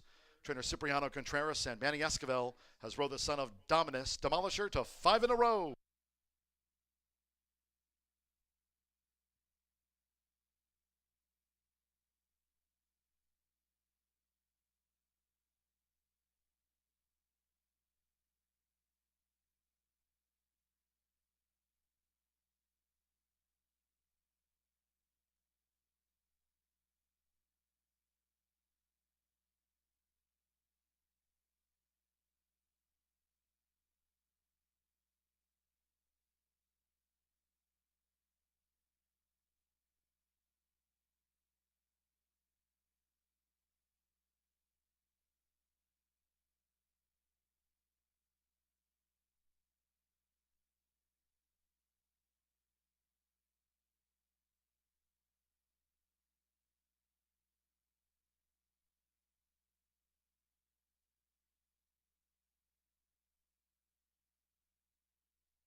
Normally, I ask the jockey first so they can go get ready, but I'm so excited because Cipriano Contreras, his wife, thank you, Dominguez. Shout out to her. Talked him into staying and talked to me really quickly. Sippy, this is just such an impressive horse, obviously, but we know that from the races that he's ran this year, 5 in a row. But tell us what he's like in the barn or what kind of horse he is. So we had him last year, and he was always trained good, but it don't seem like he can take the training last year. And, you know, I suggested Mr. Kennedy to kind of hold out to this year, let him grow up. And we always like him. We always thought he was going to be a nice little horse. And I was standing with Manny in Arkansas, and Mr. Kennedy called me and said, "I'm going to send you the horse back." And Manny and I started laughing. I said, "He's going to win all the stakes in Indiana." And he's like, "What?" I said, "I'm telling you, he's going to win all the stakes. He's a nice horse." We always know he had it. We just had to wait for a while to get it done, you know, for him to grow into it, yeah. And I'm not asking another question. Just tell us about the owners. They're so excited about the win. They're such wonderful people. They've been in the game for 40 years or something, and for them to accomplish this, you know, on their age, it's very nice. And it's nice for me, you know, accomplish something like this. It don't happen every year. It don't happen very often, you know, a guy like me. But I'm happy, and everybody else. You're a great guy and a great trainer, Sippy. Congratulations. Thank you, man. All right, Manny, let's talk to you. I just can't believe I got to interview Sippy. How excited am I? And now Manny's going to stay and talk to me. Tell me about your ride. I kind of had to watch the chicklets, but everybody was going way wide in the first turn. Did you go straight for the lead and hold on to it? Yeah, I mean, he broke really sharp, you know. My shot wasn't really going to the lead, but I had some outside speed. I wanted to force them to go. If they really wanted the lead, you know, make them go. If not, they're going to follow me the whole way around, you know. And that's the way it worked out in the end. Well, you guys look good together today. Congratulations. Thank you. All right, guys, too much coffee. We got another one. We got 2-year-old stakes, so stick around.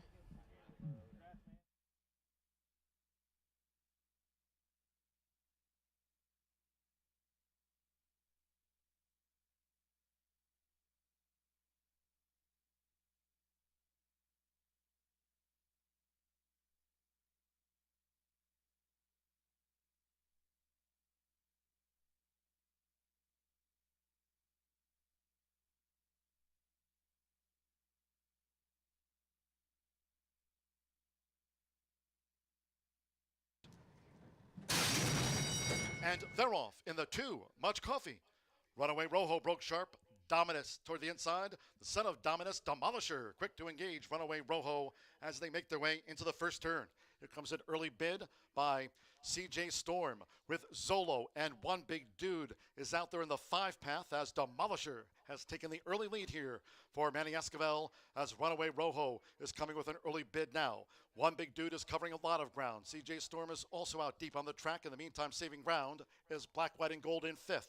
Ice Express on the extreme outside in 6th as Demolisher leads them up the back. Berloni between horses, then comes Zolo. Painter's Canvas has the purple blinkers. But those Mike Lauer 3. Outside, Painter's Canvas comes Highest Memories. Hobnob in General is running in 11th. Bowens is last of a dozen. Quarter 23.59 seconds. So the unbeaten favorite, Demolisher, takes a 2-length lead to a half mile from home. Clock 47.20 seconds. Right there is Black, White, and Gold with a rail bid. Berloni between horses. Ice Express has raced wide at both turns as Demolisher opens up a 3-length advantage to 3 furlongs from home. Berloni's under pressure. CJ Storm, Zolo's hard ridden. Ice Express has dropped back after a wide run with Hobnob in General. Highest Memories back there along with Painter's Canvas and finally Mowens. It's Demolisher after 3 quarters in 1 minute 11.86 seconds, and Demolisher coming down to the final furlong with toward the inside is Black, White, and Gold, who's trying to make a race of it here with Demolisher, who continues to hold this advantage with 5 in a row brewing in the Too Much Coffee for Demolisher, who's racing away from Black, White, and Gold and Zolo, then Hobnob in General 4th. Demolisher's 5 for 5 and conquers in the Too Much Coffee from Black, White, and Gold. Zolo finished 3rd. Hobnob in General was 4th. Highest Memories from Painter's Canvas.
10 minutes to the 11th race here at Horseshoe Indianapolis, and it's the 24th running of the Circle City $100,000 added Indiana bred 2-year-old stakes. The fireworks commence 6 furlongs. This is really a classy group, so I don't foresee anything too crazy happening, but it is always a shakeup when you have 2-year-olds. They are uncontested sometimes. All of these have had some nice races under their belt, so the 6 and 7 are out of here, 9 betting interest, and I went to the rail. It's 3 to 5 right now. Large Pour, a 2-year-old gelding by Vino Rosso. As you know, that sire did like to go long. However, the Dam by Flatter was a sprinter, and we're going 6 furlongs. Who knows, maybe later in his career, Large Pour might run 2 turns, but today I think 6 furlongs fits him really well. For Tony Granitz, one of the classiest guys here on the backside, coming off of a romp first time with winners after a maiden-breaking romp by 5.5. And then 17 lengths in that allowance, just really did well. And honestly, he's gotten into a teeny tiny bit of trouble in both the starts of his races, but he just knows what to do. He gets clear and keeps on going. So I'm going to put that one on top here. And then just to the inside of Large Pour, Special Creed, the 2, 17 to 1 on the tote board. I'd like to see Joe Ramos get here in the winner's circle after being off for most of the year. Fernando, he's looking for a riding double, and it would be Joe's first one on the card.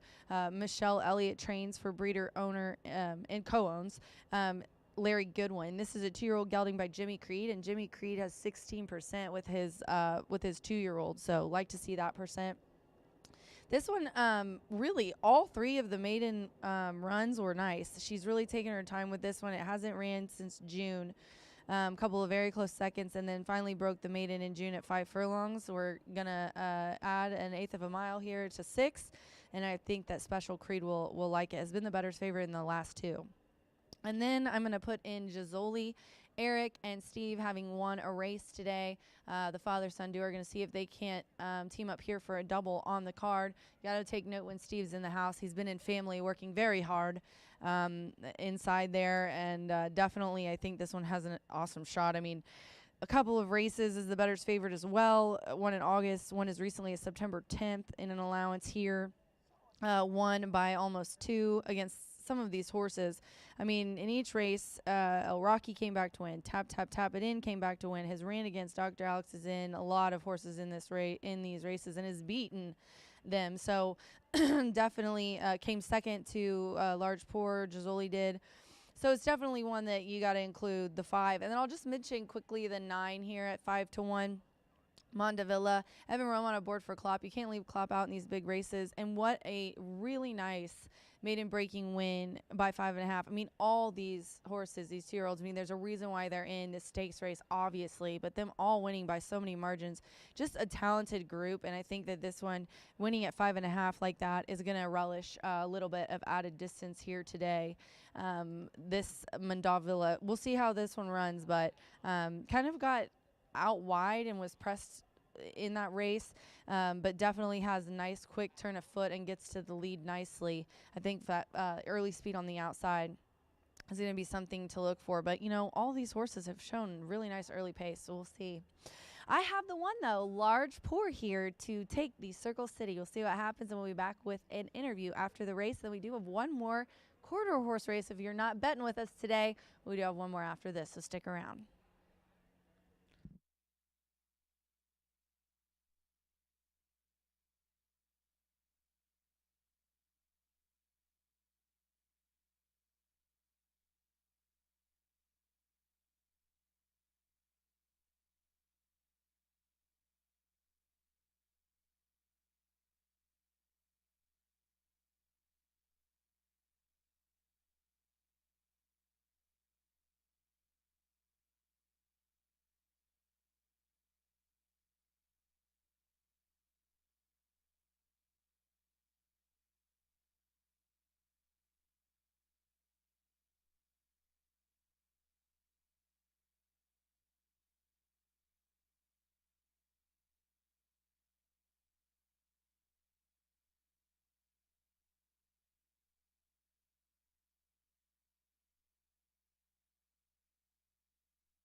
Gary the Bugler bringing the horses onto the track for race 11. It's the Circle City.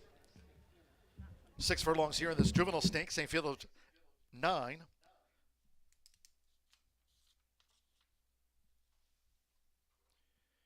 Scratch the 6 Gimel and 7 Goldwyn. Ran earlier on the card. Scratch the 6 and the 7.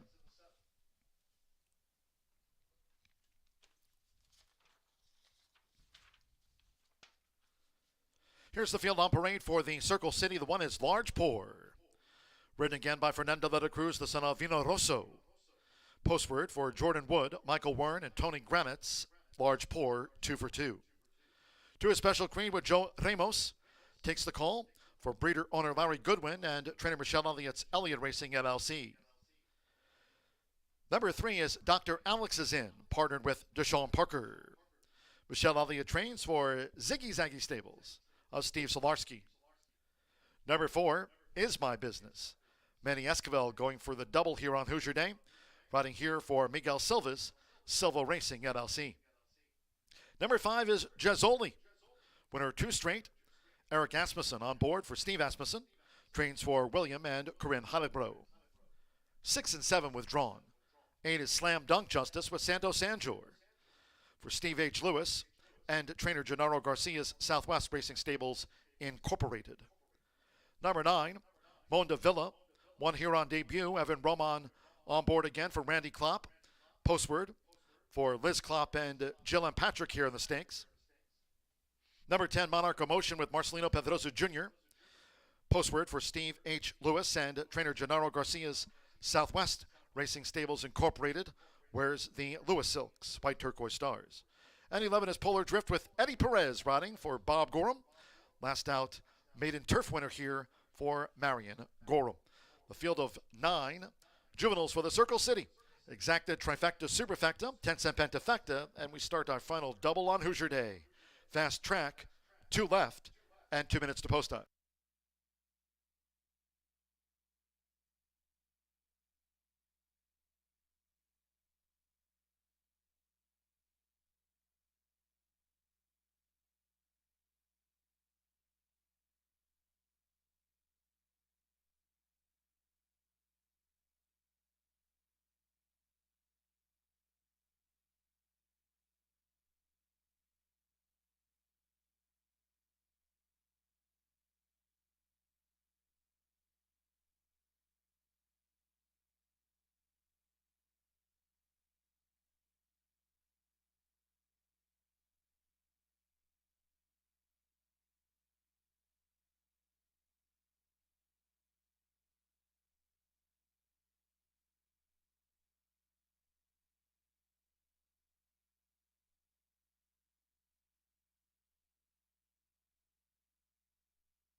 Less than 1 minute to post time. Less than 1 minute.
The horses are approaching the starting gate.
The horses have reached the starting gate. It is now post time for the Circle City.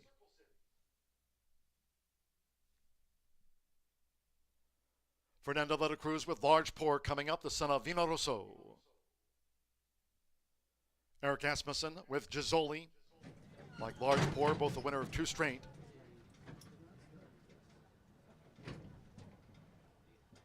Joe Ramos, Special Queen coming up. Santo Sanjor with Slam Dunk Justice.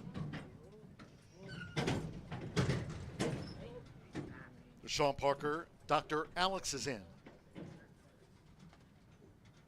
Evan Roman with Mondavilla.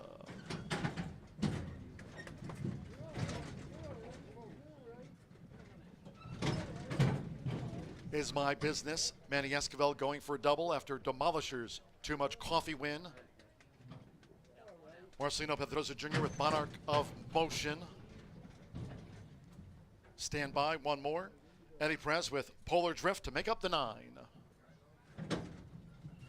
They're in the gate.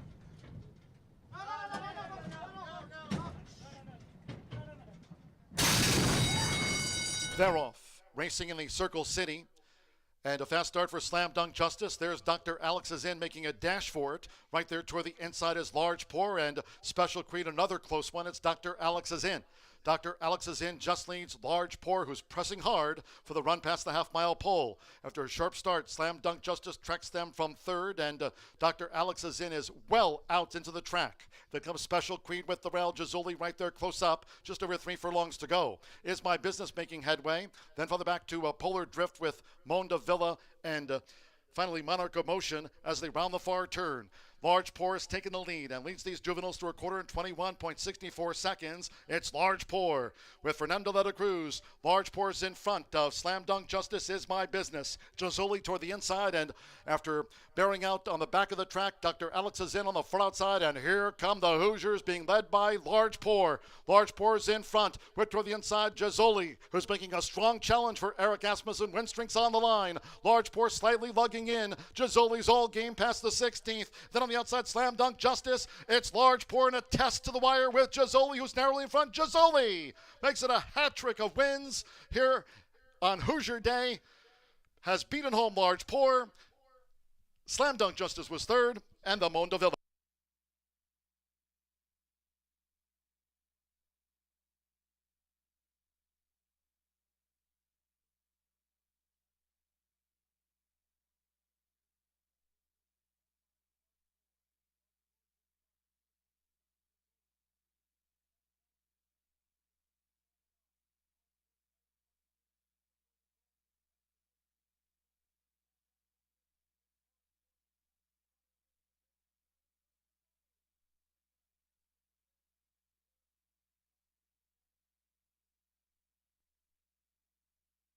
One 12.54 after the Circle City.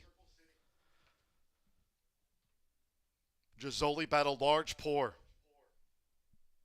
It'll go to Gisoli, Eric Asmussen, for his Hall of Fame father. We had a juvenile win 3 in a row. It was Gisoli on Hoosier Day.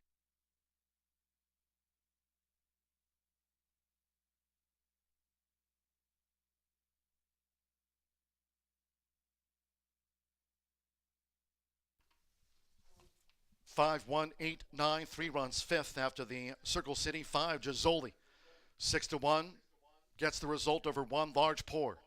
1-5, the runner-up number 8. Slam Dunk Justice at 62-1 was third. 9 Monda Villa 7-1 fourth. And after bearing out on the back of the track, 3 Dr. Alex is in at 33-1, sneaks into the Pentafecta. Eric Asmussen on a Hoosier day here wins a couple for Steve Asmussen. Here for William and Corinne Hollybro. Gizzoli clock 112.54. Hold on until official.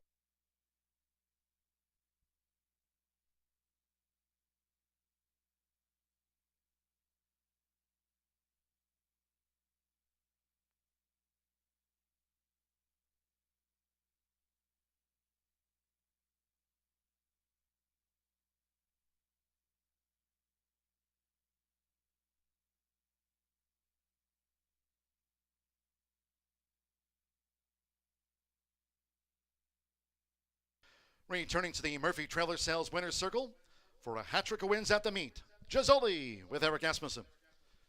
Number 5, Gizzoli. 2-year-old dark mare brown coat by Mitoli. Out of the Harlan's Holiday Mare, Kisses from Kate, bred here in the Hoosier State by Dr. Deanne and Greg Bear. Steve Asmussen here. The Hall of Famer trains for William and Corinne Hollybro, longtime owners for the Hall of Famer. Horseshoe Indianapolis congratulates the winning connections of Gizzoli, a 6-1 winner of the Circle City. 5-1 exacta paid $26.80, 50-cent trifecta, $61.45. 4-5 double, $22.40. Pick 4, $298.35. The superfecta, $32.30. Pick 3, $225.95. Late Fire 5, $813.30. The pentafecta, $161.35. Dr. Alex is in, ran 5th in the Circle City. Once again in the Murphy Trailer Sales Winner's Circle, joining Vice President and General Manager Racing Eric Hallstrom and Director Racing and Racing Secretary Chris Polson. Horseshoe Indianapolis congratulates the winning connections. Gizzoli makes it a pure hat trick of wins on Hoosier Day in the Circle City. Congratulations to winning jockey Eric Asmussen, Steve Asmussen, and owners William and Corinne Hollybro. Gizzoli takes out the Circle City.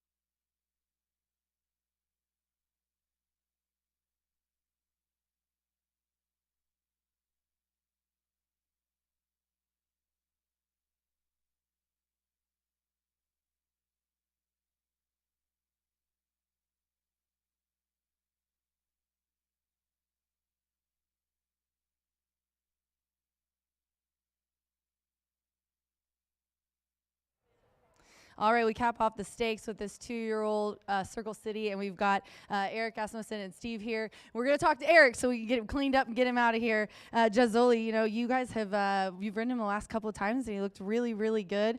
2-year-old colt. You both look very classy out there. It was a really nice ride. Walk us through the race, Eric. No, thank you so much. He got away pretty smooth today. There's a lot of speed in the race, and I saw him go, and they kind of tackled the one who was obviously the horse to beat, but he had the ability to do it, and I was just lucky enough to hang on. All right, well, thanks for coming out, and congratulations. No, thank you so much. Thank you. All right, Steve, tell us a little bit about this colt. I mean, he hasn't done anything wrong. He's never been worse than second. You brought him here, and he's raced here the whole time. He's doing really well. Oh, he's a lovely Indiana bred. You know, very, very proud to have him for the Heidelbros. Eric's gotten along with him extremely well. Hector's done a great job with him up here. And I think the horse has got a really nice future. It was great to see him settle a bit, and hopefully he can go on longer and take advantage of a lot of the Indiana bred money. Definitely going to be a lot of Indiana bred money at the end of the month, so are we looking to that? Oh, absolutely. We're you clear a fence, we try to jump a higher one. So just very happy today, but eyes move forward.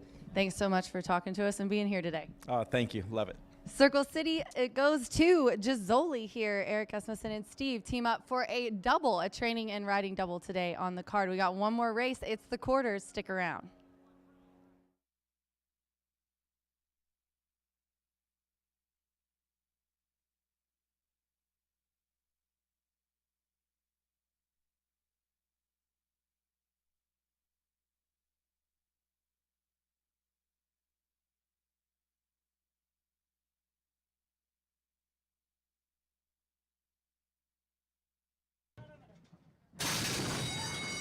They're off, racing in the Circle City. And a fast start for Slam Dunk Justice. There's Dr. Alex is in, making a dash for it. Right there toward the inside is Large Pour, and Special Creed, another close one. It's Dr. Alex is in. Dr. Alex is in, just leads Large Pour, who's pressing hard for the run past the half-mile pole. After a sharp start, Slam Dunk Justice tracks them from third, and Dr. Alex is in is well out into the track. Then comes Special Creed with the rail. Jazuli right there close up, just over 3 furlongs to go. Is My Business making headway. Then further back to Polar Drift with Monda Villa and finally Monarch of Motion as they round the far turn.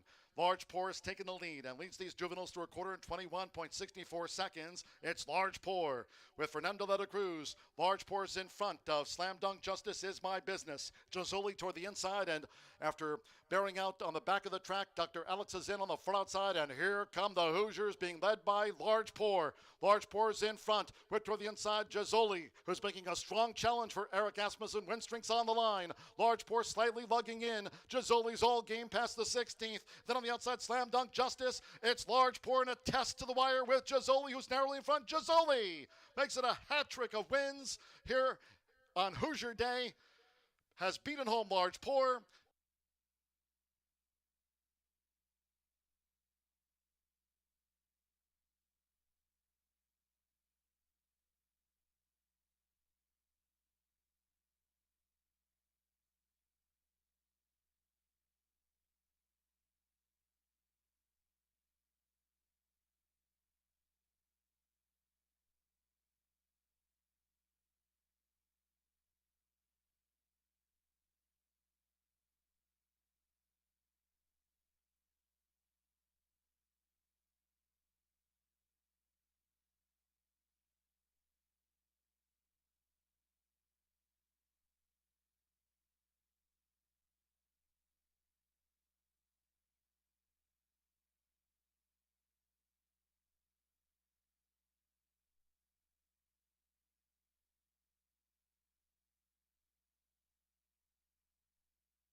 Please note here in the 12th and final number 5, Valiant Beecher, no flipping halter.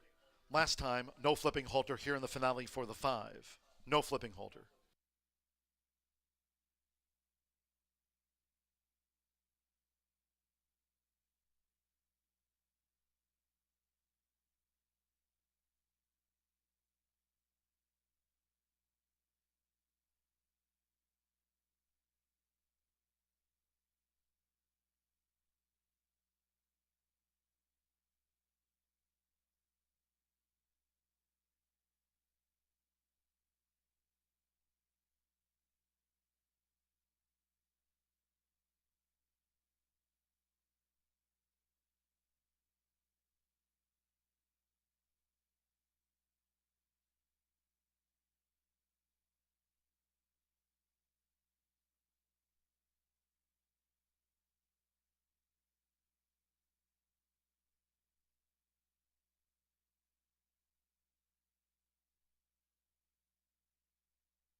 Well, we've reached the final race on this glorious Hoosier Day at Horseshoe Indianapolis. Even off the turf, boy, what an extraordinary group of horses, some exciting finishes, and some horses that we're going to see plenty more of in the future.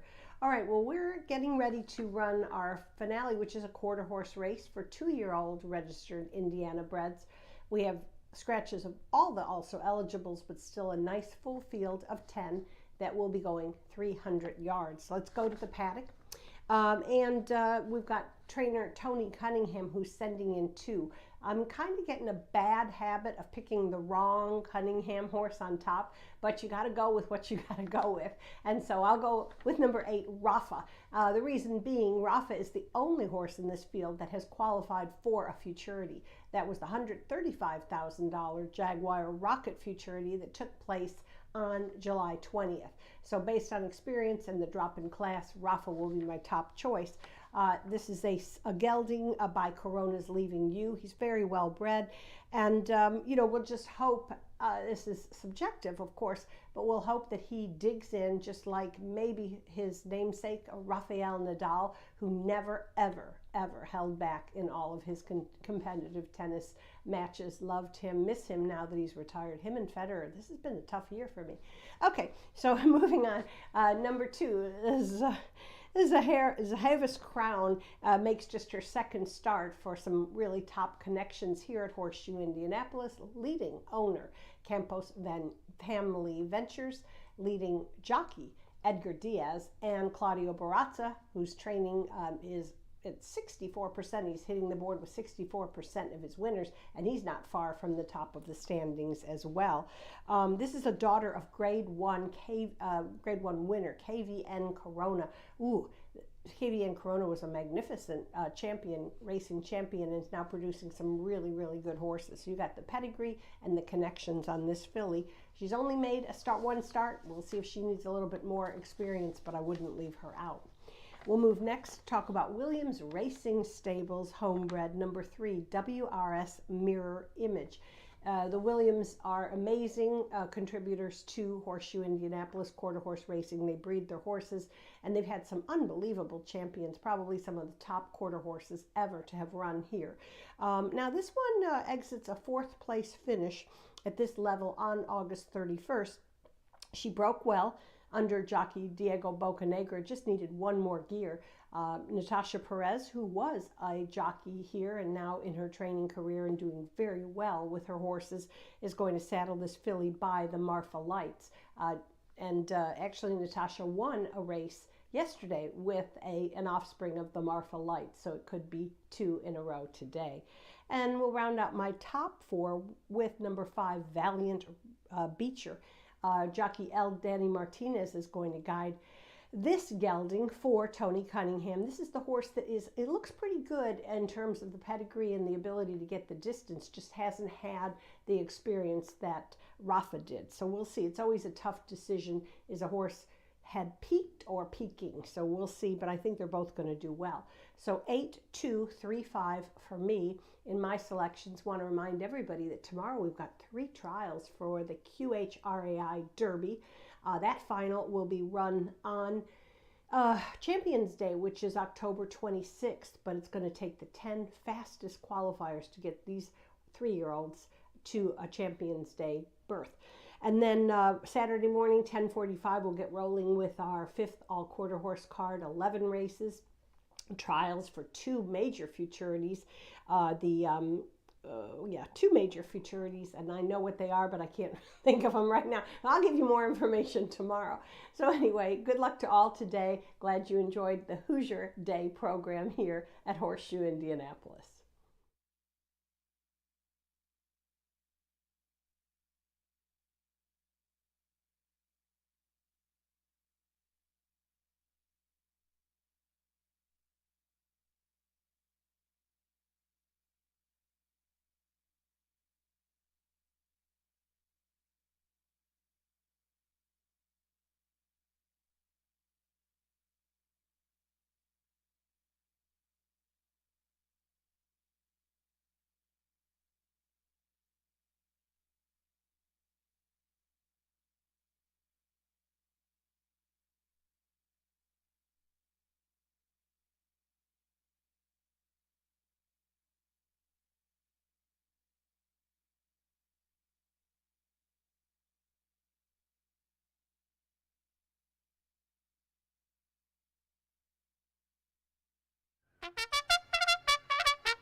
Gary the Bugler bringing the horses onto the track now for the 12th race to close out the card here on Hoosier Day. We'll close with a quarter horse maiden juvenile dash over the 300 yards. Fast track, there's no wind. Scratch the also eligibles. Overweights, 1 Bullseye Beach, 7. 2 Zahavi's Crown, 2 over. 3 WRS Mirror Image, 5 over. 4 Runaway Deluxe, 7 pounds. 5 Valiant Beecher, 7 pounds. 6 Ire Favorite Hero, 2 over. 7 Booger Be Gone, 6 over. 8 Rafa, 5 over. 9 The Cartel Secret, 7 over. Scratch the also eligibles, 11 through number 13. Exacta, Trifecta, Superfecta, and this maiden juvenile dash features the 10-cent quarter horse Pentafecta.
The horses are approaching the starting gate.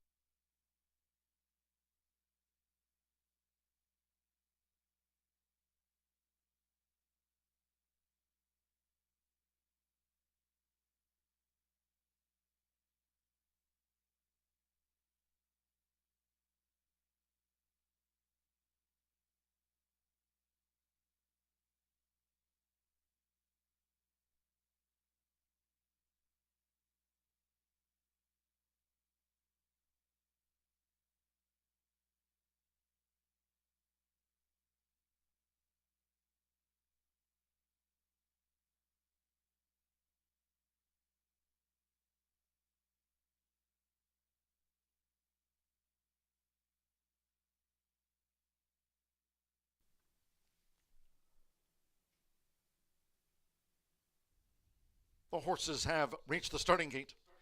It is now post time. Bullseye Beach. Your favorite hero facing up to the gate.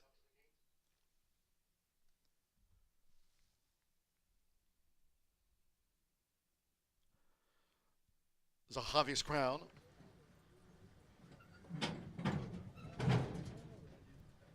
Booger Be Gone. WRS Mirror Image. Drew 3.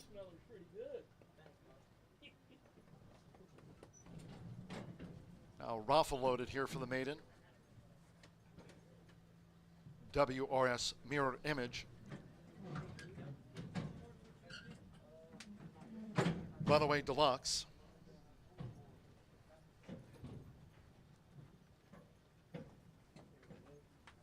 The Cartel Secret to post 9. A couple in the back. Valiant Beecher. No flipping halter.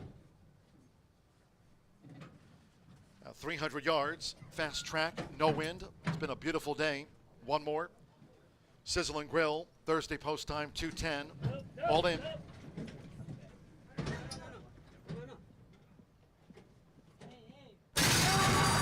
Off in the finale, and Rafa rockets away. Good start for Bullseye Beach with Zahavi's Crown past the 220. Here comes WRS Mirror Image with a charge. WRS Mirror Image and Rafa's surging.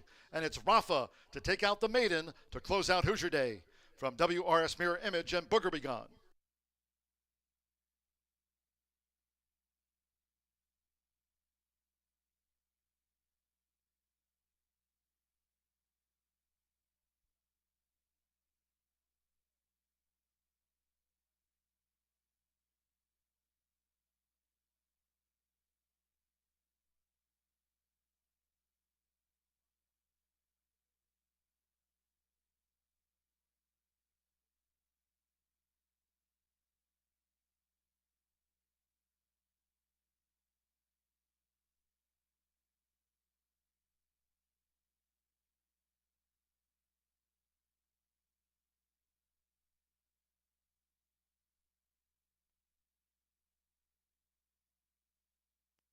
Number 8, Rafa, at 3-2 first. Out to the maiden ranks. Clocked 15.693 seconds. Fast track. Photo for the balance. Hold on until official.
The judges have posted number 3, WRS Mirror Image second, 7 Booger Be Gone third. Then it's been called a dead heat for fourth between 2 Zahavi's Crown and 5 Valiant Beecher. 8-3-7, 2 and the 5, dead heat for fourth.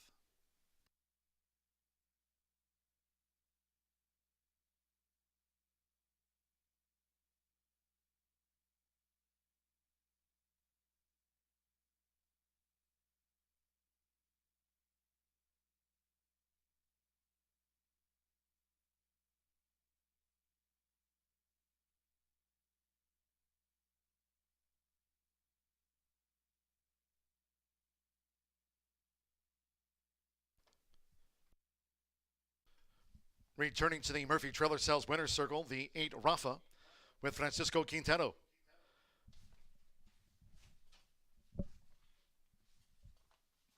Rafa is a 2-year-old sorrel gelding by Corona's Leaving You. And a CB Come Fly With Me by Desirio, bred in Indiana by Carolyn Bruce. Tony Cunningham trains for Salvador Villalobos. Horseshoe Indianapolis congratulates the winning connections of Rafa out to the maiden juvenile ranks, clocked 15.693. It's official.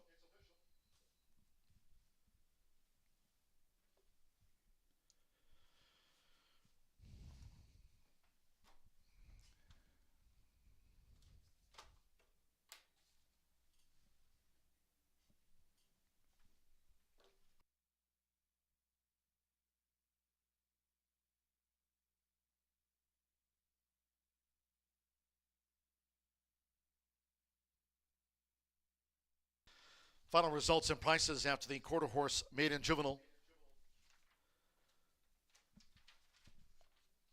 The 8-3 Exacta paid $22.20. 10-cent Superfecta, $23.86. Final pick 3 of the day, $16.50. Again, there was a dead heat for fourth between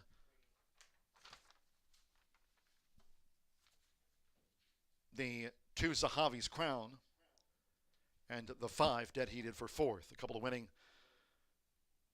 Superfecta and Pentafecta pays 15.693 after the maiden juvenile fast, and there was no wind.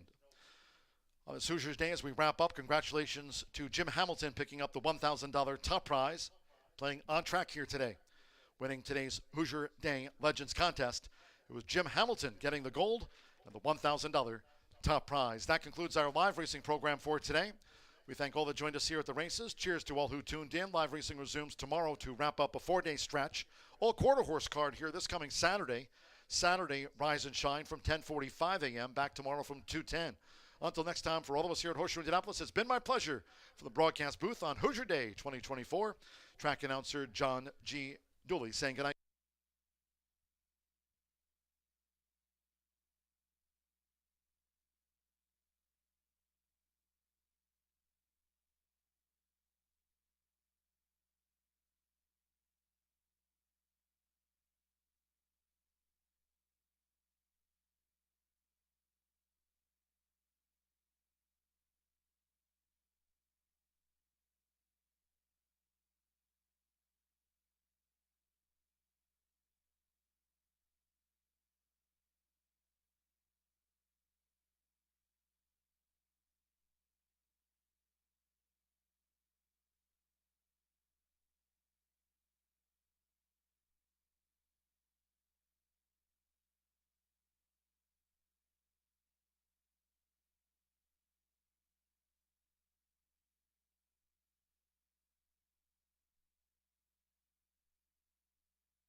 Off in the finale, and Rafa rockets away. Good start for Bullseye Beach with Zahavi's Crown past the 220. Here comes WRS Mirror Image with a charge. WRS Mirror Image and Rafa's surging. And it's Rafa to take out the maiden to close out Hoosier Day. From WRS Mirror Image and Booger Be Gone.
Join us Friday, October 11th at Harrah's Hoosier Park for Indiana's premier night of harness racing.